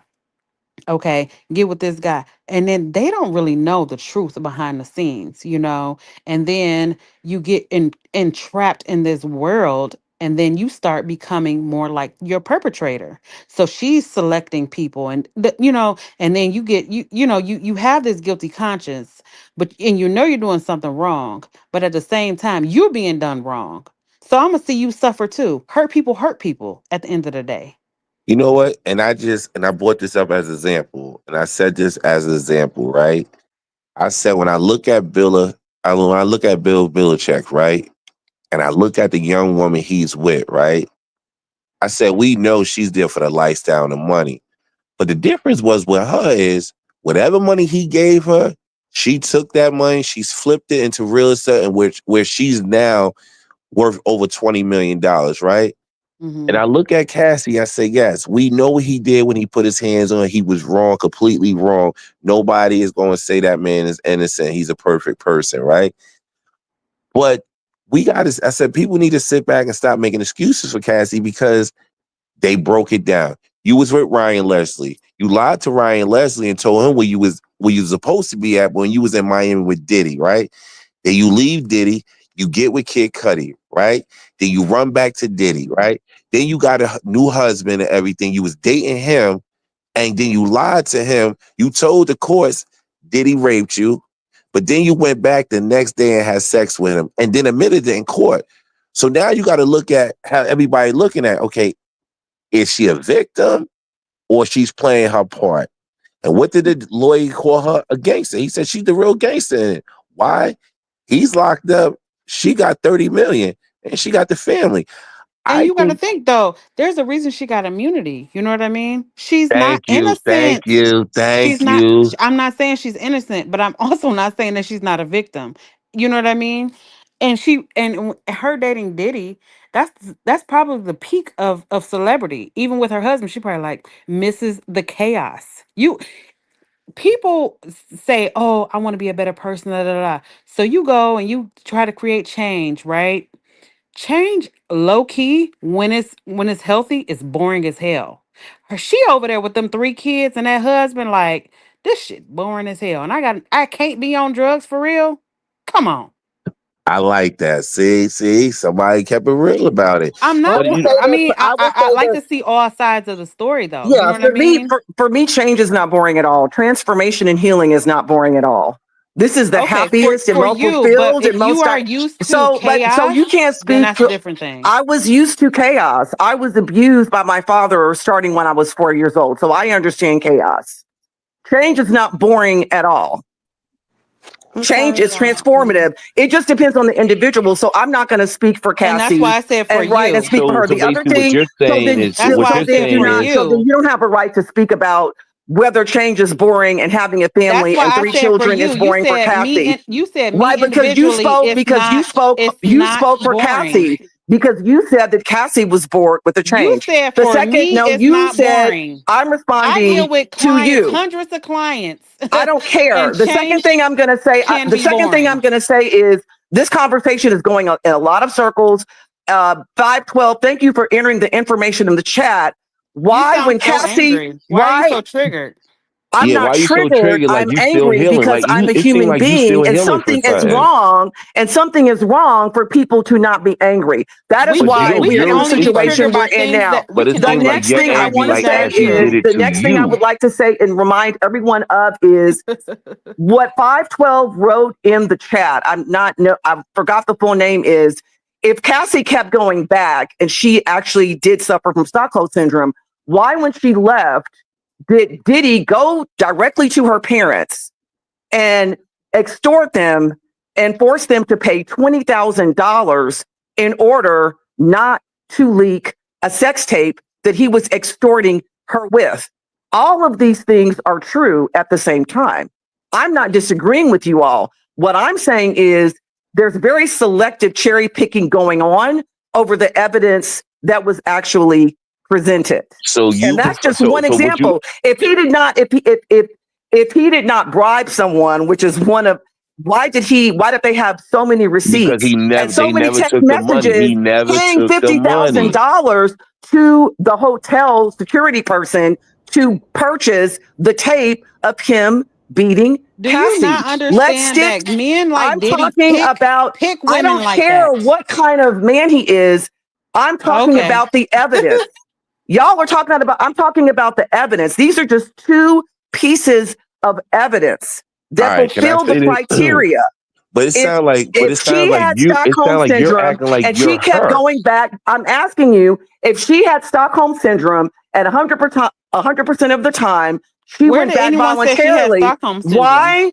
I'm just mentioning what someone put in the chat. Why did he have to then threaten her parents with releasing a videotape that he was already extorting and coercing her with? And he forced her parents to pay $20,000. Your laughter, your snarkiness is dismissive. It's passive aggressive. All right, can I say something? Can I say something? Respect. Hold on. Can I say something? Respect. I'll Can I say say this. something? Respect. Let me What say she something just said. right before you get going. I'll say this. You know, someone is triggered and they feel attacked when they start attacking you on something that don't have nothing. You win the argument when somebody start attacking your character when it don't have nothing to do with the real conversation. But you know what's so crazy? It's something that's definitely triggering her. Like she's still healing for something. But not only that, the part that she don't understand is when she keeps saying Cassie this and that. The problem with the whole thing with Cassie is nobody's not saying she's not a victim. We seen what he did to her. So yes, she's a victim. Mm-hmm. But she's not a victim in all the sex acts. And the reality was the sex trafficking. No, he wasn't trafficking you. You got on them private jets with him. You was calling these escorts. You had And the just like escorts. we talked about earlier, as far as the law being just kind of similar to math, you can say yes to 99% of the sex acts according to the law. I'm not saying it's right. You can say yes to 99% of the acts, but once you say no to one of them and you not feeling it in that 1%, then it's a no, right? And But now not you only being that, forced. they also, remember, a lot of people don't understand, when they was in court and they showed those tapes, they said, y'all seen the tapes, Cassie was directing everything in those bedrooms. And you know what? I believe that. You know why? Because she loved him and she wanted to please him, right? It may not have been for her own benefit. It may not have been for her own desire. It may have not have even been for her own pleasure. Even during the acts, you know, women can put on a show because at the end of the day, she may have had her own motives. And like I'm saying, that does not mean it's right. And you know what's so crazy? And I said this, and I literally said this earlier. I said this earlier in the chat. I want to quote the hotel thing. She testified about her texts after he attacked her at a hotel in 2016, an incident that was recorded on a security camera. Quote, "You always want to show me that you have the power, and you knock me around," Ventura wrote. "I'm not a rag doll. I'm someone's child." Diddy's defense attempted to link his violent behavior to drug abuse and jealousy. Ventura confirmed that Diddy once grabbed her phone out of her hand and ran away with it because he suspected that she was dating an NFL player. It was part of a pattern, she said. Quote, "He took my phone, my car, my watch when he was angry." Mm-hmm. No, but you know what? But what you just said, all that is 100% true. I think the problem with this It was a case lot of was hold on. At this other part, the relationship was so dysfunctional, and this is why Cassie's situation, they was going to need that jury was going to have to be made up of a certain type of people with a certain type of education. I honestly wish they just would have had a bunch of damn psychiatrists and therapists as the jurors, because it was kind of going to take that type of mindedness to really understand the complexity. Because here it is, we also had a woman who claimed that she was getting great in the same relationship that she was also admitting she was having consensual sex in. But because the jury is so dumb, they bunch it all together and choose the parts that just feel the simplest to them, and it puts them in this, it got to be all the way this or all the way that. Once again, I but realize see, but what you I said, knew it was all the then. true at you the know same what? Well, I'm going to step in because I wanted to ask a question for the panel, because I wanted to ask everyone on the panel if you have ever received a letter or request to be a juror. Yeah, I have. Okay, yeah. You- And so like when when you get that Yes, letter. yes, I have. I served on 2 juries. I Yeah. served on Yes. one. And so like when you get that jury request, they get it through your like license or your state ID or registration. Um and so when you're pulled to be a juror, it's something that you have to notify your job about, and like the pay is not It ain't great. pay. It ain't great. Yeah. So whatever you're making at your job, they're not going to pay you that when you're serving at a jury. But the reason I was bringing that up is just to I know there was a lot of talk about the jurors and things like that, but I just wanted to see if anyone else had been in the jury, and it seems like there was people that have been. And I also was thinking that I guess I wanted to ask, and you guys don't have to share it if you're not comfortable, but have you guys ever On these panels as well, y'all, I need us to all learn how to like really like create a single conversation, because like statements get made, conversations start, and then another question that's contrary to what just all happened gets taken, and then we down another road. So I don't really know how much we're accomplishing in trying to have a cohesive, coordinated, organized conversation around this thing. So let me organize this a little bit. Is there anybody here who doesn't does everybody here agree that Cassie is both a victim and a self-sabotager? I don't know if that's Yeah. Yes. And Yes. back to the hold on, and back to the lady Does comment everybody about agree with that? Does everybody yeah, A agree? perpetrator Yes. and a Yeah. victim. yes. Yeah. Okay, And so back to wait, because language is important. The person who just said perpetrator, can you define what you mean by perpetrator? Like, what does that mean? Perpetrating I'm what exactly? saying perpetrator and a victim, meaning she was hurt and she also hurt other people. Such as? The same things that were done to her, she did to he other did to other people. I people. mean, She such as she Exactly. was who? Mhm. so she was sex trafficked allegedly, and she also did that to other people. The same way that she was groomed and stuff, I feel like she did that to other people Okay, too. hold on, wait. When she said do it to other people, she was in Hey, control. hold on. Let me got this super quick. Okay, but who's the other people? Like, I need like specific. Okay. Who did she sex traffic? Who did she groom? So she was a worker for Diddy and found other people who were victims and who were Or not victim? really conscious of what they were signing up for, and she took advantage of that. And Thank she you. paid them, the same thing that was done for her. Well, wait, hold on, because I want. I don't know about the I don't language. know if I agree with that. Hold on. I don't know about the language here. Like, she found sex workers who perform sex. That's not. She didn't find victims in that case. She found No, people who do exactly. what they do for what they And want. It's kind of like finding a drug dealer to give you drugs. The drug yeah. That's true, but I don't know. It seems like there's a little That's bit that, of nuance in that's there. why. There's like a little. But that's the nuance when if you're a person that serves on a juror like myself, I have. That's what I'm saying. It's kind of like that. Okay, whenever you study, no matter what your grade level is, right?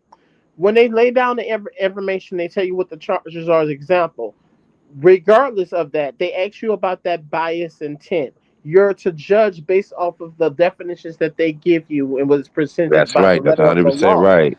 So it's like, okay, I don't like it. I am Yeah, but not agreeing. the way But they no, but here's described the Diddy was way too specific. but that's the thing. That's why I said what I said earlier about the people being based on how they voted. And I'm gonna say this: the reason why I can see it both ways because what I learned through ADOS, especially, it's funny that we're talking about celebrity. Do you understand the aspirationalism for both sexes now, male and female? You understand that both of these archetypes are something that's sold to both sexes and genders? So, with that being said, I cannot be surprised that her and her femininity, Puffy and his masculinity, can have this degenerate behavior. No, but When, I'll hold on, let me argue finish. Let me finish. Let me differently finish. Let me because finish. Let me finish. I am saying based off of what is presented, especially for these particular community. So it's not my feelings. This is not me saying I feel this way. No, this is a fact. I am saying that based off of what is presented as aspirationalism, I can see how the victim or the victim of that can also become the perpetrator. Because we can't pretend like when we deal with people, I'm not saying all, but at the same time, that is the thing that it's all a victim of institution. It's all a victim of a certain perception. I'm not saying necessarily victim because that's the word. Some people don't like to see it that way because I kind of see that side too. But I can't pretend that when I look at things even politically, that yes, there's an aspirationalism that's sold to Black Americans specifically from male and female, gay and straight, trans and non-binary, etc., that is sold to you in a certain way for you to look up to people that are more aspirationalism in entertainment and in sports and etc. You're not looking at the moral character. You only get to see this bullshit now because of what is presented to you through law. And And then it's not only that, what he said is, I've been on a jury before, right? And let me tell you how it works. 9 out of 10, is this real? 9 out of 10, somebody already coming in court and got you guilty. I'm just letting you know how it goes. Somebody already got you in court guilty. But when you in that room with other jurors, right? When you in that room and they put everything in front of you and everything you heard in trial, right?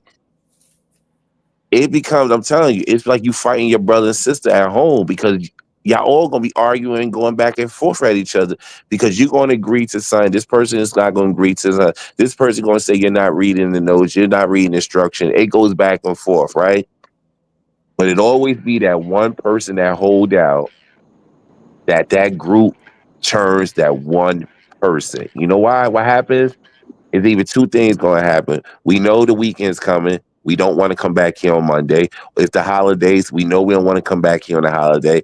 And it only take you to get that one or two people to turn because they see if you got 12 jurors and you got 10 over here that's going this way, the other two is going to turn too now I want to because say they don't something want to real feel quick. like the bad people. Let me just kick in real quick to the original question. And it was saying basically like how are the sex workers being victims too? And I feel like, sure, she signed up to or pulled in sex workers, but at the same time, even throughout the case, we saw where the sex workers were kind of saying like some things were uncomfortable for them too. So we're pushing boundaries. We're consistently pushing boundaries. We're giving them drugs. We're doing things that they're not used to. You know what I mean? So then they're still being pushed. That was my perspective of it. I think Yeah, also, can I with this say trial, something?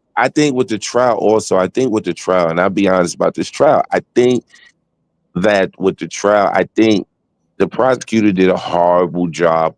And I'm agree with the one guy who said this. They put the wrong people on the stand. Because when you look at Cassie, yes, she was a victim when he beat her. But also she was engaging in sex acts. I knew they wasn't gonna get sex traffic on her. I knew they wasn't gonna get that. I said it from the rip. They're Yep. not gonna prove sex trafficking because the escorts went up there and said they were communicating with her. They was communicating with her. She was giving the money. They were communicating with her. So how can you But get I him feel on? like this is an argument based on like how were the sex workers communicating, which What? is dumb. So What? What? I was saying I feel like this is like what you all are arguing with is or what you're arguing with is how the sex workers were communicating with each other. And that's silly. That's No, dumb. no, you missed my point. You missed my point, right? Okay. There's one All right, part I'll of hear it. your point and then I'll There's one part of it where you got the escorts that go up there that was at trial and they said, hey, yes, we communicated with Cassie. Hey, yes, we communicated with Jane Doe and all that, right?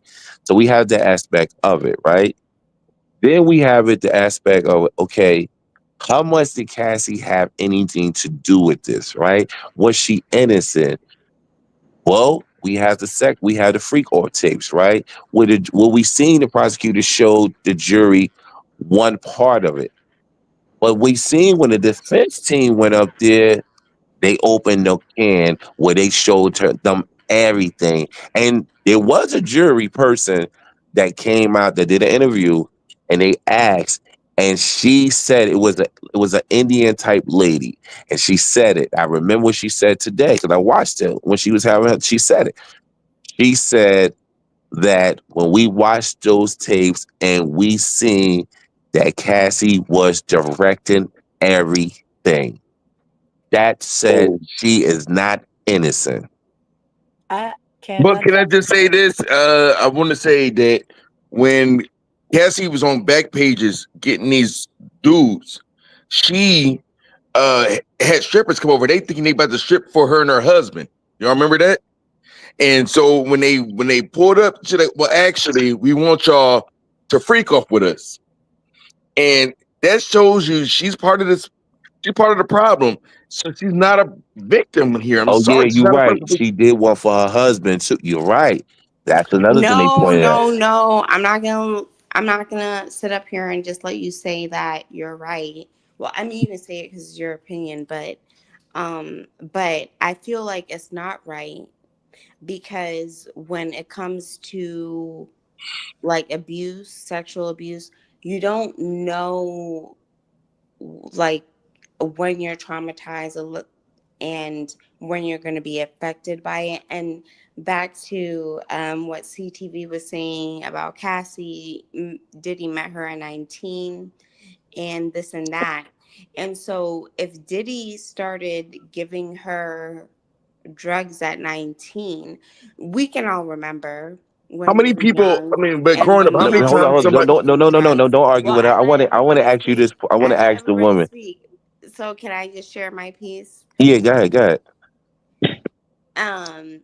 So when you start taking drugs when you're 19 and things, you don't really know the impact that it's going to have on you. That's a And fact. so it's clear in the lawsuit that Diddy met Cassie when she was 19.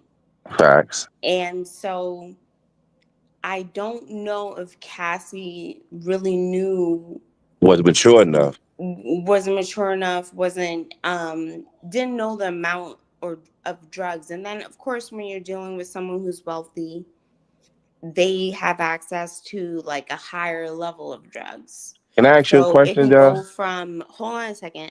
So it can go from like you taking drugs at 19, maybe you're just smoking regular weed at 19, and then the scale of weed goes up, and it can start at that, right? So it can go from like you taking regular weed and taking more like weed that has like more substance Yeah. and stuff in it.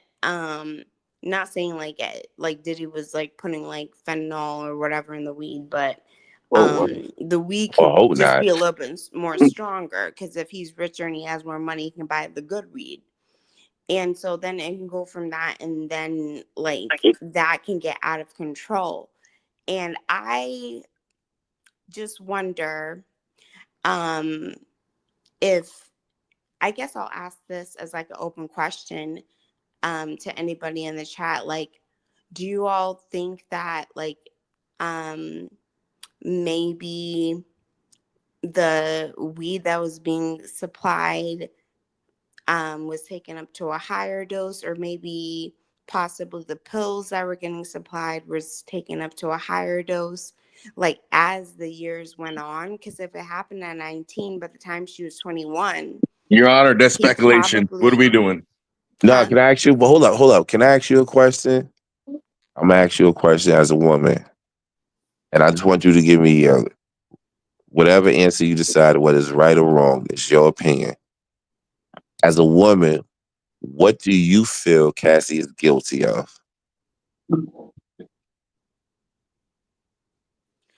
I don't think that Cassie was guilty of anything when she was introduced to drugs. No, don't take the drugs out of it. Take the drugs out of it. Let's take the drugs out of it. What do you feel that she was guilty of, if anything? Can't If she ask the wasn't guilty of question, then nothing, tell her how to answer it. You know? I don't. You cannot I'm ask gonna. her My to give you answer's an gonna stay answer the if you're not same. I willing to don't think listen. that Cassie was guilty of anything when she was introduced to drugs at a higher rate of drugs than she was used to. How do you know that? How do you know that though? How do you know that he introduced drugs at a higher rate than she was used to? He was not new to Hollywood. So Can I say something? Can I say no, something, let her y'all? answer. No, let her answer that. Hold on. She literally said that she never had done drugs until Diddy. He was the one that introduced her to all that shit. How do we know that? We don't On know top that. of, And you got to remember. it was never contested. That's how we know it. She said it. It wasn't contested. So we take it as true.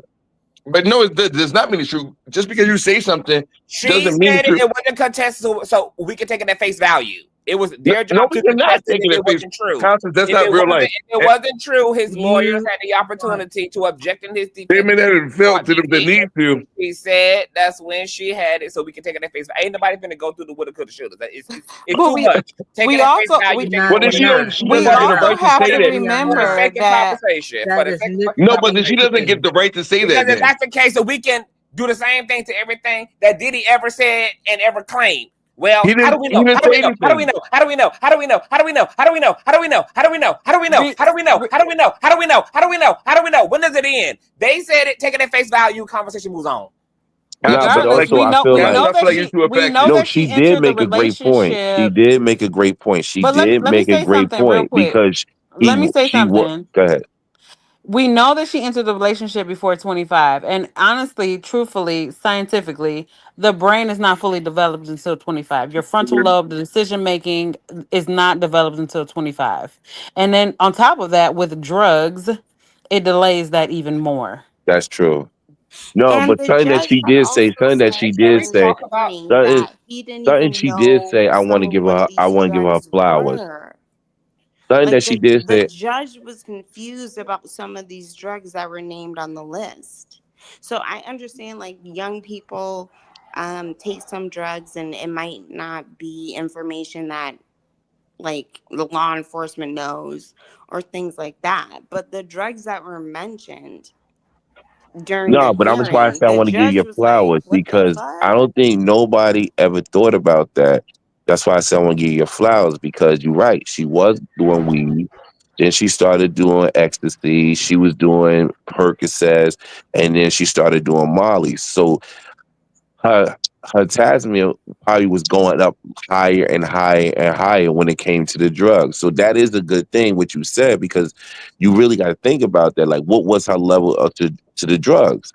Because she went from smoking weed. She went from y'all because I got to Her pull it up level here. of the Hold on, drugs hey, that hold she on, was hold on, hold on, hold on, hold on, 19. hold on, hold on. I got to pull it up. So I got to pull it up right here. Ventura testified that drugs like ecstasy, MDMA, or cocaine helped her stay awake during these alleged sessions, some of which reportedly lasted for days. She stated that Combs or his staff would deliver these substances before gatherings. Ventura also testified that she used drugs, particularly ketamine, disassociate and numb herself during the freak-offs because she hated participating in them. While the defense questioned her about their mutual drug use and referred to them as get-high partners, Ventura maintained that Combs was not happy when she used drugs without him, only wanting her to get high with him. She also testified that Combs was addicted to various substances, including opiates and ecstasy, and witnessed him going through withdrawal. Wait, she was doing. Did you hear what you said? She was doing drugs without him. This ain't no. She ain't new to this. No, She's used to this. When you have a suspicion or developed addiction, you can do drugs. Hold on. And literally, like, I'm not gonna have no out of context dumbass because I can't. I'm not about to go around in circles in this shit. She did drugs during the relationship. She used drugs to not only cope with freak-offs, she used drugs to cope with the trauma of the relationship being allegedly. and then she had And then because she started to become addicted for all the reasons she was using it in her spare time because she actually became an addict at some point. So much of an addict in this relationship that Diddy at one point had to tell her ass she probably need help and need to get drug rehab. All that started in the relationship. All That's that true. No, you're right. You're right.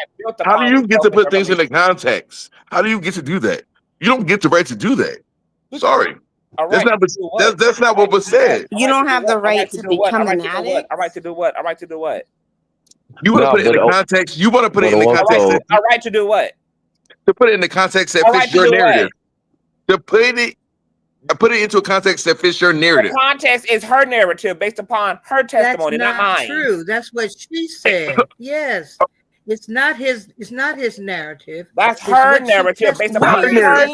That's her narrative. It's her narrative. You continue just like it's Diddy's How do we know that's true? It's like it's Diddy's narrative that he's not an abuser. It's Diddy's narrative that he This is exactly why Diddy is free. Narrative. That's why. But let me ask you a question. Let me ask the woman a question. Just the woman. Why I think Diddy didn't get charged with sex trafficking, Cassie or Jane Doe? What is your opinion? The jury is dumb. What women are you? No, come on, don't Because do every that. time Don't I do talk, that. you speak over me. Are you asking me or another woman on the panel? I'm asking any of the females on here, any of the women on here, why I think that Diddy did not get charged with sex trafficking, Cassie and Jane Doe. What are your opinion of it? Do you want me to answer or? Nah, you can answer. Go ahead. Feel free. I'm here. A woman on a different chat. I think it was because what? I think the reason that they didn't succeed in proving the sex trafficking charges is for what we have discussed earlier, and that is the defense was able to discredit the prosecution witnesses, and they made it sound as if these women were willing to go and do this, that they totally negated any drug use or essentially some of them were saying, what was going on in their heads. I think it just was that they didn't succeed because the jury had heard enough and were convinced that these women wanted to do this. So they couldn't find him guilty of trafficking when the ladies were willing to go along with this. Yeah, I agree with that. To me. Thank you. See, that's what I agree with that. I love when my But sisters come can I jump together. in, y'all? I want to answer if y'all mind. Okay, yes, you can go ahead and answer. I'll answer right after you. Go ahead. Okay, thank you. Like I said, being that I've been through the type of stuff that Cassie went through, what I'm saying is I was 19. Okay. I was 19 when I met my ex. That's how we knew you were still dealing with something. We knew. No, but listen. I'm trying to make a point here. You need to be quiet because you just asked. I'm trying to make a point to I'm not talking about you, but I'm talking to the gentleman. You need to be quiet because you just asked women on the panel for an answer. So you need to let the women answer. So you can't interrupt when we're answering because you're not going to get the answer to what you're asking. So let us speak. All right, you can go ahead. I appreciate that. What I'm saying is, I understand where Cassie's coming from because of her mindset. Like at the time, she was young. You get me? And what I'm saying is, I was 19. This guy was older than me. You get me? My mind wasn't fully there. You get me? You get what I'm saying? Yeah, and I'm following you. When you go through trauma, you already going through stuff, and you looking kind of like a father figure or whatever to try to kind of console you or be there when you have trauma and stuff. You get what I'm saying? You don't expect nobody to hurt at you 19, or you don't know let her finish drugs are. You don't expect nobody to hurt you when you try to find love and stuff like that. you know, and maybe she was trying to find love. Have you ever thought about that? And then it's some stuff that could be going on behind the scenes that y'all don't know about. You know, Diddy could be into some dark webs type of stuff too. Have y'all ever thought about that? What? You get me? You just added sort to it now, like. No. I'm making a point. Okay, Diddy let's was get into to some You need stuff. to wait and let her finish speaking. Oh God, stop talking.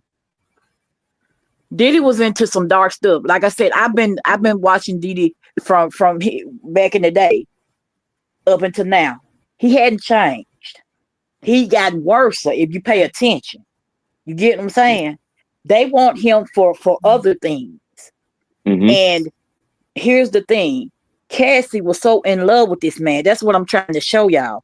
Cassie was so in love with him when she got with him because she felt like he was a father figure to her. You get what I'm saying? You know, like when you go to Hollywood, Or you get what I'm saying? When you go to Hollywood, you try to find somebody to link up with to show you the ropes and stuff like that. She didn't think that he was going to do all of that. He was Well, like you know looking what at it him is, as a protector. too, Miss Rwanda. Mm-hmm. I think that it's like you can look at it as well as females because we all go through it, but I feel like it's not spoken about as extensively as like males, because males can be addicted as well and get addicted early as well. Males can be caught up and maybe like start taking drugs when they're 19 and things like that, and then they go through a whole process about doing drugs and then getting addicted. And so just in this lawsuit, in this case with Diddy, it was just about the females getting addicted. I don't think that there was enough evidence in the male prostitutes that Diddy hired that got addicted. But Cassie I hired. think men are equally addicted. Like they equally get addicted at a young age. But there are some men who like aren't into drugs and they don't smoke weed, they don't drink, they don't like do X, Y, and Z, the cocaine, whatever. But see, it There are doesn't some men that don't. affect the men as it does the women. You get what I'm saying? No, we don't get what you're saying. What are you talking about? No, Drugs is Yo, listen affecting to let what her. I'm Yo, I was saying. trying to You're not listen to even the letting other me lady speak. talk. You being because you've been rude. talking I for was a trying minute to about listen to the other nothing. lady You're talk not even letting me speak. because you How cut you the other gonna lady learn off. anything if you're not letting me speak? I can't That's learn not from fair you. to You me. don't have the qualifications to teach, ma'am. You're talking in circles. It didn't even make sense. The women, drugs affect women more than men. What are you It's talking third about? degree new religion. And no, and not even that in a You respectful show way. us You the cut the other platform lady wall. off. Let the other Education lady and the This speak. is master's one of degree. the henchmen for Earn your Diddy. This is one qualifications of and Diddy's certificates. henchmen on the panel. Nah, but my thing He's on the was, panel right You hold want up. my now. My thing was LinkedIn? the other lady was DM me, speaking. She Conscious. cut the other lady off. Let her finish her point. I really do have a point. You get No, what I'm nobody saying? said nothing. Nobody's saying nothing negative to you. The other woman was talking. I was saying, like, let her finish her point. I Let can her tell land that her the new point. religion is in a relationship to an alpha woman because he has to reclaim his voice when he get out here in these social media streets like this to reclaim his manhood. He's in real life in a relationship with an alpha woman who running shit. That's why he likes to come here and got to over reclaim his time and reclaim his voice. That's hilarious. No, but you Right, know what? because But see here's the the thing. problem. I've been on these panels for multiple times, and I never experienced nothing like this. But it's cool. Let Nah, me. but listen, because No, it's listen. not cool No, because no, no. Well, The listen, difference no, is, I listen, no. feel listen, like Lola, Because I'm listen. still Let gonna me make my land. point. You said this echo man on the chambers. panel is Y'all like women are used to really echo being crazy. chambers when y'all I'm amen gonna each make my other. point. No, Oh, but the I'm gonna make problem my is, You're point. gonna listen, let Miss Rwanda make Why her not just nobody's point. let her arguing with you. speak? The problem is nobody's Why arguing not with just let her. her speak though? Like everybody just take turns, like Yeah, like we because if did in y'all can't learn kindergarten. to Let do Miss that, I'm just Rwanda going to speak. mute everybody, and then I'm going to be selecting who comes next if y'all need that. So if y'all don't want that and y'all want the freedom to just be able to talk, yes, we need to learn some decorum. If not, I can just mute everybody, and then I what can you eating, decide Conscious? like I'm eating decorum. Yeah, exactly. Just let her speak. Like, I can't even see the names on the panel to even address that man who keeps talking.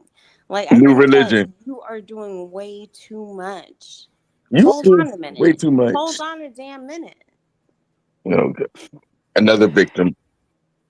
Okay. Oh, okay. Oh, that's New Religion. No, Oh, it all makes hold on. sense Hold now. on. We're not about to do all that petty back and forth. It's taking up time, but Okay, somebody can be all making an actual right. point. No, so Okay, what I was somebody who saying, want to say something is going to say something. Okay, what I was so saying was, I what was. I was Mr. saying was, Wanda was still I asked the speaking, question. so I can hold off until she finishes What's the speaking. actual question? Let's get to back Yeah, to the topic. cause I was trying to I done got answer a lost. question. No, Um, listen. What I was saying was, I asked the question. The young woman was talking. You cut her off, and then you started talking. I said, "Yo, hold up, let her land her point." But then the problem is on here. What I feel like is, well, you want to land your point, or you want to feel some type of way, or you want to be right. You out talk everybody because you want to land your point. It's like it makes people feel like, hold up, you acting Who like is you was the you? one dealing with Diddy, and you was going through something and stuff like that. Who is you? Are And you what is the talking to me? question? Are you talking to Homebody?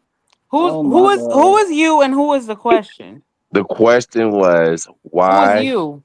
The question was why do you feel the jury did not?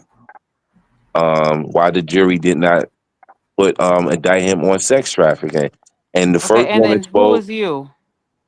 Who is me? Doesn't matter who Okay, I all am. right. So No, yeah, no, Well, no, I no, I have no, was no, only another not question. you specifically, but you said and you trying to drive your point and blah blah blah. Like who are Oh, you? not you, not you. So what happened was the one woman was talking. She talked first. She landed her point. The other woman went and she was landing her point, but she didn't get a chance to finish landing her point because the other woman Right. cut her So off. the Miss Rwanda was landing her point. So yes, I we're would. talking about why we think that Diddy wasn't charged on the sex trafficking, and then we were talking about drugs being given to young folks at a young age. Yeah, so it's gonna all tie And in. It's gonna go make ahead. sense. What I'm saying is the reason why he did not get charged with those charges is because first of all, I told you it's like he going behind the scenes paying people off, scheming, scamming. Look at what he did while he was in court. You get what I'm saying? He knows people. You see what I'm saying? And then he's scaring people, making threats, different things like that. You get what I'm saying? So you never know. Somebody might have made a deal with him about drugs and different things like that. Give them what they want and different things like that because he feels like he invincible. So Now, can I say something? Can I say something in a respectful way? Right? No, because the women are still they have talking. said to You are not Cassie, the No. moderator, So, man. Miss Rwanda, my yeah, Homebody, question to you Homebody's was, a toxic woman, and somebody got to call her out on this. She's just you can say giving. that if you want, but Miss Yeah, it's not even Rwanda, your show. me How you and gonna Miss tell them what Rwanda been not up to do? here on the You're panel for a little toxic, while. man. Let's not be triggered, y'all. Let's give each other a turn to He's talk. triggering So, me. Miss Rwanda, the She's follow giving up toxic question Karen that I vibes, bro. had was, we were talking about sometimes women do meet men at a young age, and mhm, we might like try things. You were talking about how you were 19 at a young age and trying yeah. things, and I was asking, um what do you think about men who try things at a young age? Do you think that happens at the same time, That has nothing to or do with anything. What are you talking about? Oh my gosh. No. So I'm gonna say this. I'm gonna say this. I believe that there is men out here that groom these young women. I believe it. that's not a Not gonna, question for you? I was asking Miss Rwanda. Well, then you get her number and you ask her on your own time. But you She's killing on the us. live. Like, it has nothing Wow. to do with anything. You keep interrupting her. So Somebody she needs was to talking interrupt about her both of y'all. Y'all talking about experiences. some Miss Rwanda talking about what she went through in 1968. Nobody cares. And you talking about I don't even know what you're talking about. That's not we talk about Diddy and Cassie. Let's stay on topic. So what I was saying is he drunk? what I was saying that I think you got grown men out here. I I'm think not. you do have grown men out here that groom women. I think it is true. I think you got grown men that out here that groom women. The problem with Cassie is she was with a big producer and artist, Ryan Leslie, right? She was with him, right? And then, and remember, he had a hit with her too. Then, fast forward, she goes over here with Diddy, right? Then we find out that Ryan Leslie, she lied to him and told her she was somewhere else when she was in Miami with Diddy, right? Now, this is just my opinion too. Diddy is not perfect in it. Cassie ain't perfect in it. Diddy had a woman. He was with Kim. Cassie knew he was with Kim. Cassie knew he was with Kim. The problem is now we playing a mental game because You are playing a game. We're all sitting up here listening to you pretending you make sense. So no, go ahead. listen, let me land my point. No, let me land my point, right? She was still, if you want to say she was still young, cool. She was still young, right? If you want to say he groomed her, cool, whatever you want You're to say. answering the women's Let him question. finish. Let him finish. Let him finish. Right? So now here you is, you lied to Ryan Leslie when you was with Diddy in Miami, right?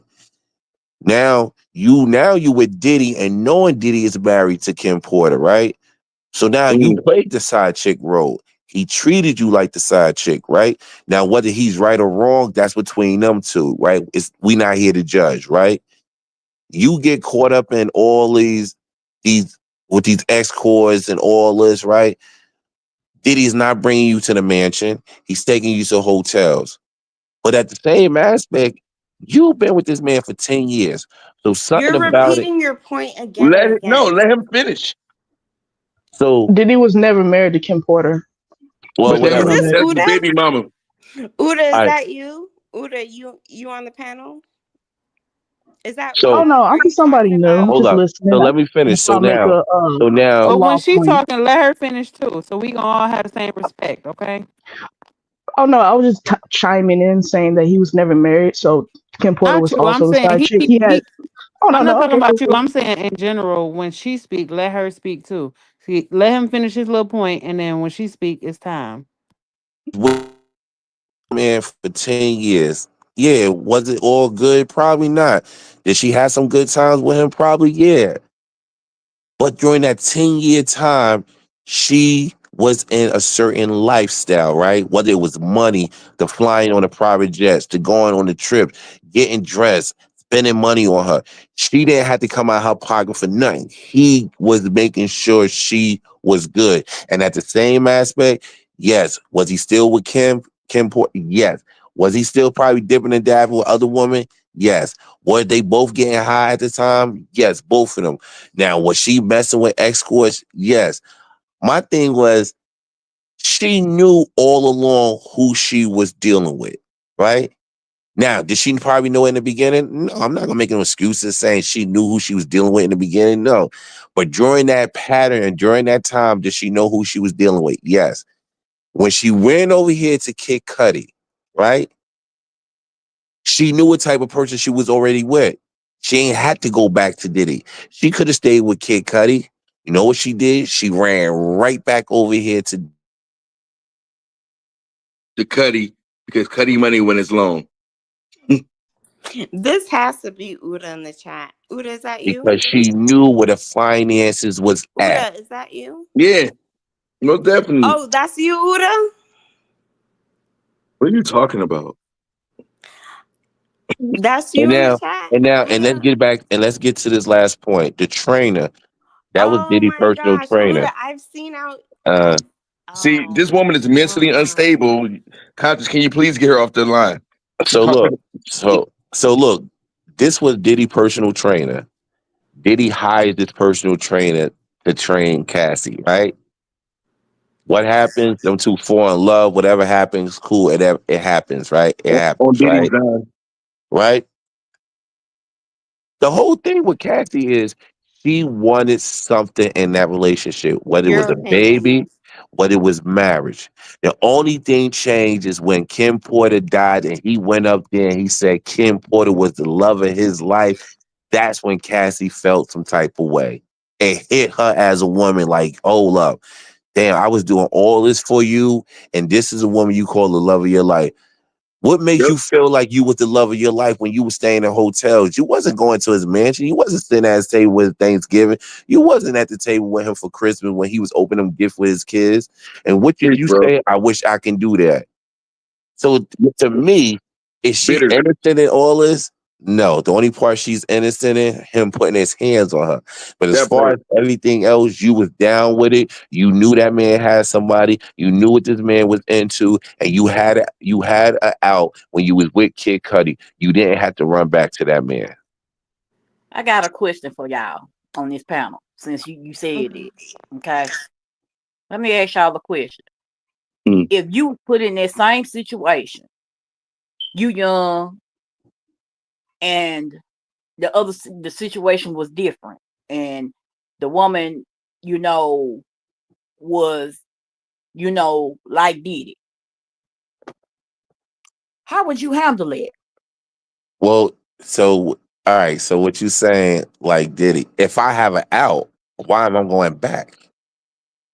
But I'm saying, think about it. You love that person now. But if I have an out and I'm already with somebody, why am I going back? And for the only reason I'm going back, it has to be a finance and lifestyle this other person I'm dealing with can't give me. Oh my gosh. Cassie is an opportunist, man. Just Mr. say what it is. She Can I ask a question though? But here's a question. Can y'all hear me? Can I ask a question though? I mean, there are several reasons why in the human lexicon of emotions why people go back to relationships outside of financial. It could just be that Sometimes that damn thing be good. I be but hold on, missing let me say like I'm saying. Yeah, it could be the motive is subjective. It could be that Look at how pussy. both It could of be them are that disagreeing now. it could be like different things. So I don't think it's fair to say, okay, it's only just because of money. Now there are other things that could be playing a part. But honestly, I honestly see that people get what, and I see two people, regardless of people like it or not, when you have a certain aspirationalism that it doesn't matter all of the respectability things of a human being, and you're willing, that conversation me and Conscience and all of us had on the panel the other day. How much are you willing to be uncomfortable to be comfortable to making other people feel comfortable? You know what? But you know what? You know what's so crazy that nobody said this? Y'all know how long, y'all notice this, how long I she know. waited? Y'all know how long she waited to file that civil case? Y'all know, like, they really think about how long she waited because remember, she was living with her parents. So I've seen you on Yeah, live with IG, other you just giving bloggers standing word in salad, front of bro. the camera I during their really didn't vlog understand anything you said. and trying to stand in front of their live. So I've seen you out there in the Homebody, courthouse with are your you talking suit, to with your backpack, homebody? with Just your text headset, them. whatever you Why are got, you speaking to and you were somebody in trying the to chat stand like in that? front of the blogs and trying to get in front of the camera to get the Diddy coverage. So it didn't even look like they wanted you in the courthouse. It didn't even look like the Diddy trial was asking for you. Conscious, you But you gonna call her Ood is crazy. not This lady's out of here. What control. are we standing in doing front of now, yo? This Armand stuff Ood is went not here, sideways ma'am. just in front now. of everybody.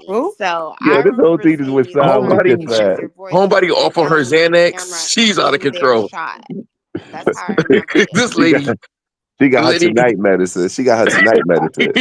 her All Xanax. right. Well, Oh may I God, speak? she on May I speak ketamine. more on? May I speak more on the court side of this situation when it comes Yeah. to why he wasn't charged with the things that were, why just point blank period. If y'all remember who Diddy's father is and who he was He was a connected to pimp. back in He the was a day, Yeah, we know he was a and who he's gangster. Mom connected was a to, yeah, pimp. the gangs and stuff. So when it comes down to gangs, mobs, anything that has to do with even in prison, he was somebody that you don't. He's not going to tell Cassie over the phone, "Hey, go get this prostitute." He ain't going to text her. He ain't He going to was email her. smart. He was smart. He's like, yeah, this is what you're supposed to do. And this is old news. You call them up, "Hey, I need to talk to you for a minute." Boom, that's it. come down to this room that I know he probably got it's a machine that you can block off the signal of cell phones and technology or whatever. You can just put that in the room and nobody can even text or receive anything out of that. No Wi-Fi, no nothing. He can put it in the room and be like, okay, this Hey, is what I want you to do today. I want hold you on. to Hey, put, Shorty, hold up. I want you to go out and I want you to do A, B, C. Well, And Diddy Yo, then you when was know he, what? even Hold on, charged hold on. with You know what? You know what's so crazy? You prosecution, know what's so and crazy? so Can we're anybody tell me this? asking a lot of what ifs. No, We're hold up. asking Can what ain't no somebody what ask me ifs. this? This is what he did because they didn't Cassie have no pulled the proof. superheads. Yeah, Cassie pulled superhead yeah. This is on what he Diddy. did. We don't have no proof. It don't. Cassie pulled That's the not the superhead same. on Diddy. You can't be a superhead when she got with him when she was 17. That's not Oh no, superhead. don't move her. She wasn't 17. Stop She moving a bit. she wasn't 17, 18, nothing. She wasn't She even was in no 19. videos. She was never in no video No, shaking her listen, ass no, for no, no, different listen what I'm rappers. She saying. don't shake her I ain't ass because seen she no ain't got no videos. ass. I Have ain't you seen seen no. Cassie? That's what super. She didn't do. No, She but did listen, the porn, but the difference only one who got was the porn is Diddy. no, no, listen, she did what Superhead did. She wasn't in the video, but she did what this Superhead did. When she put it out there, she was gonna do a tell-all and tell on everybody. What happened? Did she People do that? started trying to buy her book out and buy her not to put that book But out. Cassie didn't have. Did Cassie put out a book? Yeah. No. Oh, you didn't hear. That's how she got the civil money.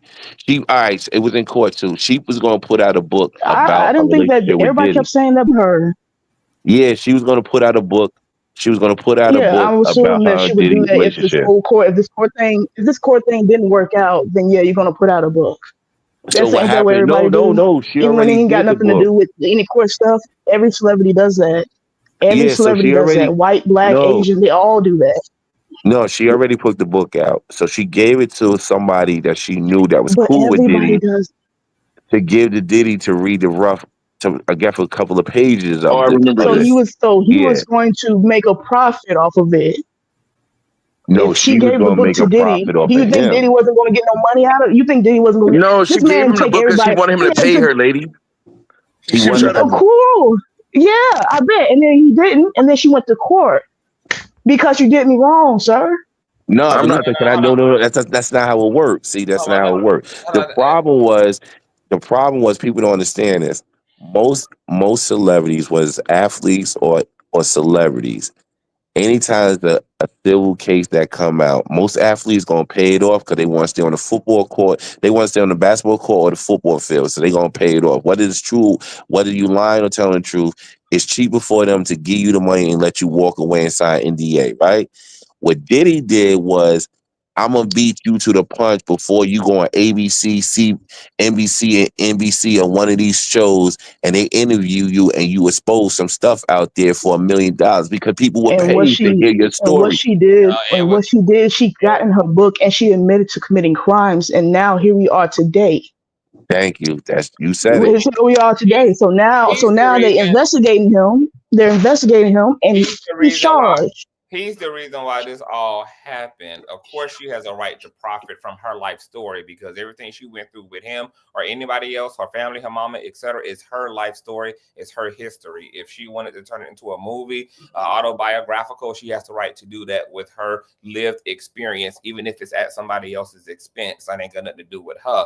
But because she know he got shit to lose, she gave him the opportunity to let his ass know that, look, this is about to come out, and I know I'm going to definitely run numbers up on this. But since you probably is going to hit on the back end with the clapback and the cancellation of it all, I don't mind not telling my story, which also includes your I ass. agree with you. I agree everything you Hold say. on, I ain't finished. If you willing to pay me for what I probably would make in full potential off of the proceeds of this book, which probably, to old boy's point, is going to turn into movies, going to turn into interviews, going to turn into a whole shit show. So Diddy initially caught her bluff, but he tried to call. He actually caught her bluff because he really didn't believe, to your point, because she also kind of did things as well, and this was going to destroy her own good girl image. She was like, ain't no way in hell you going to tell on me, bitch, because it's going to come at blowing the whistle on your own ass if you do. So I know you ain't really for real. This got to be a fucking shakedown. You really just trying to blow my fucking head top. Yep, You know and damn well not the that first person to say he's violent too. hello. you know damn well that I could say just as much about you as you can say about me. So I know you. And then Cassie did the I'm gonna on his motherfucking head top and publish that motherfucking lawsuit, and then he went to settling within 24 hours. Yo, you know what's so crazy? I told he went to motherfucking settling, and this is the gag. Had he never even caught her bluff to begin with, we wouldn't be here. We wouldn't be here. None of this shit was happening because it was her lawsuit that put the feds on his ass. Yeah, yo, but you know what's so crazy? You know what's so crazy? I always say this. I was telling somebody today, I promise you, if I'm lying, I'm flying. My name is Quai. I guarantee you by within a year, I give it 2 years, her husband get divorced. Oh, yeah, and he gonna get half of that 30. You know why? You know why? She is used to a certain lifestyle, and yeah, she can do it now because she got the money from Diddy in the hotel. But it ain't the same being with somebody that's powerful and got money that I ain't got to spend. Oh no, bro, her husband gonna leave. So you don't think that her husband gonna leave her? I'm trying to predict if this woman is gonna if she gonna dump because her it's all about money. Yeah, She's not staying with him. She's always not about staying with money. him. She's not staying with him. She's not going to stay with her husband. Y'all is one thing that's missing from that whole thing. First of all, he was an average ass man when she met him, so clearly her eyesight wasn't on lifestyle and private jets when she clearly chose him. So she could have chose another high value man to transition into. She knew exactly what she was getting, going into the arms of a personal trainer and what that salary looks like. So she ain't in no situation that she ain't had no control over. She clearly is very happy, and she also done had like 3 motherfucking kids by this nigga. So I'm sure, like any other woman, she would actually be very much so into keeping on and holding on to her nuclear family for the sake of her children. She do have children with this man. She's not a single woman. Like, it's not just him and her. They got a family. All right, I disagree. I would just say this. I disagree. No, what I would say is she's not gonna leave him. He's gonna leave her. She's an embarrassment. Like, he's got to take this money. He got 3 kids in her now. He's gonna get half of this now. No, sir.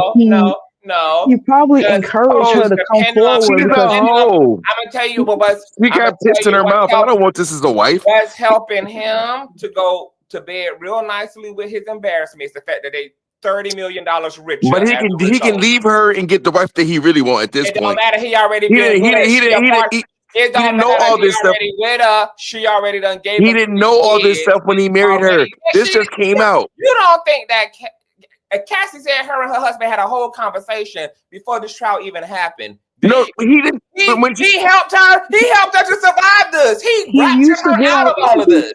He used to go on Twitter and shoot shots at Diddy on Twitter and just him on Twitter constantly. He knew that she cheated before we knew she cheated. No, he did not know that. They already dealt with all of this. No, if you follow the case, he did not know that. That was a bombshell in the case. He did not know she was sleeping with Diddy while she was with him. That's hearsay, sir. In the line of court, that's hearsay. We cannot say what he knew and we didn't know unless he said. No, they said this in court. She admitted this on the stand. And said my husband didn't know. She said he didn't know. Well, he everything. Well, if he leave her cheating ass, then he leave her cheating ass. And she gonna run right back to another player. This is a bombshell. She pregnant, about to get this payday. She got this payday. He gonna stay in as long as it takes. But as soon as enough time pass, and whatever is in a marriage agreement, he leaving her and getting a respectable wife. She's used up goods. Nobody want her as a wife. Question: Why are y'all so focused? Why are y'all so focused on the woman when the man in the situation is somebody who has ruined people's careers, who has not progressed in the black community? He is a dark stain. We're not talking about Black Rob, Mason, none of that. We're talking about Cassie and Freakoff. It's too late. But it's too late. He already is. He's going to be a black stain to us who's got a family forever. And you talking about a single ass Diddy who ain't got nobody. You talking about somebody's marriage that you don't even know about. Diddy do got somebody. His new baby. You talking about a woman? Oh, she's gonna get divorced, and that's what's going to happen to her. I'm like, okay, if it does, it does. It doesn't matter. People gonna forget about Cassie. I give it a year. People gonna forget. I give it less than a year. People gonna forget about Cassie, but still talking about Diddy. She got rich off his time. She got because rich off his dime and got to see his ass in prison and publicly humiliated, and she still got her man and her kids. They still the one I talking will about say His is, money to I live will. off the rest of her life with. You know what? Hold up. Cassie I will definitely say this. came out the better bitch in the situation. Yo, I will say this. I will say this in a respectful way. Diddy is lucky he didn't get hit with that RICO because boy, they was trying to seize all of his stuff. And the only difference was he didn't get none of his money and none of his stuff seized. But if he got hit with that RICO, they was trying to seize his private jet. They was trying to get him life, bro. And so you heard what happened in court. You heard what happened in deserved court. it, man. You heard what happened in court. His He lawyer said, literally "Yo, shot a woman in the whatever he got face." seized." So what if he shot that woman in the face? Charge him for that. Then He you got get up. life in prison just like everybody else, just like you would. Man, she let That's that, nothing to she do let with that this dude case. piss in her mouth, man. Come on now. It don't matter. You a regular dude. If you shot a woman in the face, you gone for 20, 30 years. Like, bro, Listen, He she let a allegedly. man That piss wasn't in proven in her court. mouth. She got the pissy mouth. And yet he was in that mouth. Boys. And you think you think the husband wanted him? He got male escort semen on his nipples. Yes. So is it nipples versus your mouth? I don't want you He kissing was my daughter. eating the truffle butter out of her. Don't kiss my daughter. You don't He kiss was me. eating truffle butter out of her hole. Oh well, listen. Listen. She got the Yeah, pissy mouth. She got the pissy mouth. She got the straight One of up them yellow piss. sterile. Like there's a different standard. Sorry, that's the way the world is. Sorry, he's a billionaire. You're a pretty woman. You got piss in your mouth. I don't want you. I don't want you to. He didn't. I bet your husband didn't know that. Still hit it because y'all out here hitting twos. So y'all can definitely hit Cassie no matter what. I ain't hit no two, but I hit a 4 before. Cassie can still get anything she wants. You don't know she like piss in her mouth. She didn't tell you that. Those male escorts came to the house and said Cassie was the most beautiful woman It's not even like she let conscious. It's not even like she let. Even had to pay them for dick. They would have fucked her for free. They said she was the most beautiful woman they ever seen. Here's the thing, conscious. It wasn't like her husband pee. It wasn't like her boyfriend peed in her mouth. She let a prostitute pee in her mouth. It wasn't like it was that was between her and her man. She let a prostitute. And her man wanted it. Her man loved it. Her man was in the corner. He paid for it. That wasn't Cassie's money. Road to it. He was directing the scene. She said she was choking violently off of the prostitute's piss. You cannot be my wife, ma'am. No, she's a wife. What is not about you, sir? She's a wife. But he didn't know that beforehand. She's but now he likes to lie. She's a voyeur. He's a voyeur. I guarantee in 3 years, I guarantee that that personal trainer leave her. 3 years time, she's $30 million richer. That white man gonna take half her money and take the babies from her. Watch. I'm sure she could survive. She could definitely survive being left if she could survive Diddy. No, he gonna take half of that money. She you can't survive over $15 million. No, it ain't $50 million. She got to pay them lawyers. They got that money for her. That shit gonna be broken down. That's still probably like 10, maybe 7 million. You still can live off of that for the rest of your life.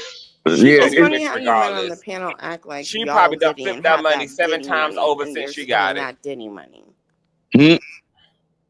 Listen, Cassie made poor choices. She's not a victim. So did Free Diddy. He's not a victim. He's not a victim, and that's why his bail has been denied. And his ass is still prison, and he was found guilty on 2 counts. He is still. When he get out, it's gonna be time served. He did that to all his children. He had children he should have been thinking of. He had a mother he should have been thinking of. He had a business and a legacy he should have been thinking of. He should have chose better. That's fair. That's fair. He should have put hands and feet on Cassie. That's fair. But he should not be. He should not be. He should not be punished for being a freak, bro. And now they're calling him P.E.E. Diddy. So what? So what? So what?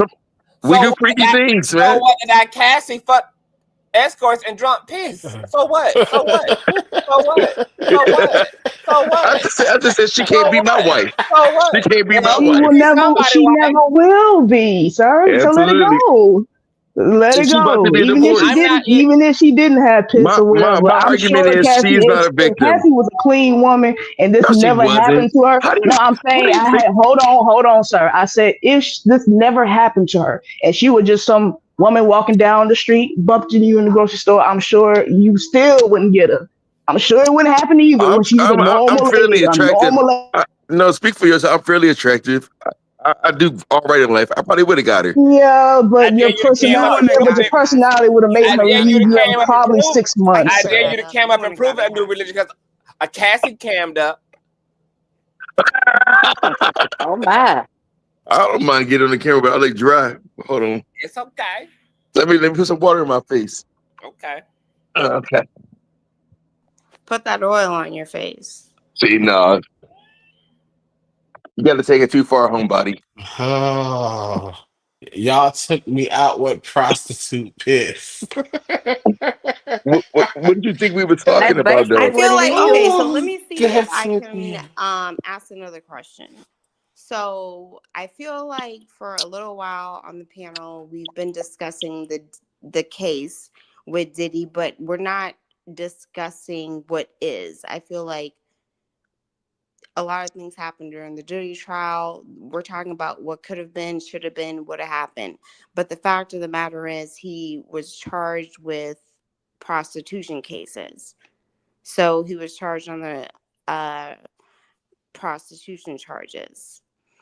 And so I haven't heard a lot of the men speaking about that. So you guys have sounded like you're defending Diddy, but I don't hear you guys defending his prostitution charges. Is that normal for y'all? Homebody? Earlier, hold on.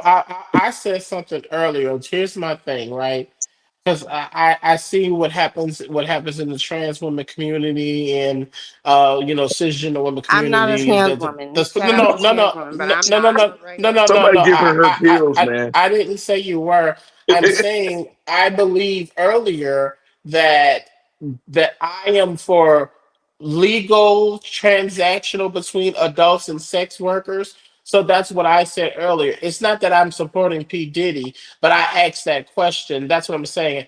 I don't think that people who do sex work, I can't be like, oh, sex work is legal, or you can have someone who consensually wants to do this. Well, okay, then why is it illegal for a person, like if I'm not, really unrelated to Diddy? We fly out when you work for a company, they fly you out, they pay to go work somewhere, they pay for your hotel.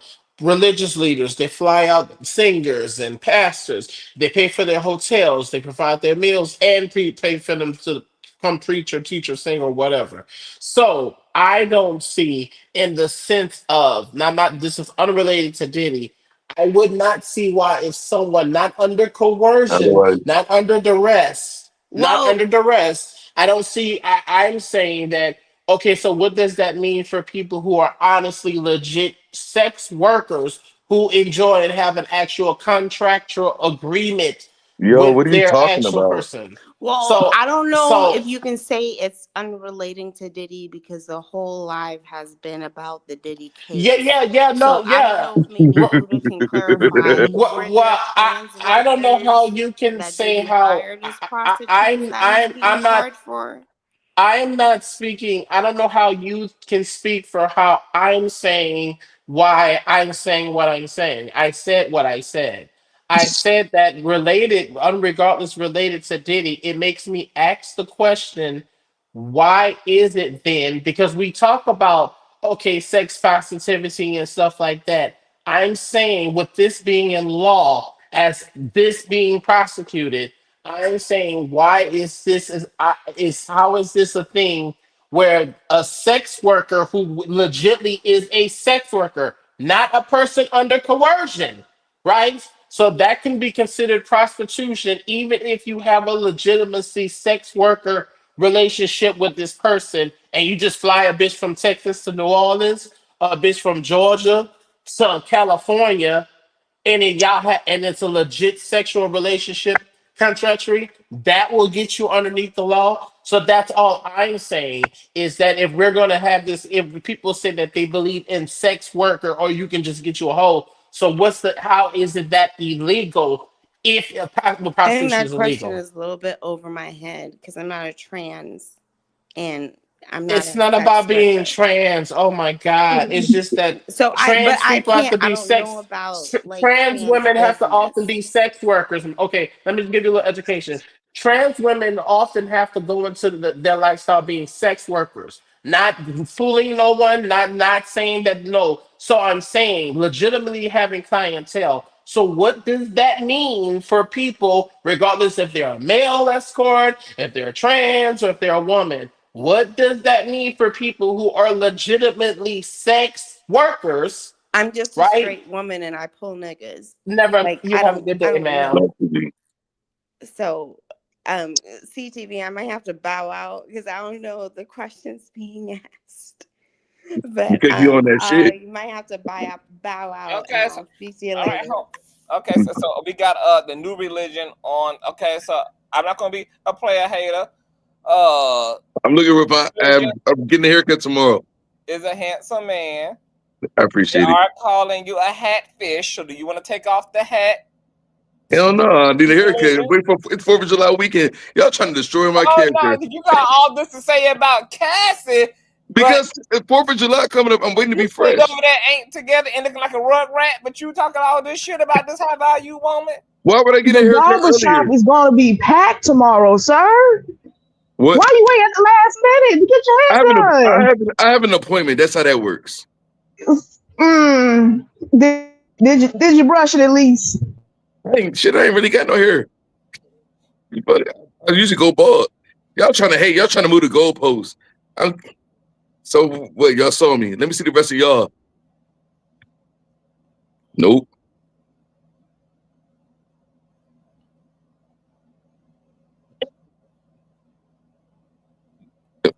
They're saying it's a no for them, new religion. Oh, please. It's a yes for a lot of people, though. They're saying it's a 3, baby. It's giving a hard 3. Oh, okay. A lot of the ladies. Yeah, right. Ain't no 3. I already know what I give. Well, we got to give it to new religion for having the balls, okay, to put on an AI filter. To come up here and put on an AI filter. Oh, what? AI filter. Whatever. See me tomorrow. My beard and stuff be together.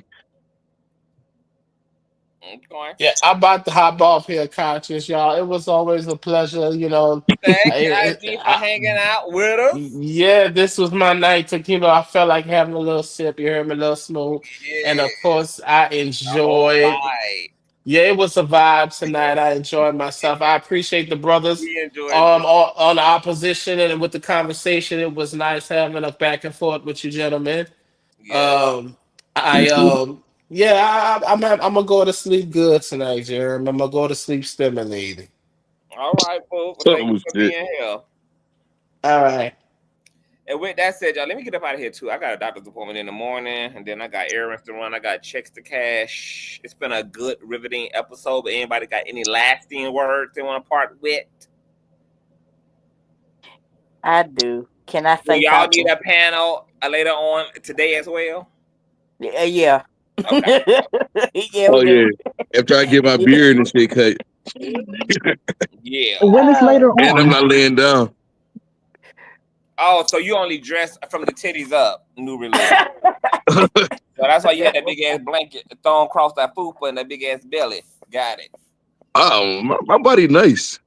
Don't do that. You want to cam up again? Yeah. Oh, okay. No, I'm about to do all that. Come on now. Why? Them escorts had to go through all that vetting, and we're. I'm not an escort. I got a real job. Okay. Oh, that's not a real job? No, it's not. Especially not for no men. There's no reason to be selling your dick and ass. What you mean? It's a lot of successful branded male adult entertainers who have made a great rich ass living off of having SEX. I mean, listen, do what you need to do to survive. That ain't my story. Like, my parents invested in my education. That's all that matters. The women really want to know, where does your impatience and your theatrics and your misogyny come from? I love women. I respect everybody. I'm impatient with dumb shit and gaslighting, and so I'm very direct. And I'm not for everybody, but I do tell the truth. And this is my authentic self. I've always been like this, and I've always had issues when people are like, damn, why you gotta say it like that? I don't sugarcoat it because I call a thing a thing. That's how I was raised. That's how my parents raised me, and I guess I can be aggressive. I don't have time for the bullshit. I just say what it is. And a lot of people don't fuck with me. But people know, the people that do fuck with me, they know I'm real, and they know you ain't never got to guess about where I stand on nothing. Like, if I don't fuck with you, I don't want you in my face. I don't want you in my ear. If you hanging around me, you know me. And so, yeah, I just don't do the little fancy bullshit. I'm a legit dude. The women say that you need to be more of a gentleman and set a better tone for how a man interacts with women. I am very much so a gentleman. I respect women. I love women. It don't come through in the panel. It don't come through in the panel. No, because the women, they have their own issues. Just like you have a feminine centric like situation going on here, so they're not used to masculine energy. No, and so women over here rude and disrespectful. That's what they're not used to. Just like women need to know how to talk to men. That's not an excuse. We're around men 24/7. No, I called everybody out correctly. I ain't never been not around a man. I'm sorry? I've never been not around men. I'm always surrounded by men. I go to work, I'm surrounded by men. I go in the streets, I'm surrounded by men. I'm talking to men. I'm married to a man for a long time. I have my dad. I have my uncles. I'm surrounded by men. We know how to talk to you. But when we're talking to you and you use the excuse of, well, you don't know how to talk to me. No, sir, it's just an individual part of you, and you reaching out to talk to somebody, and it doesn't go the way that you want it to go. Then it's like, okay, it's probably. What did I say to you? What did I say to you? I'm talking to you in general, just in general. There's no. If I didn't say nothing disrespectful to you, what is your argument? There is no argument. I'm talking about your life that you're expressing in this conversation to direct you into a way to whoever you're talking to, and people ain't feeling you like that, or women ain't ain't ready for a man like you and this and that. But you're getting it. I didn't say that. They use some men energy because you rub people the wrong way or whatever it is. Maybe, just maybe, we gotta look in the mirror. Just like I gotta look in the mirror. Just like CT gotta look in the mirror. We all gotta look in the mirror and be like, why am I rubbing people the wrong way? Why don't people understand me? Why do I when I'm getting talk to like this, man? Come on now. Because you're nagging, and that's not nagging. I'm trying to help you, sir. I only want the best. I only want the best for you, and I don't even know you, and I want you to do. I don't know you, help me, ma'am, sir. I don't know you. And no qualifications to help me. Yeah. You don't know her. Let's all just kind of she came at me. I didn't come at you. You're not used to nobody being real with you. I didn't ask for help. Being real with you, and I'm not trying to insult you or nothing, my dude. No, I didn't ask you for your help. I didn't say I was in need. When people need help, most people don't even ask for help. They don't even know you need help. You don't even know how to ask for help. You don't even know how. That they need it, right? They don't know that they need help because you in your own world. Ma'am, there's no way possible you can have a husband. So you full of cap already. Yeah, no, sir, no. You don't even sound like you have a husband. I refuse to believe it. I refuse to believe it. Because that's fine. Your dude off the internet is calling me a liar. I'm not calling you no liar. I'm believing what you're saying. I'm telling you, you're probably just rubbing people the wrong way. I deal with a lot of women, and you don't seem like you have a husband. You're not wife material. Just the way you're speaking. Sure. Whatever you think, my man. Whatever makes you sleep. Everybody put a thumbs up in the chat if you believe she got a man. I'm trying to help a man out right now. No, I didn't ask for any help. I know you ain't. You're not. I know you ain't. You're not the type of. You don't sound like the type of person that's gonna ask for help. You're not. You gotta wait. You gotta get older. You gotta learn. See, the problem with this, get more mature. You're not gonna do it. You're not used to men calling y'all out on your bullshit. See, I'm talking to you Consciouztv, right. I'm he talking to you tells right the truth, now. but then he I'm not, puts it in a dude. I'm palatable not way cracking. for his I'm not audience. But cracking. I'm nobody's not gonna tell you cracking the under whole what you're truth. saying. I'm responding to you the best way as possible. Like you're responding to me We were the talking best way about as Diddy, and possible. y'all made it about me. Y'all all You miserable. brought Ain't got yourself no up. man. You started talking about yourself towards the end. So I'm just responding You're about not what you even said good enough about to be a yourself. baby mama. Just stop. Okay. Okay. Thank you for your opinion, sir. And if I am a bad mother, I'll make sure I try No, to work on it. I Thank said you. you're not Thank good you. enough to Thank be a you. Thank baby you. mama. You're not even a baby I will mom. work on it. If I'm not even good enough to be a baby mama, I will work on that. Thank you for telling me that. I Yeah. appreciate you, my brother. I'm I so good. appreciate you. So good at reading energy. Next. Yeah, you're so good. They say ain't nobody arguing on your behalf.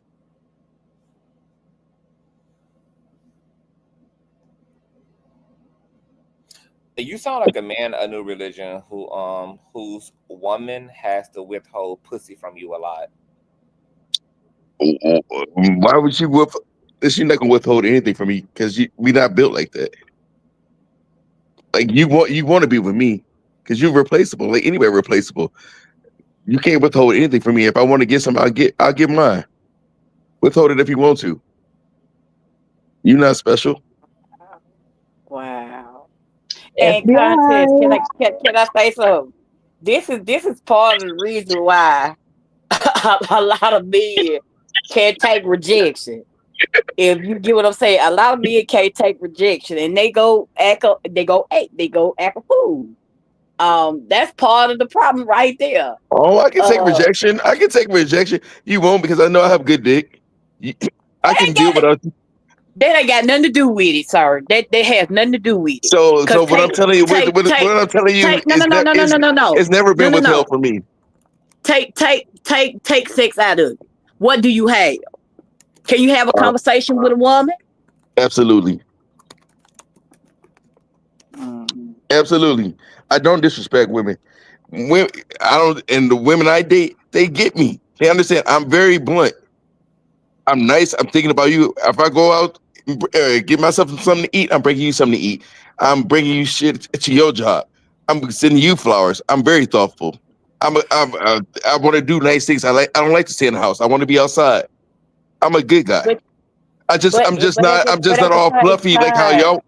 I'm a real dude. At the same time, sir, you got to validate the other person's feelings, not just your own when you dealing with somebody. You get what I'm saying?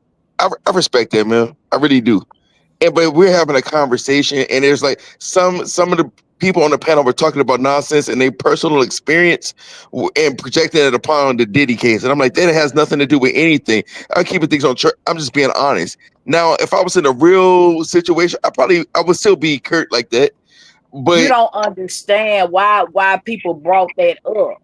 Because it pertains to the situation or whatever they was talking about. If you let people finish what they was trying to say, that's what I'm saying. You cut people off in the beginning, and that's what we trying to show you, that it's some things that you might want to work on. It ain't that we're trying to be rude or anything like that. Everybody has things they need to work on. I have stuff I have to work on. So for me, I don't think you were rude to me.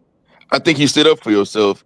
But for me, the conversation you were having didn't pertain to what we were talking to. You didn't let me finish. That's the whole point. You cut me off before I could even say anything. Now that was rude. It was rude, but I was bored.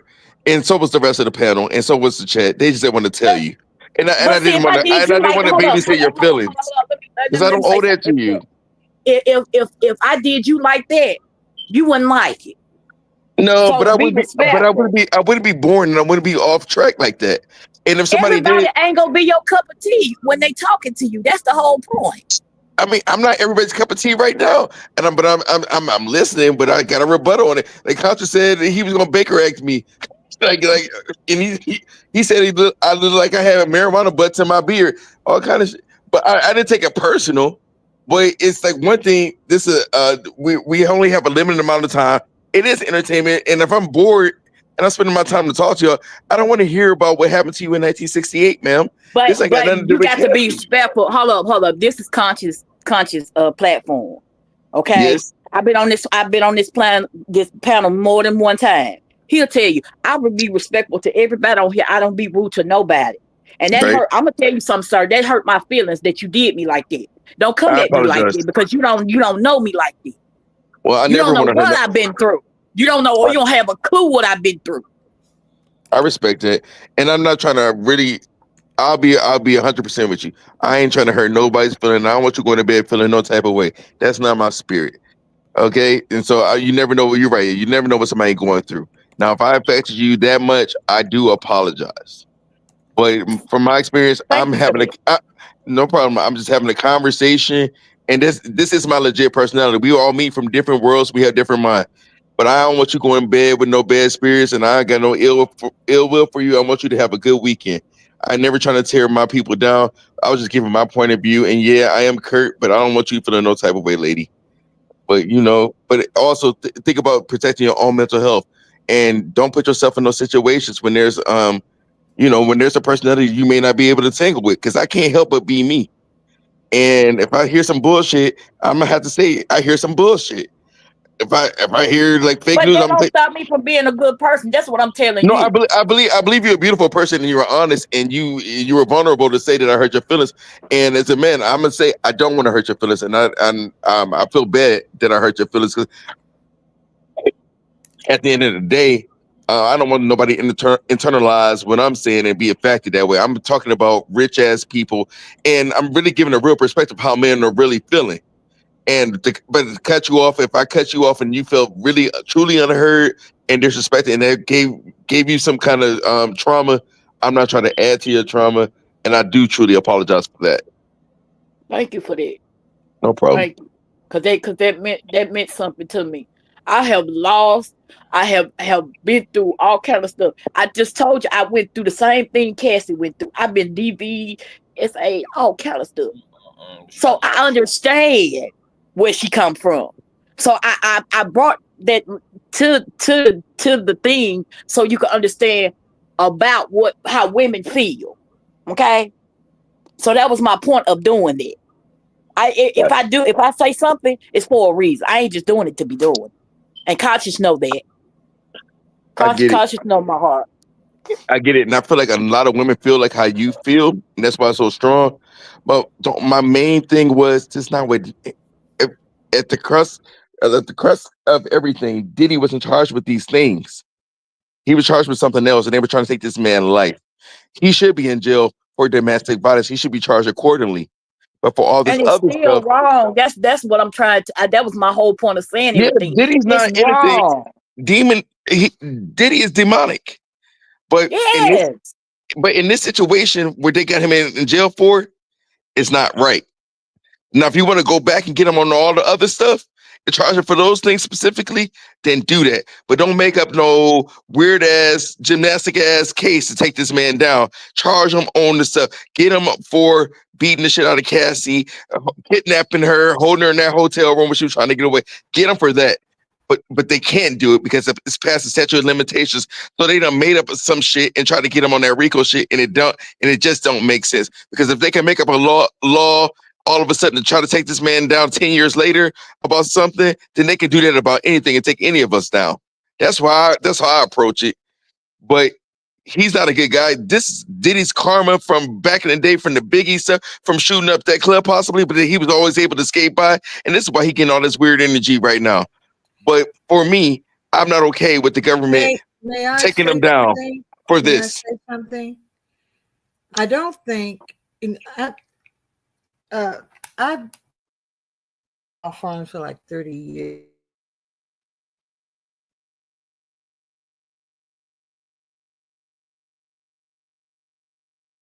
Did you there, Auntie Jace? I think your phone had went on mute. If you can hear me, Auntie Jace. Uh-oh. Can y'all hear Auntie Jace? Nah, she gone. Hello, no, I'm here. I'm you sorry, back? I had it on mute accidentally. The Southern District of New York has a reputation, and they don't bring cases that they don't think they can win. So while you may not like the fact that they wanted to try to get him or to charge him with RICO charges, it doesn't mean that they didn't have something or enough of something for them to bring those charges. I understand your passion. You feel like he doesn't deserve to be called on RICO charges. Personally, I knew that it was going to be difficult for them to prove those charges, but the others I thought had absolutely been proven. I didn't understand how he escaped was it a kidnapping and sex trafficking and all that sort of thing. I understand as a person who's been on a jury how and again, I don't know if you got it. I've worked in law firms for a number of years. I understand how they might have been convinced by the defense that these women were willing to do these things. They wanted to be there to do these things because they didn't give the appearance of putting up any kind of fight or any kind of attitude that they didn't want to be there. I get that. But we fortunately or unfortunately, no matter how you feel, they didn't prove the RICO charges. So it's over. That part of it is over. The case has been tried. I'm sure there's going to be some appeals. We have to accept what these men and women have decided. I was grieved to hear that these people on the jury found this to be funny, or that they were taking this situation, that they thought that somehow the abuse of this woman and other women was something to take lightly or to laugh at. That said to me that they were the same, or they are the same kind of man as he is, that they would think that a grape charge is just rough sex. Well, there was 4 women on that as jurors, and the reason why the Southern District has a 97% success rate. Yeah. So I don't. But the reason why they have that is because most people that you're dealing with federal. That's the biggest law firm. That's the biggest law firm in the world. You don't have to tell me about that. You don't have, because but for the people who don't know, or the people who don't know, if Diddy didn't have that money, they would have took the average black man down for this mess, and their life would have been lost. They would take an average black man down for a speeding ticket. Exactly. Diddy just had enough money to fight back. All I can say is I don't have to agree with his defense attorneys, but they did a spectacular job. They did a great job, because they thank God the jury that they discredited the women that were called the prosecution's witnesses. If I put myself in Cassie's place, I've also, I could have been a Cassie. I've been in the music business since I was 10 years old. I'm one of those singers that you don't see out front, but you heard me on backing vocals, and you've heard me in concert and on records. I had enough sense when I was put in a position to, and a very powerful man told me that if I did the right thing, that the sky would be the limit for me. And when I said to him, "You hired me to sing, what more do you want me to do?" He wouldn't come. I knew what he was talking about. I'm not a fool, but I also knew that Black women, and I'm back in LA, that Black women in this business could not sleep with anybody the way the white girls could and still have the respect and still get the gigs. They would just be hoes. So that makes sense. had enough sense about enough pride or enough belief in myself that I had a hard and fast rule. If I am going to lay down with you, it's because I want to. It's not because you're going to dangle a carrot in my face and make me think you're going to do something that I have no proof of. I had enough gumption about myself, and so I feel that she was young. Who at 19? I know at 19, I was on fucking fire. Built like a brick shit house and out here getting ready to set the world on its ear. Oh, God. And I know that in my relationships with the people that I thought I loved, and I put air quotes around that they weren't men who loved me. They were men who loved how I could make them feel. It wasn't about any love. And it was a very, very tough, those were tough lessons to learn. I know what it is to want something that badly. I can understand how she was like flattered maybe that he was giving her all this attention and love bombing her at first, that he was gifting her and gave her the promise that she could have the world, that he was going to blow her up, that with his influence, she would be a superstar. I can understand how she may have wanted that, and that may have actually clouded her vision. That had something that fuck with it. It's like, wow. And then once she's under the influence, when she's in the groove, then now he wants to dog her out. He hurts her physically. He hurts her mentally. He hurts her emotionally. He hurts her spiritually. One of the people in the chat, Lakrenda, I think is her name, called it Stockholm Syndrome. And that's when a person who is victimized or a person who's kidnapped actually falls in love with their kidnapper.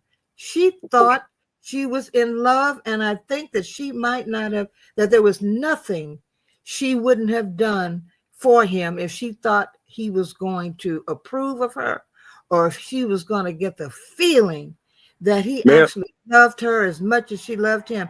I'm not saying she wasn't opportunistic. I'm not dismissing that. But she's on the stand. She's about ready to have a baby. She's had to come forth and air all of her dirty laundry with her now husband, no matter how no matter what was going on before then, and no matter how many other people she slept with. None of that matters. At the moment, she was on the stand, and her whole life, everything about her, was put out in public in one of the most. You make so many valid points. Just one little thing. I would feel more sympathy for her had she been like a Beyonce, if she had actual talent. This girl, she manipulated her way to the top. She can't sing. She can't dance. She was only a pretty girl. She was manipulated as well, and perhaps she was untalented. I don't know. I don't know who she is. I don't have a clue. Perhaps she was only. Perhaps what he was doing to her was making her think she had talent. That she knew she didn't have talent, ma'am. She was already with another. She was with another. What I'm saying to you is, I don't know whether she had talent or not. The fact that he made her think or helped her believe that she could make it is a point I'm making. It was all smoke and mirrors to me. No, it wasn't. Also, he pushed her. If it wasn't for Diddy, she would have been pushed as hard. I know who Cassie, because I'm around her age. I know she's a one-hit wonder and had like minor successes. If it wasn't for the money that was put behind her from Diddy, nobody would know it, Cassie. He made her further than she would normally be. She doesn't have the bare minimum. She had a monotone song that just happened to be a hit that was written by her ex-boyfriend. She cheated on him for Diddy. It's all monotone shit. We've got 10 ears these days, so it wouldn't surprise me that she could put up a pulse tune or a monotone tune and sing one note through the whole damn thing. See, that's what the song is. And become a hit. You know, look it up. That's what it is. She was pretty, and everybody didn't know Aaliyah had just died. She resembled Aaliyah, who can actually sing and dance and had a style. She resembled Aaliyah, but she didn't have the talent. They came for her performing live. She couldn't dance or sing, and she couldn't produce any more hits after that. So she had no other choice but to be Diddy's side chick. I don't think you're understanding my point. As long as he had convinced her that there was that she was going to have a career. Doesn't we're going to discount talent, no talent, how she felt about herself, how he felt about her and her talent. As long as he could convince her that she had what it took to make it, that you have the looks, because these days, as quiet as it's kept, all you got to do is have the fucking looks. Well, You can Diddy, wear I believe Diddy you can did do believe he could. exactly what Cassie did. You don't have to have a whole lot of talent. Well, no, but you can look did good. believe. No, I believe Diddy did think he could make her a bigger star because he did it with Jennifer Lopez. He made her have a singing career. Jennifer Lopez can't save her life. The one thing that Jennifer Lopez could do was dance and perform. But he stole songs for Jennifer Lopez. He stole Shantae Moore's song and gave it to Jennifer Lopez, and it was her first #1 hit. Off the gate, her very first song was a hit because of Diddy. He thought he can duplicate that with Cassie, but the only thing was Cassie couldn't learn to dance. Jennifer Lopez had some kind of talent. Cassie had none of it. She couldn't sustain it. Again, as I said, I don't know enough about her to be able to say whether she was talented or not. My point is, as long as she felt that he could do something for her in her career, that was what she held on to. That's what she clung to. And I think that played a large part in why she stuck around for that abuse.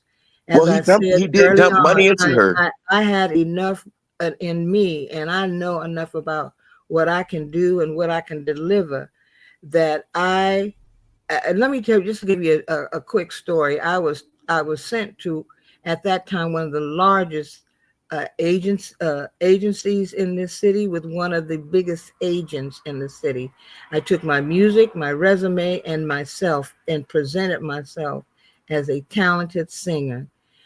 We were led into his huge office with his big, beautiful maple desk, and he introduced myself. He knew who had sent me. He takes my stuff.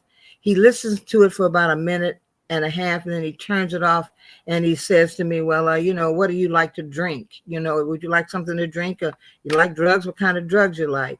I told him, no, sir, I'm not here for that.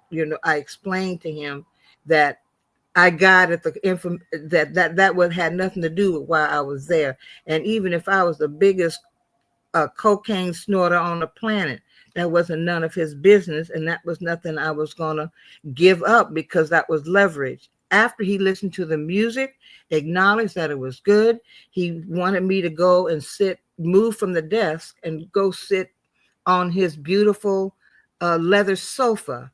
He guides me to the sofa, sits me down, and stands in front of me with his penis at eye level. I'm at that point, in his big fat belly. You know what I mean? And so I again took my hand and moved him away and told him, you're making me uncomfortable. I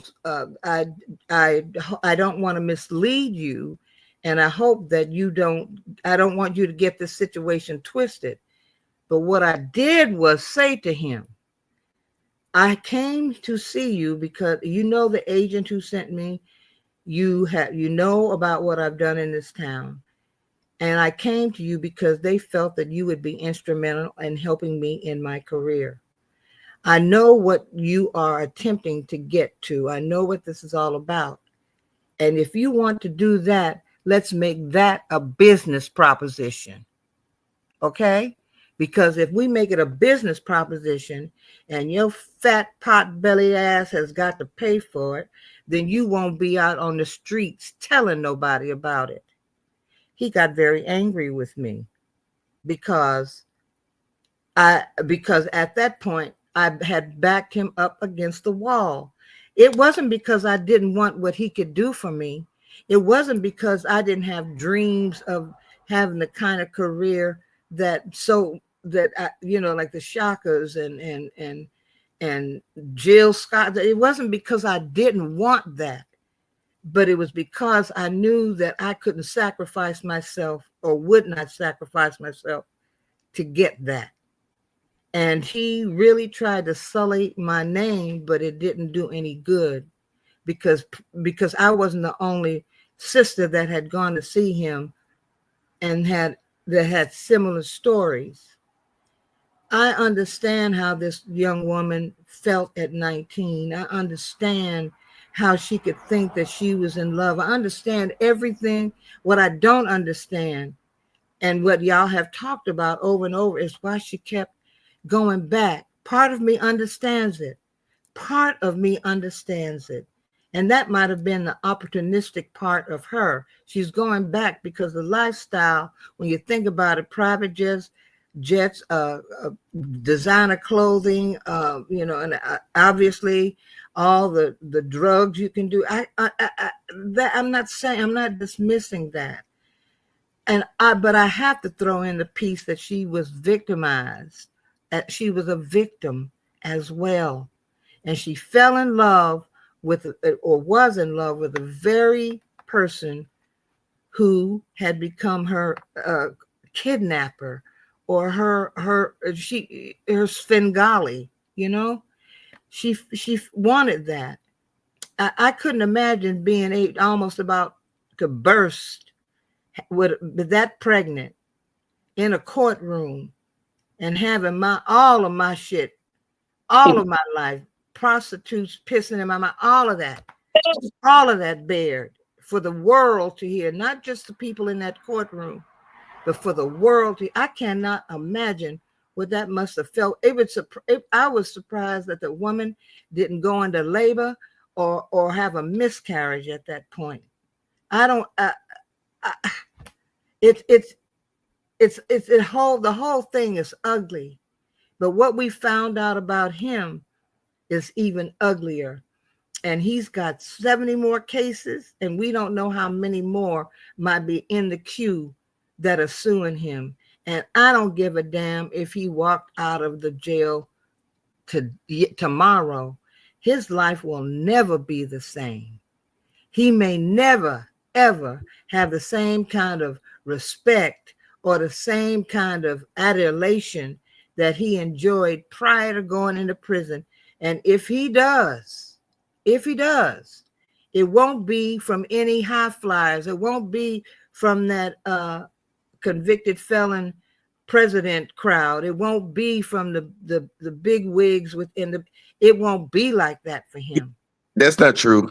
Because if he does pivot to the right wing and he promote them, they will rebrand his image, just like they will gas him up. He'll be on Fox News and anywhere else they need him to be. Or he could become a pastor, and then all the black people and black women will be there at his congregation, and he could be the next TD Jakes. And all of that. That sounds demonic. Ain't nobody touching all I'm Diddy. saying is, That sounds so He'll demonic. be the next TD Jakes. incredible. It's not. Its whole Then, description. sir, you should be praying to God that don't happen. It is not news. It's entertainment, and their whole stock and trade is to lie, and lie so much that the lies become believable. So I don't think maybe Zeus Network, he might get a little action from Tubi or something. I don't know, but I can feel. And he has enough. He has enough money. He don't really need. That is what he will probably. He will have to, first of all, spend a whole lot of. He'll have to spend millions more defending himself. He is not getting off. Yeah, men like that don't stop and just not take no more money. He's going to try and work and make more money because he's that type of person. As he should. Everybody, you can never have too much money. Listen, don't conflate different issues. Ain't nothing wrong with him making money. I don't know. My dad said you can never have too much money, and I'm in that aspect. I'm built like Diddy. Get the money, figure it out. But like, listen, he made some mistakes. Cassie made some mistakes. My whole point of this was this man didn't deserve life in prison for this. Maybe for other stuff he's done in the past and wasn't convicted of.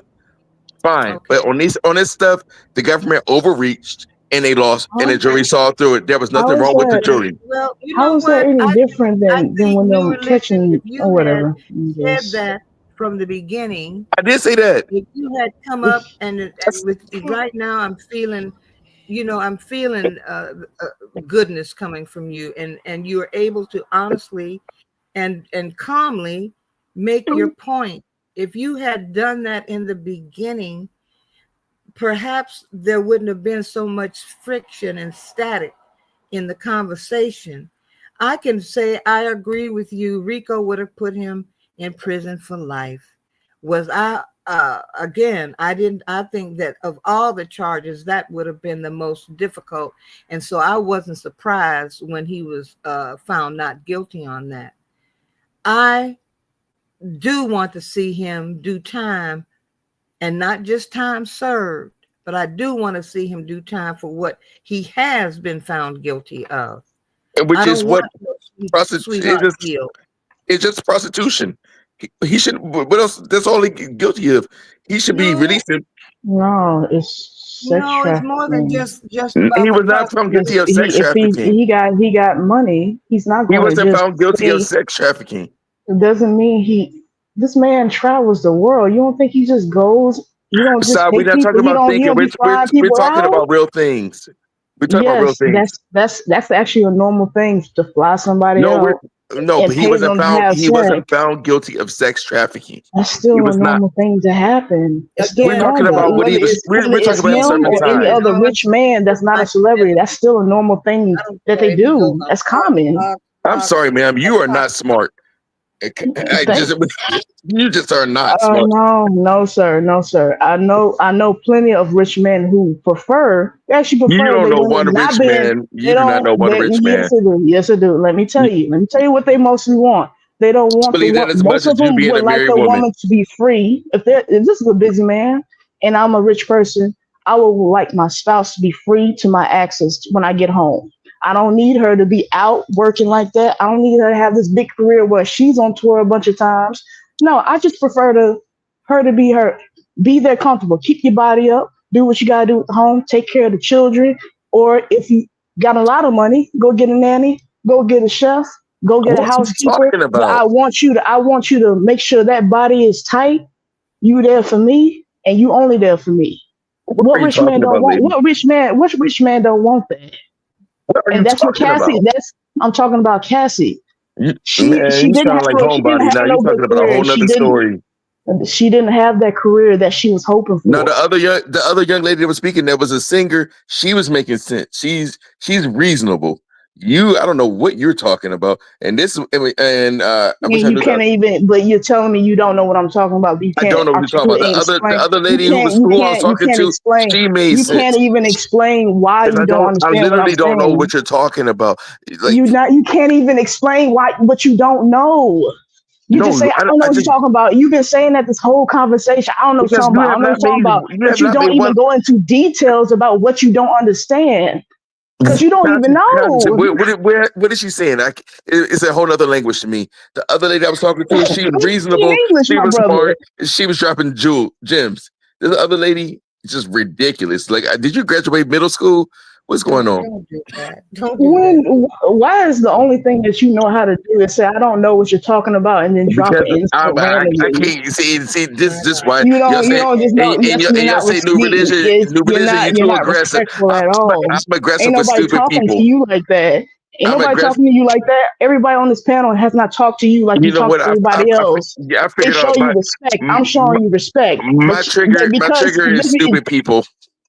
I'm triggered by you. Stupid people. Okay. So you can't even be around the world, period, because a bunch of stupid people are around you. If you were one of my students, I would see you in the office because I just couldn't I'm pretty sure on the street you wouldn't be talking like this, sir. It's the internet. A lot of people don't do that mess. A lot of people don't talk like you talk. A lot of people don't do this in real life, and you already know that. That's why you can pull off this energy. This is easy for you to talk at 3 o'clock, 2 o'clock in the morning on a panel filled with how many people are here? How many people on here? There are 36 people here that don't know you, that are across America. But we don't know you, but one thing we do know about you is that you are not smart, you're not married, and you're not even good enough to be a baby mama. Yeah, you're talking to me like that because you want me to stop talking, because you know I make sense. I was talking to somebody that was reasonable. You don't know how to articulate yourself, so the first thing you do is myself very well, man. All you do is talk about something of a person that you never met. You never met me, sir. It don't matter if you don't believe that I'm married. It don't matter I if hope you I'm don't never in a believe. It room. doesn't matter if you don't If I believe ever that I'm meet a you, woman. if I ever It meet don't you in a matter. room, It that means doesn't I feel matter. that Me life. and you will never interact instead of this random situation on the No, internet. This is the only we time will that me and never you will interact probably in real talk. life We're because I'm interacting better than right you. now. We're interacting right now, sir. It's No, not going to I happen said in real in life. real life, in It real ain't life. never going to happen If in we real life. ever, ma'am, listen, if we're in the same room ever in real life, No, we're that not. We means I never failed will. as a We man. never That will. means I'm No, not I will. successful. I'll be damned if That I means I be in the lost my same job. room as you, sir. Never. No. Because you would probably just be quiet and be like, I hear you saying, but I don't agree. I don't agree. I don't It's know what you're giving talking about. Section 8 energy Whatever. right now, ma'am. I don't know what to No, tell you. sir. No, sir. Actually, no. What It's do you very, want? What do you want from me? sir. I don't want nothing from you, sir. Okay. I'm just talking to you, just like you're talking to everybody else in this conversation, just like I you know, went but back and forth everybody with else can everybody, just articulate a like you point. You're went. talking about different Yeah, things. You're just no, I'm not not. I'm smart. talking about the situation. I'm telling you what Cassie is in a situation with a rich man, with a rich man who has a lot of money, who a man that most men in his position don't really like women working that much because they want to have access to them when they want to because they're so busy. They're not a 9 to 5 type of dude. They want, when I come into town, when I'm overseas doing this and I'm doing this over here and I come in town, I want you to be here. But if he's an abusive rich man, he will come into town and he will ruin you. I'm gonna make sure you don't get that record deal. I'm gonna make sure I don't pay. She ain't a good dancer. She can go out and get a trainer and learn. He don't want to do that. She couldn't do that. She's not She could talented. do anything. No, You can she still can't become even, man. talented. Talented could come. A lot of people No, in it today's cannot. age ain't talented. No, a lot of people right now ain't talented, but then they blow up on TikTok, and now She didn't. it's not even a good song. It's not She even that didn't. great of a She didn't video. have a bare minimum. She was pretty, There's and too many. There's beyond too that, many people in the industry right now who are not talented, but they blowing up because they know people, they have connections, and they she just got it. wasn't. She said it herself. She didn't even want to be in it, so she wasn't pushing. Somebody that wanted is somebody like Jennifer Lopez. She knows she can't sing. Jennifer Lopez got vocal She ain't lessons. got the talent. I don't know. Have you actually seen Jennifer Lopez on tour? She ain't good. She's not that good of a dancer. She's not that. She Well, really that's ain't. It's and very. It's very given 1-2 step. If you actually looked at her, you sound she's crazy. not. That's She's the not one thing that. she can do. Dude. It is not. I've seen. Well, I'm sorry, sir. I haven't seen better because that right there. I I'm ain't sure. paying. I'm I'm sure she not does. paying no. I'm not paying $100, $200, $300 to go see Jennifer Lopez. That's all she's gonna do on stage. I'm not gonna pay for that. That shit garbage. She's good enough. Cassie didn't have that. Garbage, sir. I'm not standing for Jennifer Jennifer Lopez is Lopez. garbage, Jennifer Lopez man. has enough talent to make it. Cassie didn't. Oh, girl, she don't. She has auto tune. She gets her music off of everybody We else. already said she's not talented.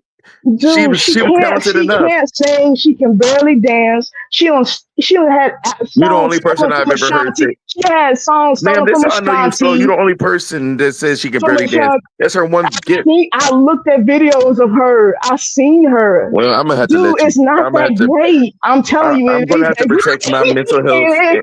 It's and not. If you think, I'm gonna have to I'm release so myself from your sorry. stupid ass. Yeah, well, I'm so sorry. If you think that's good dancing, I will blow your mind. People that actually can do 10 times better than that with cheaper ticket sales. But because she's Jennifer Lopez, I guess, whatever.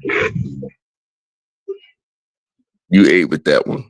Yeah, it's like I watch Beyonce flying on do a dance move on a whole choreography with a car in the air, flying on a golden horse, doing got her kids out there trying to promote her children to do what she doing, guiding them. What the fuck is telling her? This lady crazy, and she don't tip. What? She don't tip. Man, you got a mental When health she go issue. to I'm gonna give you a little gossip. Too many No, waitresses, too many waitresses have come out and said that she don't tip, and Ben Affleck literally has to force her to tip, and then she went after this one waitress trying to take the money from her because Ben Affleck tipped her. She got mad at it, and the girl threatened to fight her ass. because you better not take my damn $50 tip from me. I don't You give a are damn what your absolutely husband right. is. You definitely don't have a husband, ma'am. Yeah, There's no way. There's no way. ain't no way. Ain't no. I know you don't believe it. That's fine. I don't. That doesn't bother me, man. You can keep saying that, but that's fine. Because you think my worth is only up to my marriage and my life, whether I have a husband or not. I just gave you a little sample of my life. I just told you I'm married. You say No, I'm but not. I'm really good. I'm really good with energy. I'm not going to put in the effort to come on cam and put my marriage license on the internet for a random person telling me that I'm not married. I'm not finna do that, You're sir. not I'm not even a finna do baby that. mama. Sir, I'm not finna do any of that to prove that to you. You're not worth it, my brother. I'm just talking on the internet just like you. You're not going to put in that energy for me either. So what you doing? Why you asking me about why do you want to know if I'm a baby mama or married? Do you Why are you got a talking fade? about it? Do you have a fade? Why are you talking about that, sir? Why do you want that from me? You just jokes. You can tell you're a class clown, sir. I can tell you the Because class clown. I I can can't tell you take you serious. you got jokes for days. You got jokes for days, man. I'm That's really good. cool. I'm really good with energy. I promise you. You a funny dude, man. I would like Congratulations. to You funny on the interject internet. here. I would like to interject here Start your YouTube because channel. Start your YouTube channel, man. let me help Start your you YouTube out because channel. there's a lot of misogyny in this conversation. A woman's worth is not based on her No, ability these to are the give things she brought. She children lied. She to lied about this men. earlier. She lied and said she was married, and I said I don't believe You for 1 don't know. second you're married This dude, because yeah, he's getting on it. Yeah, I can see yeah. It your don't. spirit. But I'm so good. I don't need. You're trying to rate a woman's worth based on her ability to give children to men She or brought that to up. be She brought married. that up, and No, I didn't. she brought those things up No, earlier, I and I didn't. just got my foot on her neck. Yeah, She's she's a not liar. yeah. good. She's And you're telling me belligerent, that and I'm she a makes liar, no and I'm like, sense. okay, But you okay. said she's not good enough to be a baby mom, as if No, that's she's not. She's honor. not even good enough to be a baby mom. Yeah, Why he's is it gonna keep an going, honor? and Who wants that's to the be a only thing he baby got. mom? Sir, That's the only thing That he is a got. This is sir, there's a lot of things you can stand up for. A lot of injustice in the world. Please don't stand up for this liar with no man and no. no kid. It's not about her. It's about it's so women. funny that he keep. That's the only No, animal he got, and they I black. love women. I like the woman in the It's yellow so shirt with the funny. gray hair and the You singer. have She's a blacks. brilliant lady. She had a lot to offer. She is value. She's a high value woman. This right You here, don't what I'm believe talking that? Stop to, is the lying. Stop bottom of the lying. barrel. She's But bottom of the barrel. baby mom only requires you to have a womb. Anybody can be a baby mom as long as they were born a female. Like that. That's not a. That was my point exactly. She's not even that. She claimed to be a wife. She's not. Her spirit is a lie. I can see right through her. She's sitting at home. She got a fade, and she ain't seen the man and the guy since middle school. This And is not disrespecting her, but if you're disrespecting black women, you're also I'm not disrespecting disrespecting black women. I'm disrespecting her. But you'll be next. related to homophobia. It's the same thing. Oh my God! What are you talking about? Homophobia? Shut up. What do you mean? Shut up! Because everything you said was misogynistic. When your defense of What does that got to do with? No, I'm talking about her and one particular person. Not all women. Not my mom. Not my sister. Not the other lady I was talking to. I respect her. I don't respect this woman. Fours and So stop saying this is the problem. You're trying to make it all general. No, it's this woman that gets on my nerves. This woman I don't like. This woman, you said 304. And then you're reaching. You bring up homophobia. What are you talking about? Because your whole defense was about the patriarchy. Your defense, it's not. My defense was never about the patriarchy. And like that's all you run to is homophobia. Oh, are you a special victim too? Special victim unit. Where's Olivia? All these victims. No, you can't make me a victim because I don't. You made yourself. You thrive off of being a victim. I'm defending women. And we don't need you to defend them, especially with your soft ass. Let women stand up for themselves. They're very capable. I don't assume that the women need men to stand for them. My mother is very capable. My sister is very capable. The other woman I was speaking to earlier was very capable. She articulated very well her experience in the music industry. Anybody and she stood up for herself. It's weak in your eyes. You just made my point for me. You are a misogynist. I'm not a misogynist.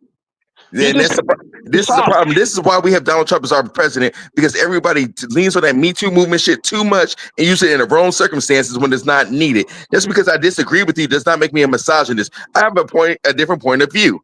I don't hate women. I think women should have equal rights, and women should be treated fairly. I don't think men. I don't think men should be. I don't think men are better than women. I don't think women should stay in a woman's place. I don't believe in none of that shit.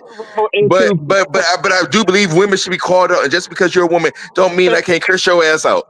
You only want to defend men. You don't defend women and children, which is not masculine.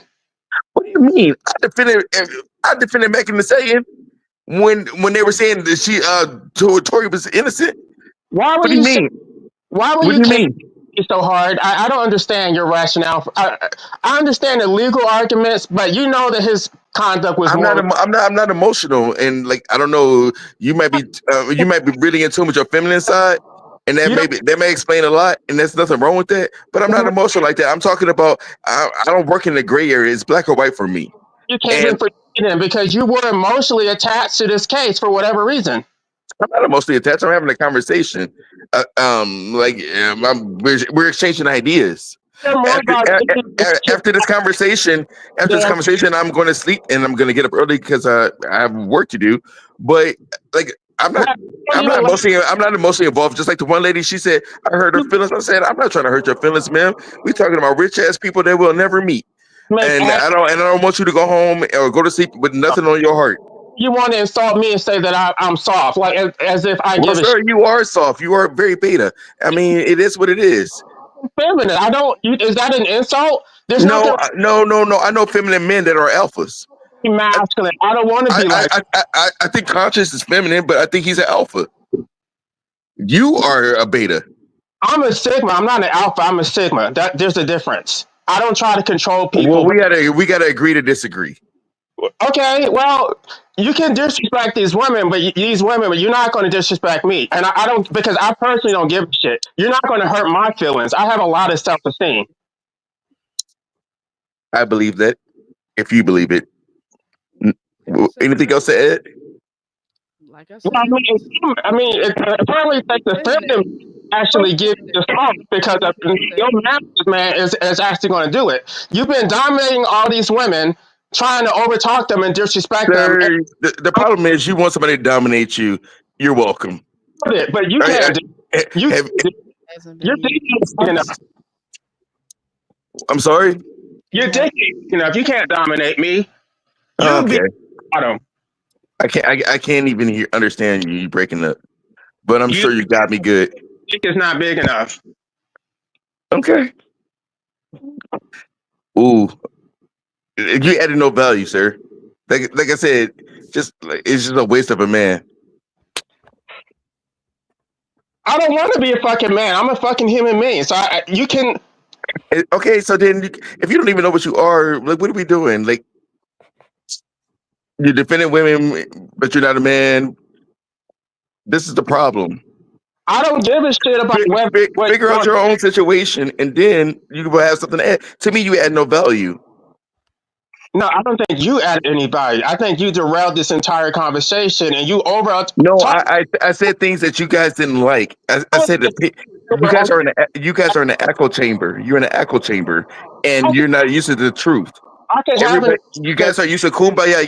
Yes, girl. Yes, girlfriend. I know I was abused. This and this, and everybody projected their shit onto this Diddy trial.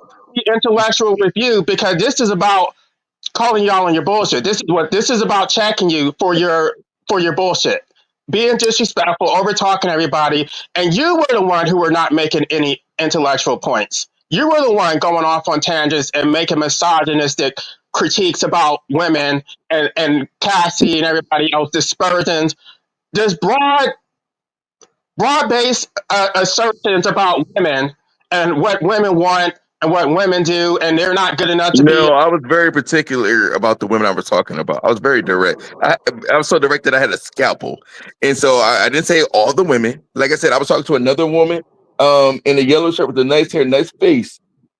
I was talking to her very respectfully. I understood where she was coming from, and I listened to her. So she made the most sense. But you're so emotional of a man. I can't even respect you. that Cassie is not good enough to be a mother because somebody urinated in her mouth. What about these men who are doing the urinating? They're the ones who are going around defiling these women, and yet there's no critique about them. Are they good enough to be fathers? Are they good enough to be members of the community? No, you're only going to shame the women because you're punching down. You're not going to say anything I'm about not punching down. She's a millionaire woman. First of all, it wasn't that her lover urinated in her mouth. She let prostitutes urinate in her mouth. If you want to be, if we together and you my wife or you my whatever, we can do whatever we want to in the bedroom. But now you got fucking prostitutes urinating in your mouth, and you're going to be the mother of my child, kissing my kids on their lips and kissing me in the lips. Oh no! You are not wife material. You are a Jezebel, a harlot. It's shame. It's like when they My walk point searching is through the not streets the of Game of Thrones. toxic Shame, of her love. shame. When she got with him, she was 18, 19, or however old. He's the one who turned her into this. So No. You got to have a certain kind of spirit on you to drink a prostitute's piss. Put that on the man, not the woman. No, you put it on the person. Where's accountability? We have to be accountable for ourselves. We all been in some weird situations, and we had to make a determination. How was I raised? You're supposed to be the damn leader, not the woman. Stop putting the shit on the woman. It's the man's fault. He's supposed to be the leader. Okay, see, that's where you messed up in the mind. So we want to say women have equal rights. Women have an agency over their body, their choice. But all of a sudden, it's the man. Let's blame it on the man that she drank a prostitute's piss and was choked off of it. You are traditional. You're not a feminist, so you don't get to use that argument. I am not a feminist. You're not a feminist. You're traditional. And there's a lot of women that aren't feminists either. But and patriarchy, which means you're not a feminist. So you don't get to use that argument. You're supposed to be the leader under the patriarchy. Therefore, it is. I never made a patriarchy argument. I just said she's not a wife. She's not wife material. Her husband's going to leave her because your wife was drinking piss. Okay. For prostitutes. Her father to give her some self-esteem. Where were these men to actually? Her father's in her life. Apparently, her mother and father. No, because y'all keep blaming these women, but these men are dropping the ball. A lot of them are being raised by single mothers, and then That's not Cassie's story. It's not. Maybe it's not her. I'm not talking just about Cassie. I'm talking. So I'm not talking about anybody else. Again, you're making it broad. You're generalizing things. I'm talking about either that woman I was talking to on the phone, or I'm talking about Cassie directly. I'm not talking about all women. I have sisters, I have a mother, and I know my sister. She was raised in a way not to drink piss. If that was my sister, I would be like, "Oh shit, ugh." That's how you get down. Now, if she's doing that with her husband, that's one thing. But you were doing that with prostitutes. I'm not kink shaming everybody. We all into some different shit. But she let multiple prostitutes do this to her. What? Her father failed her, even if he wasn't a picture. He didn't protect her. It's not necessarily her father failed her. So you do the best you can with kids, and you hope for the best. At a certain point, kids have their own personality and their own thoughts, and you can't blame everything. Sometimes there has to be self accountability, and we can't blame the wind, we can't blame Jesus, and we can't blame the devil. Sometimes you got to just blame that person. She made a choice. She wanted to climb up the ladder, and she did that at the cost of her own dignity. The man is the head of the family according to the patriarchy, to your belief system. So therefore, if his children come out fucked, it's not on a woman, it's on the man. If you major in women's studies, you're not going to get very far. Listen, the world's going to let you down repeatedly. That's not how the world works. Now, we have to hold women accountable like we hold men accountable. Diddy is not a good guy. He's not on Angel. He deserved to be in jail for other stuff. He needed to be in jail for putting his hands on that woman and dragging her in that hotel and putting his feet on it, kicking that little woman like that. He deserves that. Be held accountable if you're a feminist, but if you believe in the patriarchy, then it's not on the women. It's sir, you're stuck in a loop, and that's because again. Believe that the man is the head of the family, and so therefore you need to take accountability for everything your woman do. Everybody needs to be accountable for their own actions. Protect the women of your damn community and stop putting it on the women. If you are, the women need to protect themselves too. Sorry, I can't protect no hoe. If you gonna go back out and hold them, I can't say, ma'am, stop selling yourself and be on the streets and pull you into safety. And tomorrow morning you sneaking out to be a hoe again. And you gotta want to save yourself. You can't say somebody who don't want to be saved. And that's Cassie's situation. You believe you are a feminist, and you believe that men and women are equal. Men and women. I'm not a feminist. Men and women are equal. I know what you just said. That means you're a feminist, and so It that does means not. It does not. Do not put that label on me. I believe. I believe in human beings, and men and women. Human rights. And women should make as much as men if you can do the same job, and you add the same value. There shouldn't be no pay disparate. Women can run the country. I think women are intelligent. So I'm not a feminist, and I'm not part of some patriarchy where women need to stay in their place. Feminist. I'm sorry, it's not a feminist. It's called human decency, and you got to get out of these labels because we all don't fit in these boxes. Like manhood and be the head of the family. You want to be equal to the damn woman and put equal responsibility, which means you are a damn feminist.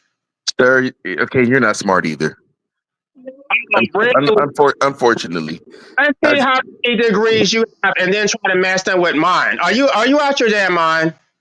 Just because you have a degree, I mean, I have a few, but just because you have a degree does not mean that you're particularly smart. Like you can read so many women's studies books and you get lost in that, and you believe that's how the world works. But you have to be able to apply those things into real life. You're not the arbiter of intelligence. You're not intelligent yourself. No, but I can. And who's still here? I guarantee they would say that you're not intelligent. Nobody thinks you're intelligent. Because you're in the echo chamber, man. You listening to your guys are feeding off each other energy. Like, yes, girl, he's wrong. This and that. He needs to be in jail for life or whatever. All this weird stuff, and that's not what I'm saying at all. I already said the man was a bad guy, but he didn't need to go to jail for this stuff. Cassie's not innocent. I'm going to go cry somewhere in the corner because you hurt my feelings. I'm so weak and fragile. Yeah, sounds about right, sir. Yeah, it sounds like you have nothing but ad hominem attacks that you can't actually make substantive arguments. So I'm weak. This woman is a 304. Nothing substantive, just critiques about how they fall into the patriarchy. Like, come on, I'm soft. What kind of insult is that? You love that word, patriarchy. That didn't even land. Did your daddy hurt you? Is your father in your life? Hurt. I really give a shit about what a man with a little dick thinks. Is your father in your life, man? Dick is so small. It's trash. It's trash. You have very low self-esteem, which is why you have to dominate women. Okay. Trash dick. Why do we have? Man, it just really said like. This dude don't have his father in his life when you're hurt. And I don't want to inflict any more damage into you because it seems like you're going through a lot of stuff and you're projecting. Pass away. So yeah, I don't have him in my life. Not that doesn't mean anything. I know you don't have your dad, and it's okay. No, I'm right. I'm good at reading people, and he just agreed that his father's not in his life. It's not your fault, but like you got some stuff you need to deal with. You need to seek out therapy. No, the patriarchy is really that's really hurting you. You didn't have a patriarchy in your home, and you're missing that. You're missing, and I'm sorry that you had to deal with it. And that's some things you have to deal with internally, not in this group session that we're having now. But all men aren't bad, and all men ain't trying to hurt women, bro. And all men ain't trying to hurt you. But you got to figure yourself out. No, it's not all men. It's particularly straight men who have accepted the patriarchy, such as yourself. So wait, who says I'm straight? Everything that you've been talking about is your relationship with women. So you're either straight or bisexual. Who says I'm straight? Because I'm not. At the very least, you're bisexual. You're not gay. Okay, I'm bisexual. So okay, but I gather that you probably prefer women over men. Like you're more inclined towards women because the whole conversation is about your relationship to women, not to men. I have more experience with women. Yes. Exactly. So you're I mean, you can call yourself bisexual if you want to, but you're essentially straight. Okay, I'm bisexual, but whatever, however you want to see me. I mean, most women probably wouldn't see me as straight, but I'm bisexual. I have more experience with women. Right. But, I mean, why does that disqualify me if I'm straight or bi? Like, that has nothing to do. You were socialized as a heterosexual, which is how you think. Everything that's coming out of your mouth is heteronormative. Oh God, you're doing yourself a disservice. My sexuality has nothing to do with my opinion about. I already said I believe women and men are equal. It has nothing. You have no empathy for those No, who are. I have a masculine spirit, and you have you're in tune into your feminine spirit. There's nothing wrong with that. Both, and you're not. I'm sorry? I am in tune with my masculine and my feminine, and you're not. Okay. Only in tune with you think you're in tune with the masculine, but everything you're saying is actually feminine. You think it's masculine, but it's not. It's toxic femininity that's coming out of your mouth. Okay. I don't need to see it again. You lost me, man. Just because you have a deep voice, that does not mean that you're masculine. You're not a protector. You're not a provider. You want to be equal. You want to compete with women. You want to dominate them. And then when women try to speak, you feel insecure because you're competing with women, not with men. I'm not competing with women for what? What is there to compete with women for, especially in this situation? You don't even make sense. That's a weird talking point that I hear. Men cannot compete with women, and women can't compete with men. And for attention, that's what you were doing. No, that's that whole conversation. Are you out your talking about? Listen, man, you're too sensitive. You're going through a lot. Your dad wasn't there for you, and you have this weird thing against men. But again, all men ain't gonna hurt you. I'm not gonna hurt you. You're in a safe place. Me. Get a bigger dick, and then maybe I'll let you dominate me. All right, bro. This was traumatic. I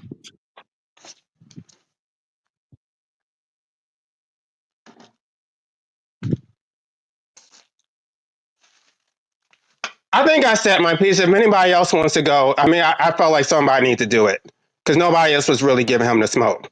You didn't make any sense. You just said I had a small dick. Like, that's weird. And it's a lie, but it's weird. You don't have a big dick, then you're pretty much worthless to me. So the same way you want to devalue women, I'm going to devalue you. Okay. You work on your daddy issues, son. You're going to be all right. Get a bigger dick. That's lowbrow.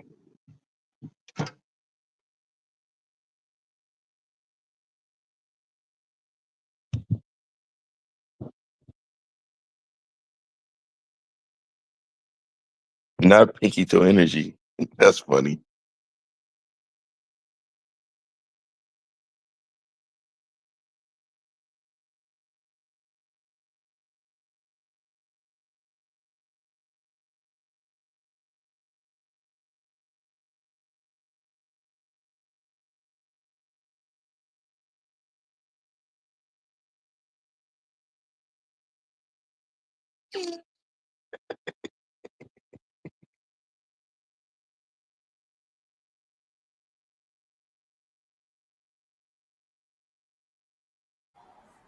Well, it always grieves me when we have these conversations and it just seems to devolve into insults and disrespect. Nobody can hear what the other person is saying. And New Religion, you were very good at that tonight. The woman, Miss Rashonda had to tell you had hurt her feelings before you kind of connected and understood that your dismissal of other people's experiences, their opinions, you were very dismissive to people, Oh yeah. But I only dismiss when I just, like I said, I don't deal with stupid people very well, or people that are just talking about. You're calling people stupid, and that I didn't call you stupid because you have valid points. You're actually So you did have many. intellect. So did everyone else who came. No, the So last did everyone guy, else like who the came last guy, upon is mildly retarded, and the other lady was just completely like these people are like slow, and unfortunately, Conscious TV didn't really keep them in line on track. On track, and they were talking about different things that they went through that were totally off topic, or they just were like circling the drain with like going in no direction. Like you, at least your story made sense. Like you had something that tied into it. You were able to articulate yourself. Like you are a smart woman. These other people do not hold a candle, and so I have trouble talking to people who don't have intellect.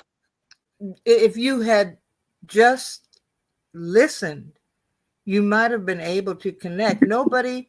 We were here talking about a lawsuit, a case that we've all been watching over these last weeks.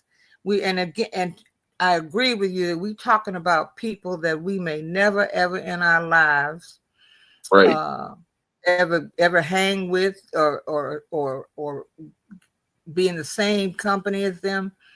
We were all up here offering up our opinions. And there were some of us, I wasn't the only one. Miss Rashonda was talking about how she had experienced the same thing that Cassie had experienced. But you weren't patient enough to let her tell her story the way she had to tell it. And it just seemed to grate you or seemed to piss you off. Everybody is not going to say things the way you need them to say them, but it's unfair to not give everyone who comes on these panels. And I've been riding with Conscious, I don't know, for 1,000 years. I remember when he was sitting in the big, that beautiful chair that he would sit in, and he had just a few followers. We come here because it is a safe space. We come here because we can exchange ideas, we can exchange opinions, and yes, sometimes they go off the rails, sort of like it did tonight, but it doesn't seem to me fair to invalidate what someone has to say or to talk over them. That doesn't seem to be the right way to handle it, and that's just me offering up a little something to you. And I definitely respect everything you said. And again, some opinions don't need to be heard, man. Some people, if they just talking crazy and it just like you're not making sense, or if you're just stuck like the last guy, the only word he knew was patriarchy because his daddy left him when he was 2 months. It had nothing to do with anything. Like you don't know that for a fact. No, he said that. He said that. He said that. He admitted it. He he just hates all men because his situation with men is terrible. He don't have no good men in his life, so all men are terrible. So he's projecting that in the argument. And I was able to hone in on it. Like the stuff I say, I'm really good. That's why people don't like me. I'm very good at honing in on people's bullshit and their trauma when they project it. I'm like, this has nothing to do with anything. This is what's going on with you. And you're struggling here, but you want to put this out on everybody else, and that's not everybody's story. And that's why people don't like me, because I see the truth and they're not willing to deal with it. They don't want to be exposed. I exposed that man, and I exposed that other lady. She got on here lying about her having a husband. I'm like, oh God, you don't sound like you ever had a husband or weren't even close. You don't know. She stopped that lie. She stopped pushing that lie. I can tell. It's almost like a sixth sense. I swear to you, ma'am. I can tell when people are telling the truth. I know what kind of person. I know exactly what that lady looked like. She was sitting in her house, big back with a fade. So can I jump in real quick, Auntie Jace? Oh, have it, baby. I've done the best I know how to do. Shit. Okay, so I have a question for New Religion. If you recall some lives back, I remember exactly who you are by your voice. I remember you too. Yes. Do you recall telling us that you were in a custody battle? No, I said I didn't want my kid in that environment with her mother, who was dealing with dementia, and we decided to part ways. Yes, There was no custody battle. That we have respect for each other. There's no custody And you battle. didn't tell us when that woman came up, the lady that was a part of the military, and she discussed how she had this beautiful transition with her custody No, when she situation with stole her, her child. she stole her son. Do She you stole her kids. sir, I am talking. Oh God, I thought you went to You don't sleep. get you don't get to cut me off mid sentence and then tell me which woman I'm talking about. I know I exactly was what you're talking about, specific. but you're lying. You I never don't said I was know, having you a don't, custody battle. sir. Conscious, can you mute him? Because I don't want to talk over him. I don't want to go back and forth. Conscious Or ain't even can you woke. mute yourself? Can you mute yourself and talk in the background? Thank you. The woman that I'm speaking of was the woman that was a part of the military. And she was saying that her and her daughter's father, which was her ex-husband, had an amicable custody settlement. That's the one. I'm not talking about the other woman that you called all type of names and things of that nature. The reason why I brought that up is because there seems to be an issue when it comes to divine feminine energy. You result to name calling, insults, and all of that when you feel like other people's talking points you don't agree with, you feel like they make no sense. But I'm pretty sure if Conscious put a poll up right now at this very moment, I can guarantee you 95, no, I'm gonna be real, 97% of the chat will agree that your talking points have not made sense. But the same way as a human being, you are entitled to an opinion and to have a voice to speak your opinion. Others are as well. What makes you offensive to people like myself is when you resort to the name calling and the belittling and telling someone their voice doesn't matter or versus your voice, which is the loudest one in the room. That's problematic. We can't receive anything you're saying, whether we're going to wind up agreeing to disagree or agreeing with you, because your delivery is immature and it is extremely toxic. You have not really done yourself a justice in this particular live and getting your viewpoints across because of how your delivery has been executed. I think that is something you need to work on moving forward. Because honestly, I'm not interested in going back and forth with you. I'm not entertained by that. I'm not stimulated by that. Nothing is accomplished by that. We could have had a lovely conversation.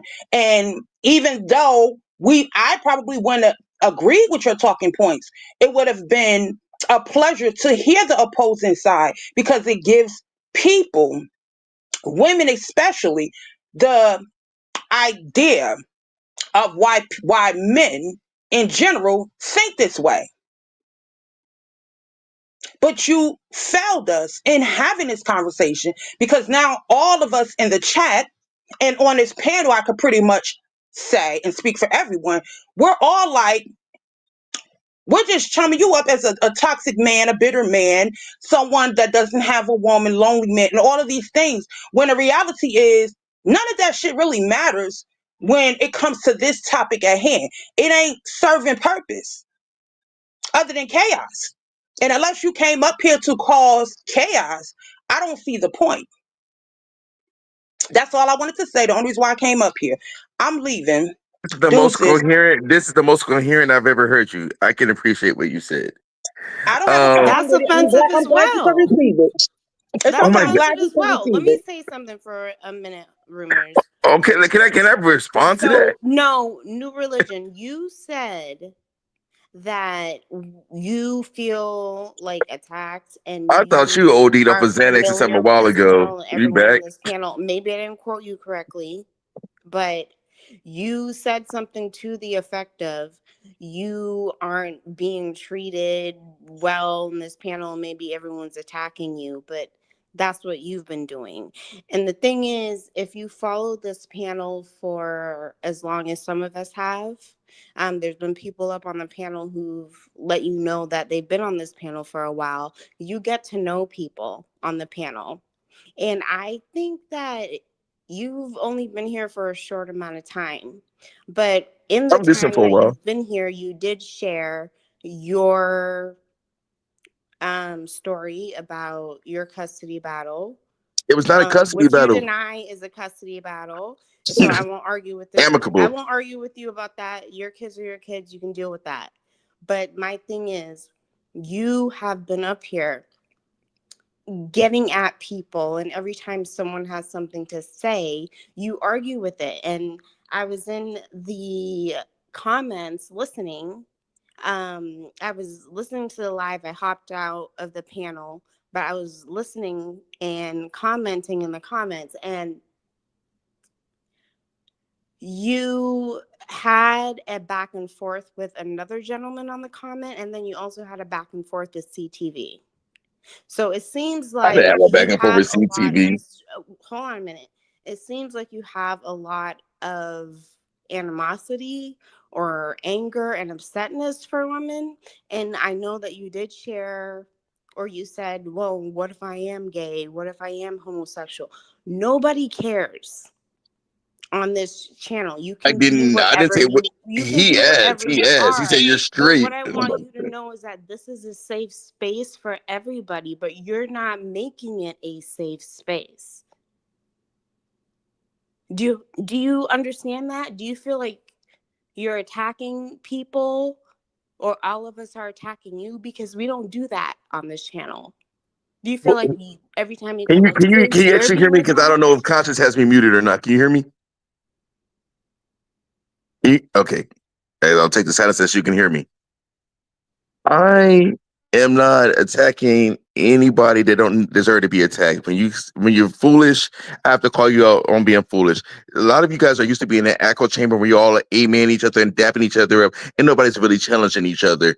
Nobody wants to do the real work. Everyone wants everybody to kumbaya and justify bad behavior or bad thoughts. And this is a lot of times why a lot of women are single, because y'all don't really get a real point of view from a man, how a man really sees it. And you want How do everybody we to not get the point let of me view from a finish. You man want when a man runs everybody this to get channel? you want everybody to gas y'all up. I'm like, yeah, you're right. Okay, yeah, definitely the man. It's all the man's fault. Women don't have any parts in none of this mess. No, I'm gonna call you out on your shit. Y'all don't want to be called out. Y'all used to things being one way, and now I'm coming in speaking, shaking shit up. Y'all not used to it, and all of y'all showing how much y'all enjoy being victims. Oh well, I'm gonna speak my mind. If you sound stupid, I'm gonna tell you sound stupid. If I hear you lying and saying you got you a wife, and I know you ain't nowhere ever been close to being a wife, I'm gonna call you out. If I feel like you got daddy issues and you projecting it on trying to project it on me, and I can see right through you, I'm gonna call you out. I knew she ain't had no man. I knew he ain't had no daddy. I could see it, and I knew Wait, who are exactly. you talking about? She didn't have a man and he doesn't have has a daddy. Who are you talking about? I don't know if she's still on here, but it was the last lady I got into it with. She when she first started off, she started talking about her relationship, talking about her marriage. I'm like, you are not married. You don't sound like you ever had a man. And Okay, but do you understand that CTV is a man and yes, he is I was. masculine and he speaks with everyone I that's said on his I panel said and he's an he can alpha call things male. out? Huh? I said, do you understand that CTV is a man and he speaks with everyone on his panel and he can call things out? He doesn't need help from What? anyone else He's not going to give to the do same. that. Excuse me, but all men are not a monolith, and I've heard him say that he comes from he embraces his divine feminine energy, and I do not. I don't have that. That's his gift. He can see other things from other perspectives, but I also have a gift. I guess I have a divine masculine energy that I tap into, and we're going to have different point of views. A lot of the times I do agree with him, but on certain things is particularly this situation, we do not agree. A lot of times he does bring a lot of nuance and a lot of thought into things, and I'm like, okay, that's right. Yeah, I'm agreeing. That's why I follow him. But in this situation, I'm gonna have to call shenanigans. I don't believe in it. there's a different perspective. And if everybody just keep agreeing and not calling things out, nobody can grow, and there's nothing that can be learned. I can learn things from people with feminine energy when it makes sense, but everybody can't be in the echo chamber where you're not willing to take in new information. And when things don't go your way, or it's not what your norm or what you guys are used to, or you're not used to being talked to or addressed a certain way, that doesn't mean it's wrong. It's just uncomfortable.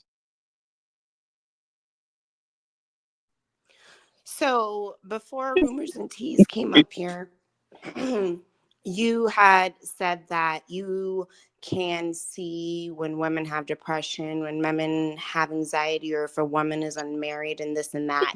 How can you know that if you haven't been on this panel long and you haven't heard people's stories? I swear, and you I swear to don't, you, baby. hold on a second. I gave you the time to speak. And if you don't give women to, even women or men, a chance to share their stories, you haven't been here long enough to know each other's stories. And one thing that is a good thing when you're following a panel for long enough or following a channel on YouTube for long enough, you kind of get to know other people that are also following the channel. And even though we don't meet each other face to face all the time, if you follow the channel enough, you get to hear other people's stories. And I'll agree with Rumors that Then I'm the single and first time, toxic. hold on, the first, I'll let you speak after. I'll just say this last piece. And it pisses me off that you have to be babied. But the first time that I was introduced to you, it was when there was another woman who was sharing her story about custody. Oh, yeah. And you just went down on her. And so I was asking you in the comments, asking you, and you shared that you're in a custody battle as well.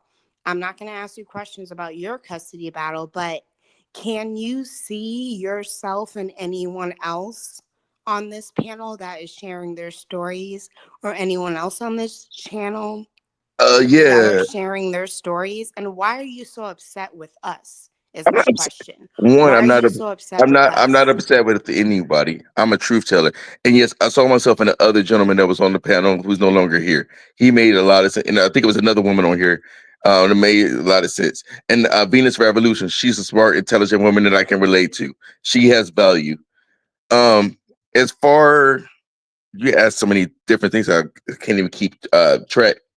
But as far as me being angry, I'm not angry. I'm just expressive, and I'm just not going to sugarcoat it. And I feel like I really do when I say these things about people. I'm not pulling this out of thin air.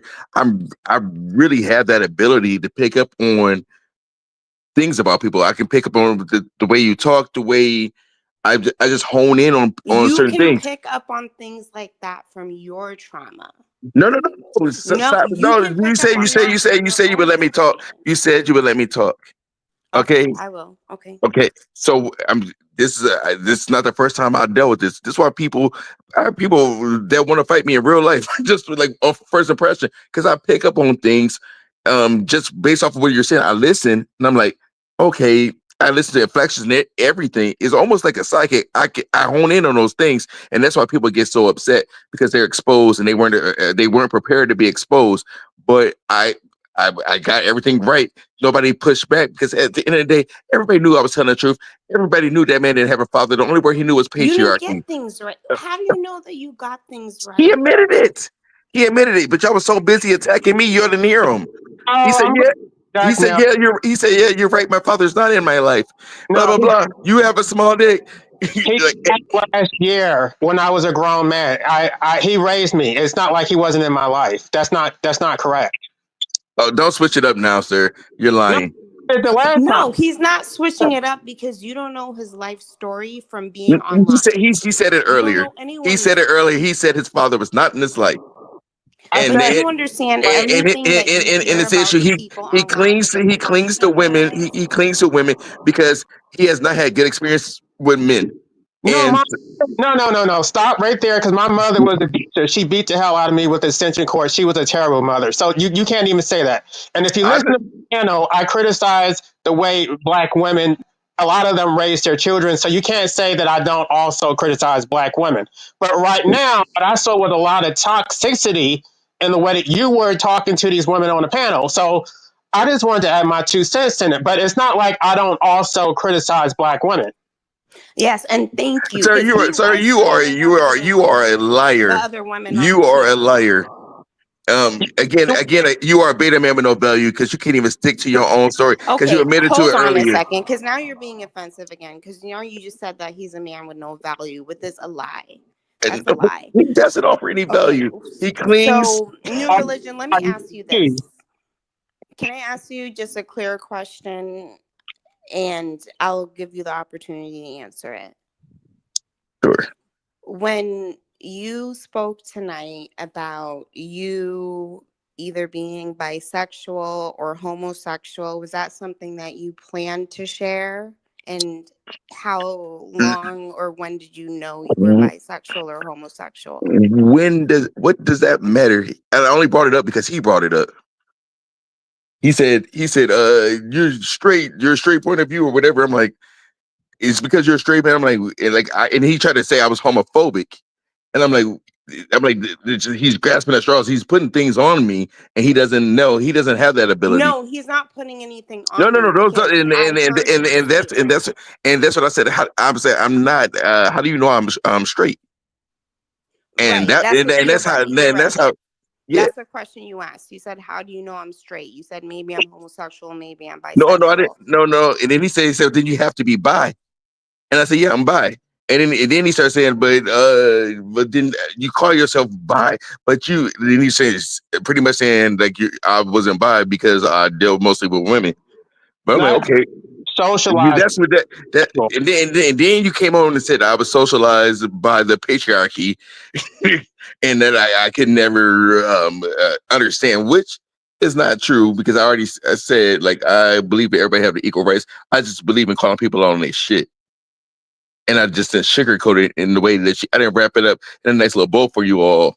I didn't. It's okay. It doesn't have to be wrapped up in a nice little bow. Do you know anyone in your regular life, like outside of the panel, in your regular life where you live? Do you know anyone else who is homosexual and bi? And do you talk to them? Yes. Okay, so you have a support system.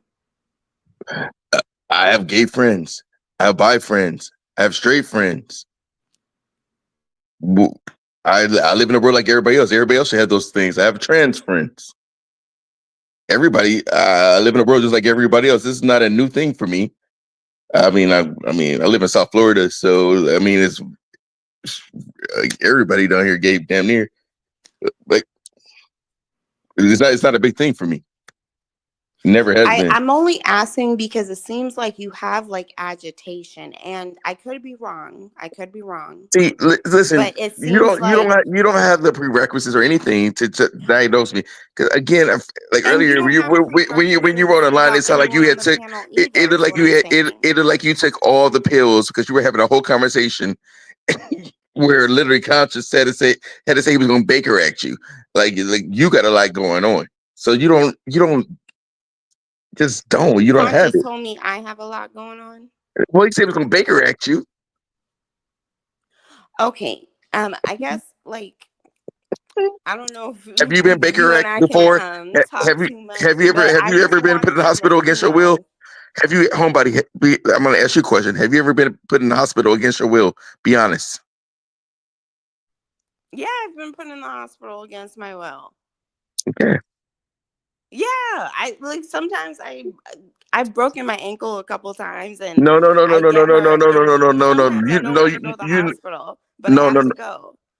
Okay, so you've been put in the hospital against your will. Now, who would put you in the hospital against your will? It would be the ambulance or ER doctors, because sometimes when you call an ambulance and they tell you what's wrong, you have to go to the hospital. See, I know you're a little touched, and that's okay. What? Wait, hold on. What are you talking about? You know what you know what I'm talking about, homebody. Mental health. That's what he's trying to ask you. Just ask the question directly.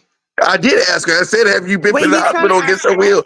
Have you ever got the Britney Spears treatment?" No, you What said is, the Baker Act. You're like, nobody knows what the Baker Act is. okay, I said, "Have you been put in the hospital against your will? How clear can you get? Please don't help her, because sir, you need to help yourself."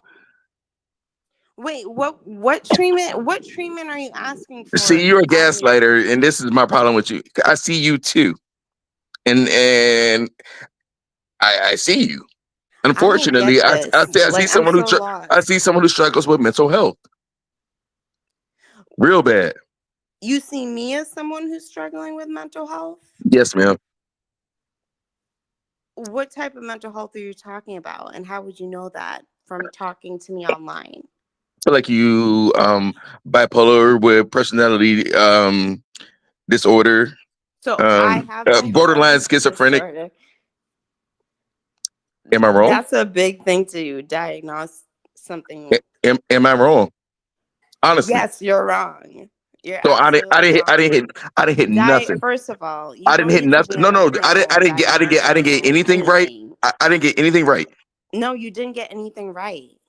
Okay. You didn't get anything right because the last time I was up here on the panel earlier today, you were telling me that I'm a trans woman and it's okay to be trans. I never said that. Yes, you did. And you can watch the Okay. replay back. Okay. So your Anybody diagnoses are wrong. And see you proving right now that you really do got a problem? Because I swear I never even say that to somebody.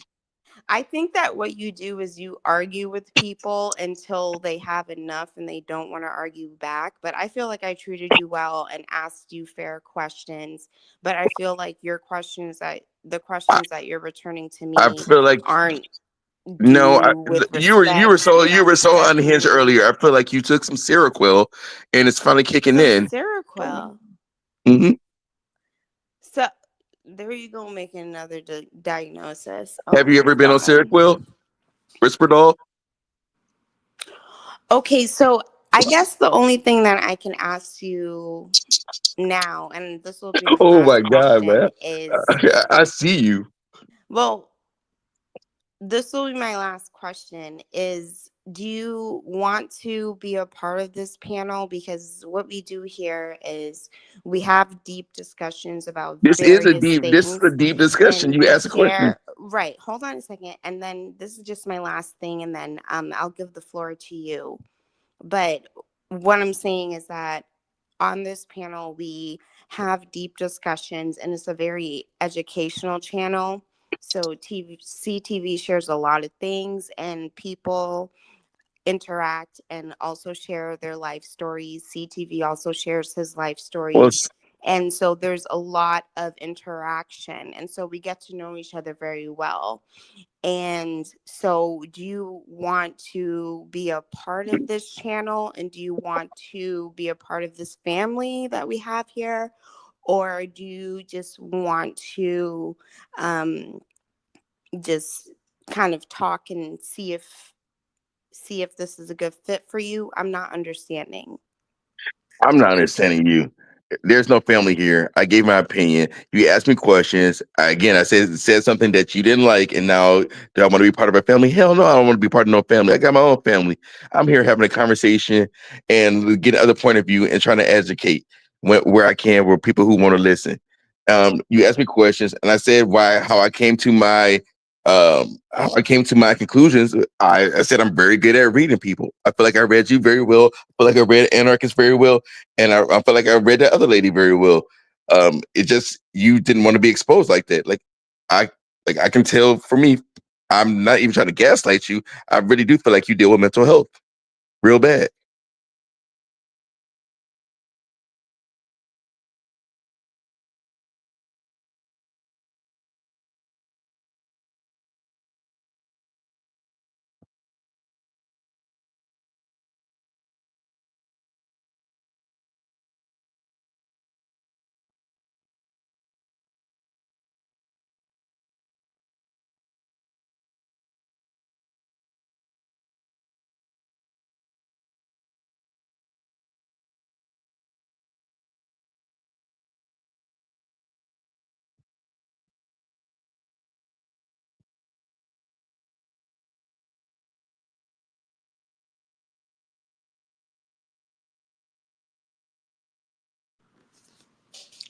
Does anyone else on the panel have something that they want to add? Because I don't know if New Religion is able to get through to, but does anyone else on the panel want to speak with him about anything or any questions or feedback or rebuttals you want to ask him? Because I don't even know. It's like arguing with a brick wall. So I'm just like, I said accuse everybody of mental health. I said one person on here had mental health issues, and that was Homebody. And I didn't say everybody else. I just called everybody else about other things. I'm not an agent of chaos. I just tell the truth. Well, that's the reason why I talked to him the way I did, because you're trying to talk to him as if he's a human being, and you're not going to get any. You need to disrespect him and talk to him as if he's not a human being. Disrespect him the same way he's disrespecting you. Give him the same energy, and then maybe he'll see the error of his ways. yeah, disrespecting is not like in my I character. promise Like you I'm not I trolling. don't. I I've been promise you I'm on not this trolling. panel for a while, and everyone that's talked with me on this panel knows I'm not disrespectful. I don't Conscious, why are you argue with people quiet? unless Conscious, are you it gets. quiet because you agree? What was that? I believe Conscious is quiet because he agrees, but he doesn't want to upset his fan No, base. Conscious is quiet because he's asleep. No, he's Because you've been up commenting. here for He- hours he's in the talking comments. shit, and the nigga slept on you. He slept on you. He's in the Not the way comments. that you would like him to, but the nigga slept on you. See, now you got to make everything sexual. See, let's get to the root of this. No, he slept on you. Like he went to No. See, you want to make those little digs, and then you want to and hide. Let's get to the let's get to the root of these This things. is so stupid. No, It's like you can't. I appreciate what you were saying, Alchemist. Like you can't talk to him. Like you are a top tier troll. Okay, all right. Okay, then I guess that's it. I guess that's all I have. So I can drop down from the panel. I cannot. I guess I can. We all can drive down this late. I'm not a troll. Y'all just can't handle the truth. And there was a whole nother guy on here who had the same thoughts that I had. Y'all just don't want the truth.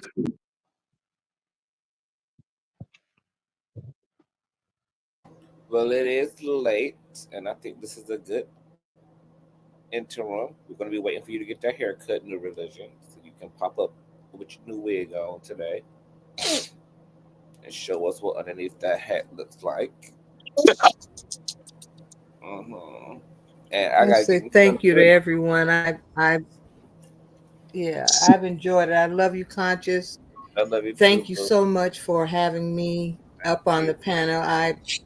I enjoyed listening, and as much as I could, I enjoyed contributing. But it just seemed to have gone off the rails somewhere. So, if you're going to be going. Nice to meet you, Miss Venus. You're gonna go live. I'll catch it up. You know. You good? Yeah. You too. All right, baby. Y'all. Grand rising, everyone. And enjoy the Grand beauty of the day. Good night. Good night / good morning, Miss Venus. You have a good day. Good night, homebody. See you later on, New Religion at Homebody. You guys are amazing. This was a great show, you guys. Thumbs up, all that good jazz. I'm working. We work today, child. All right. I love y'all. See y'all in a few. Bye.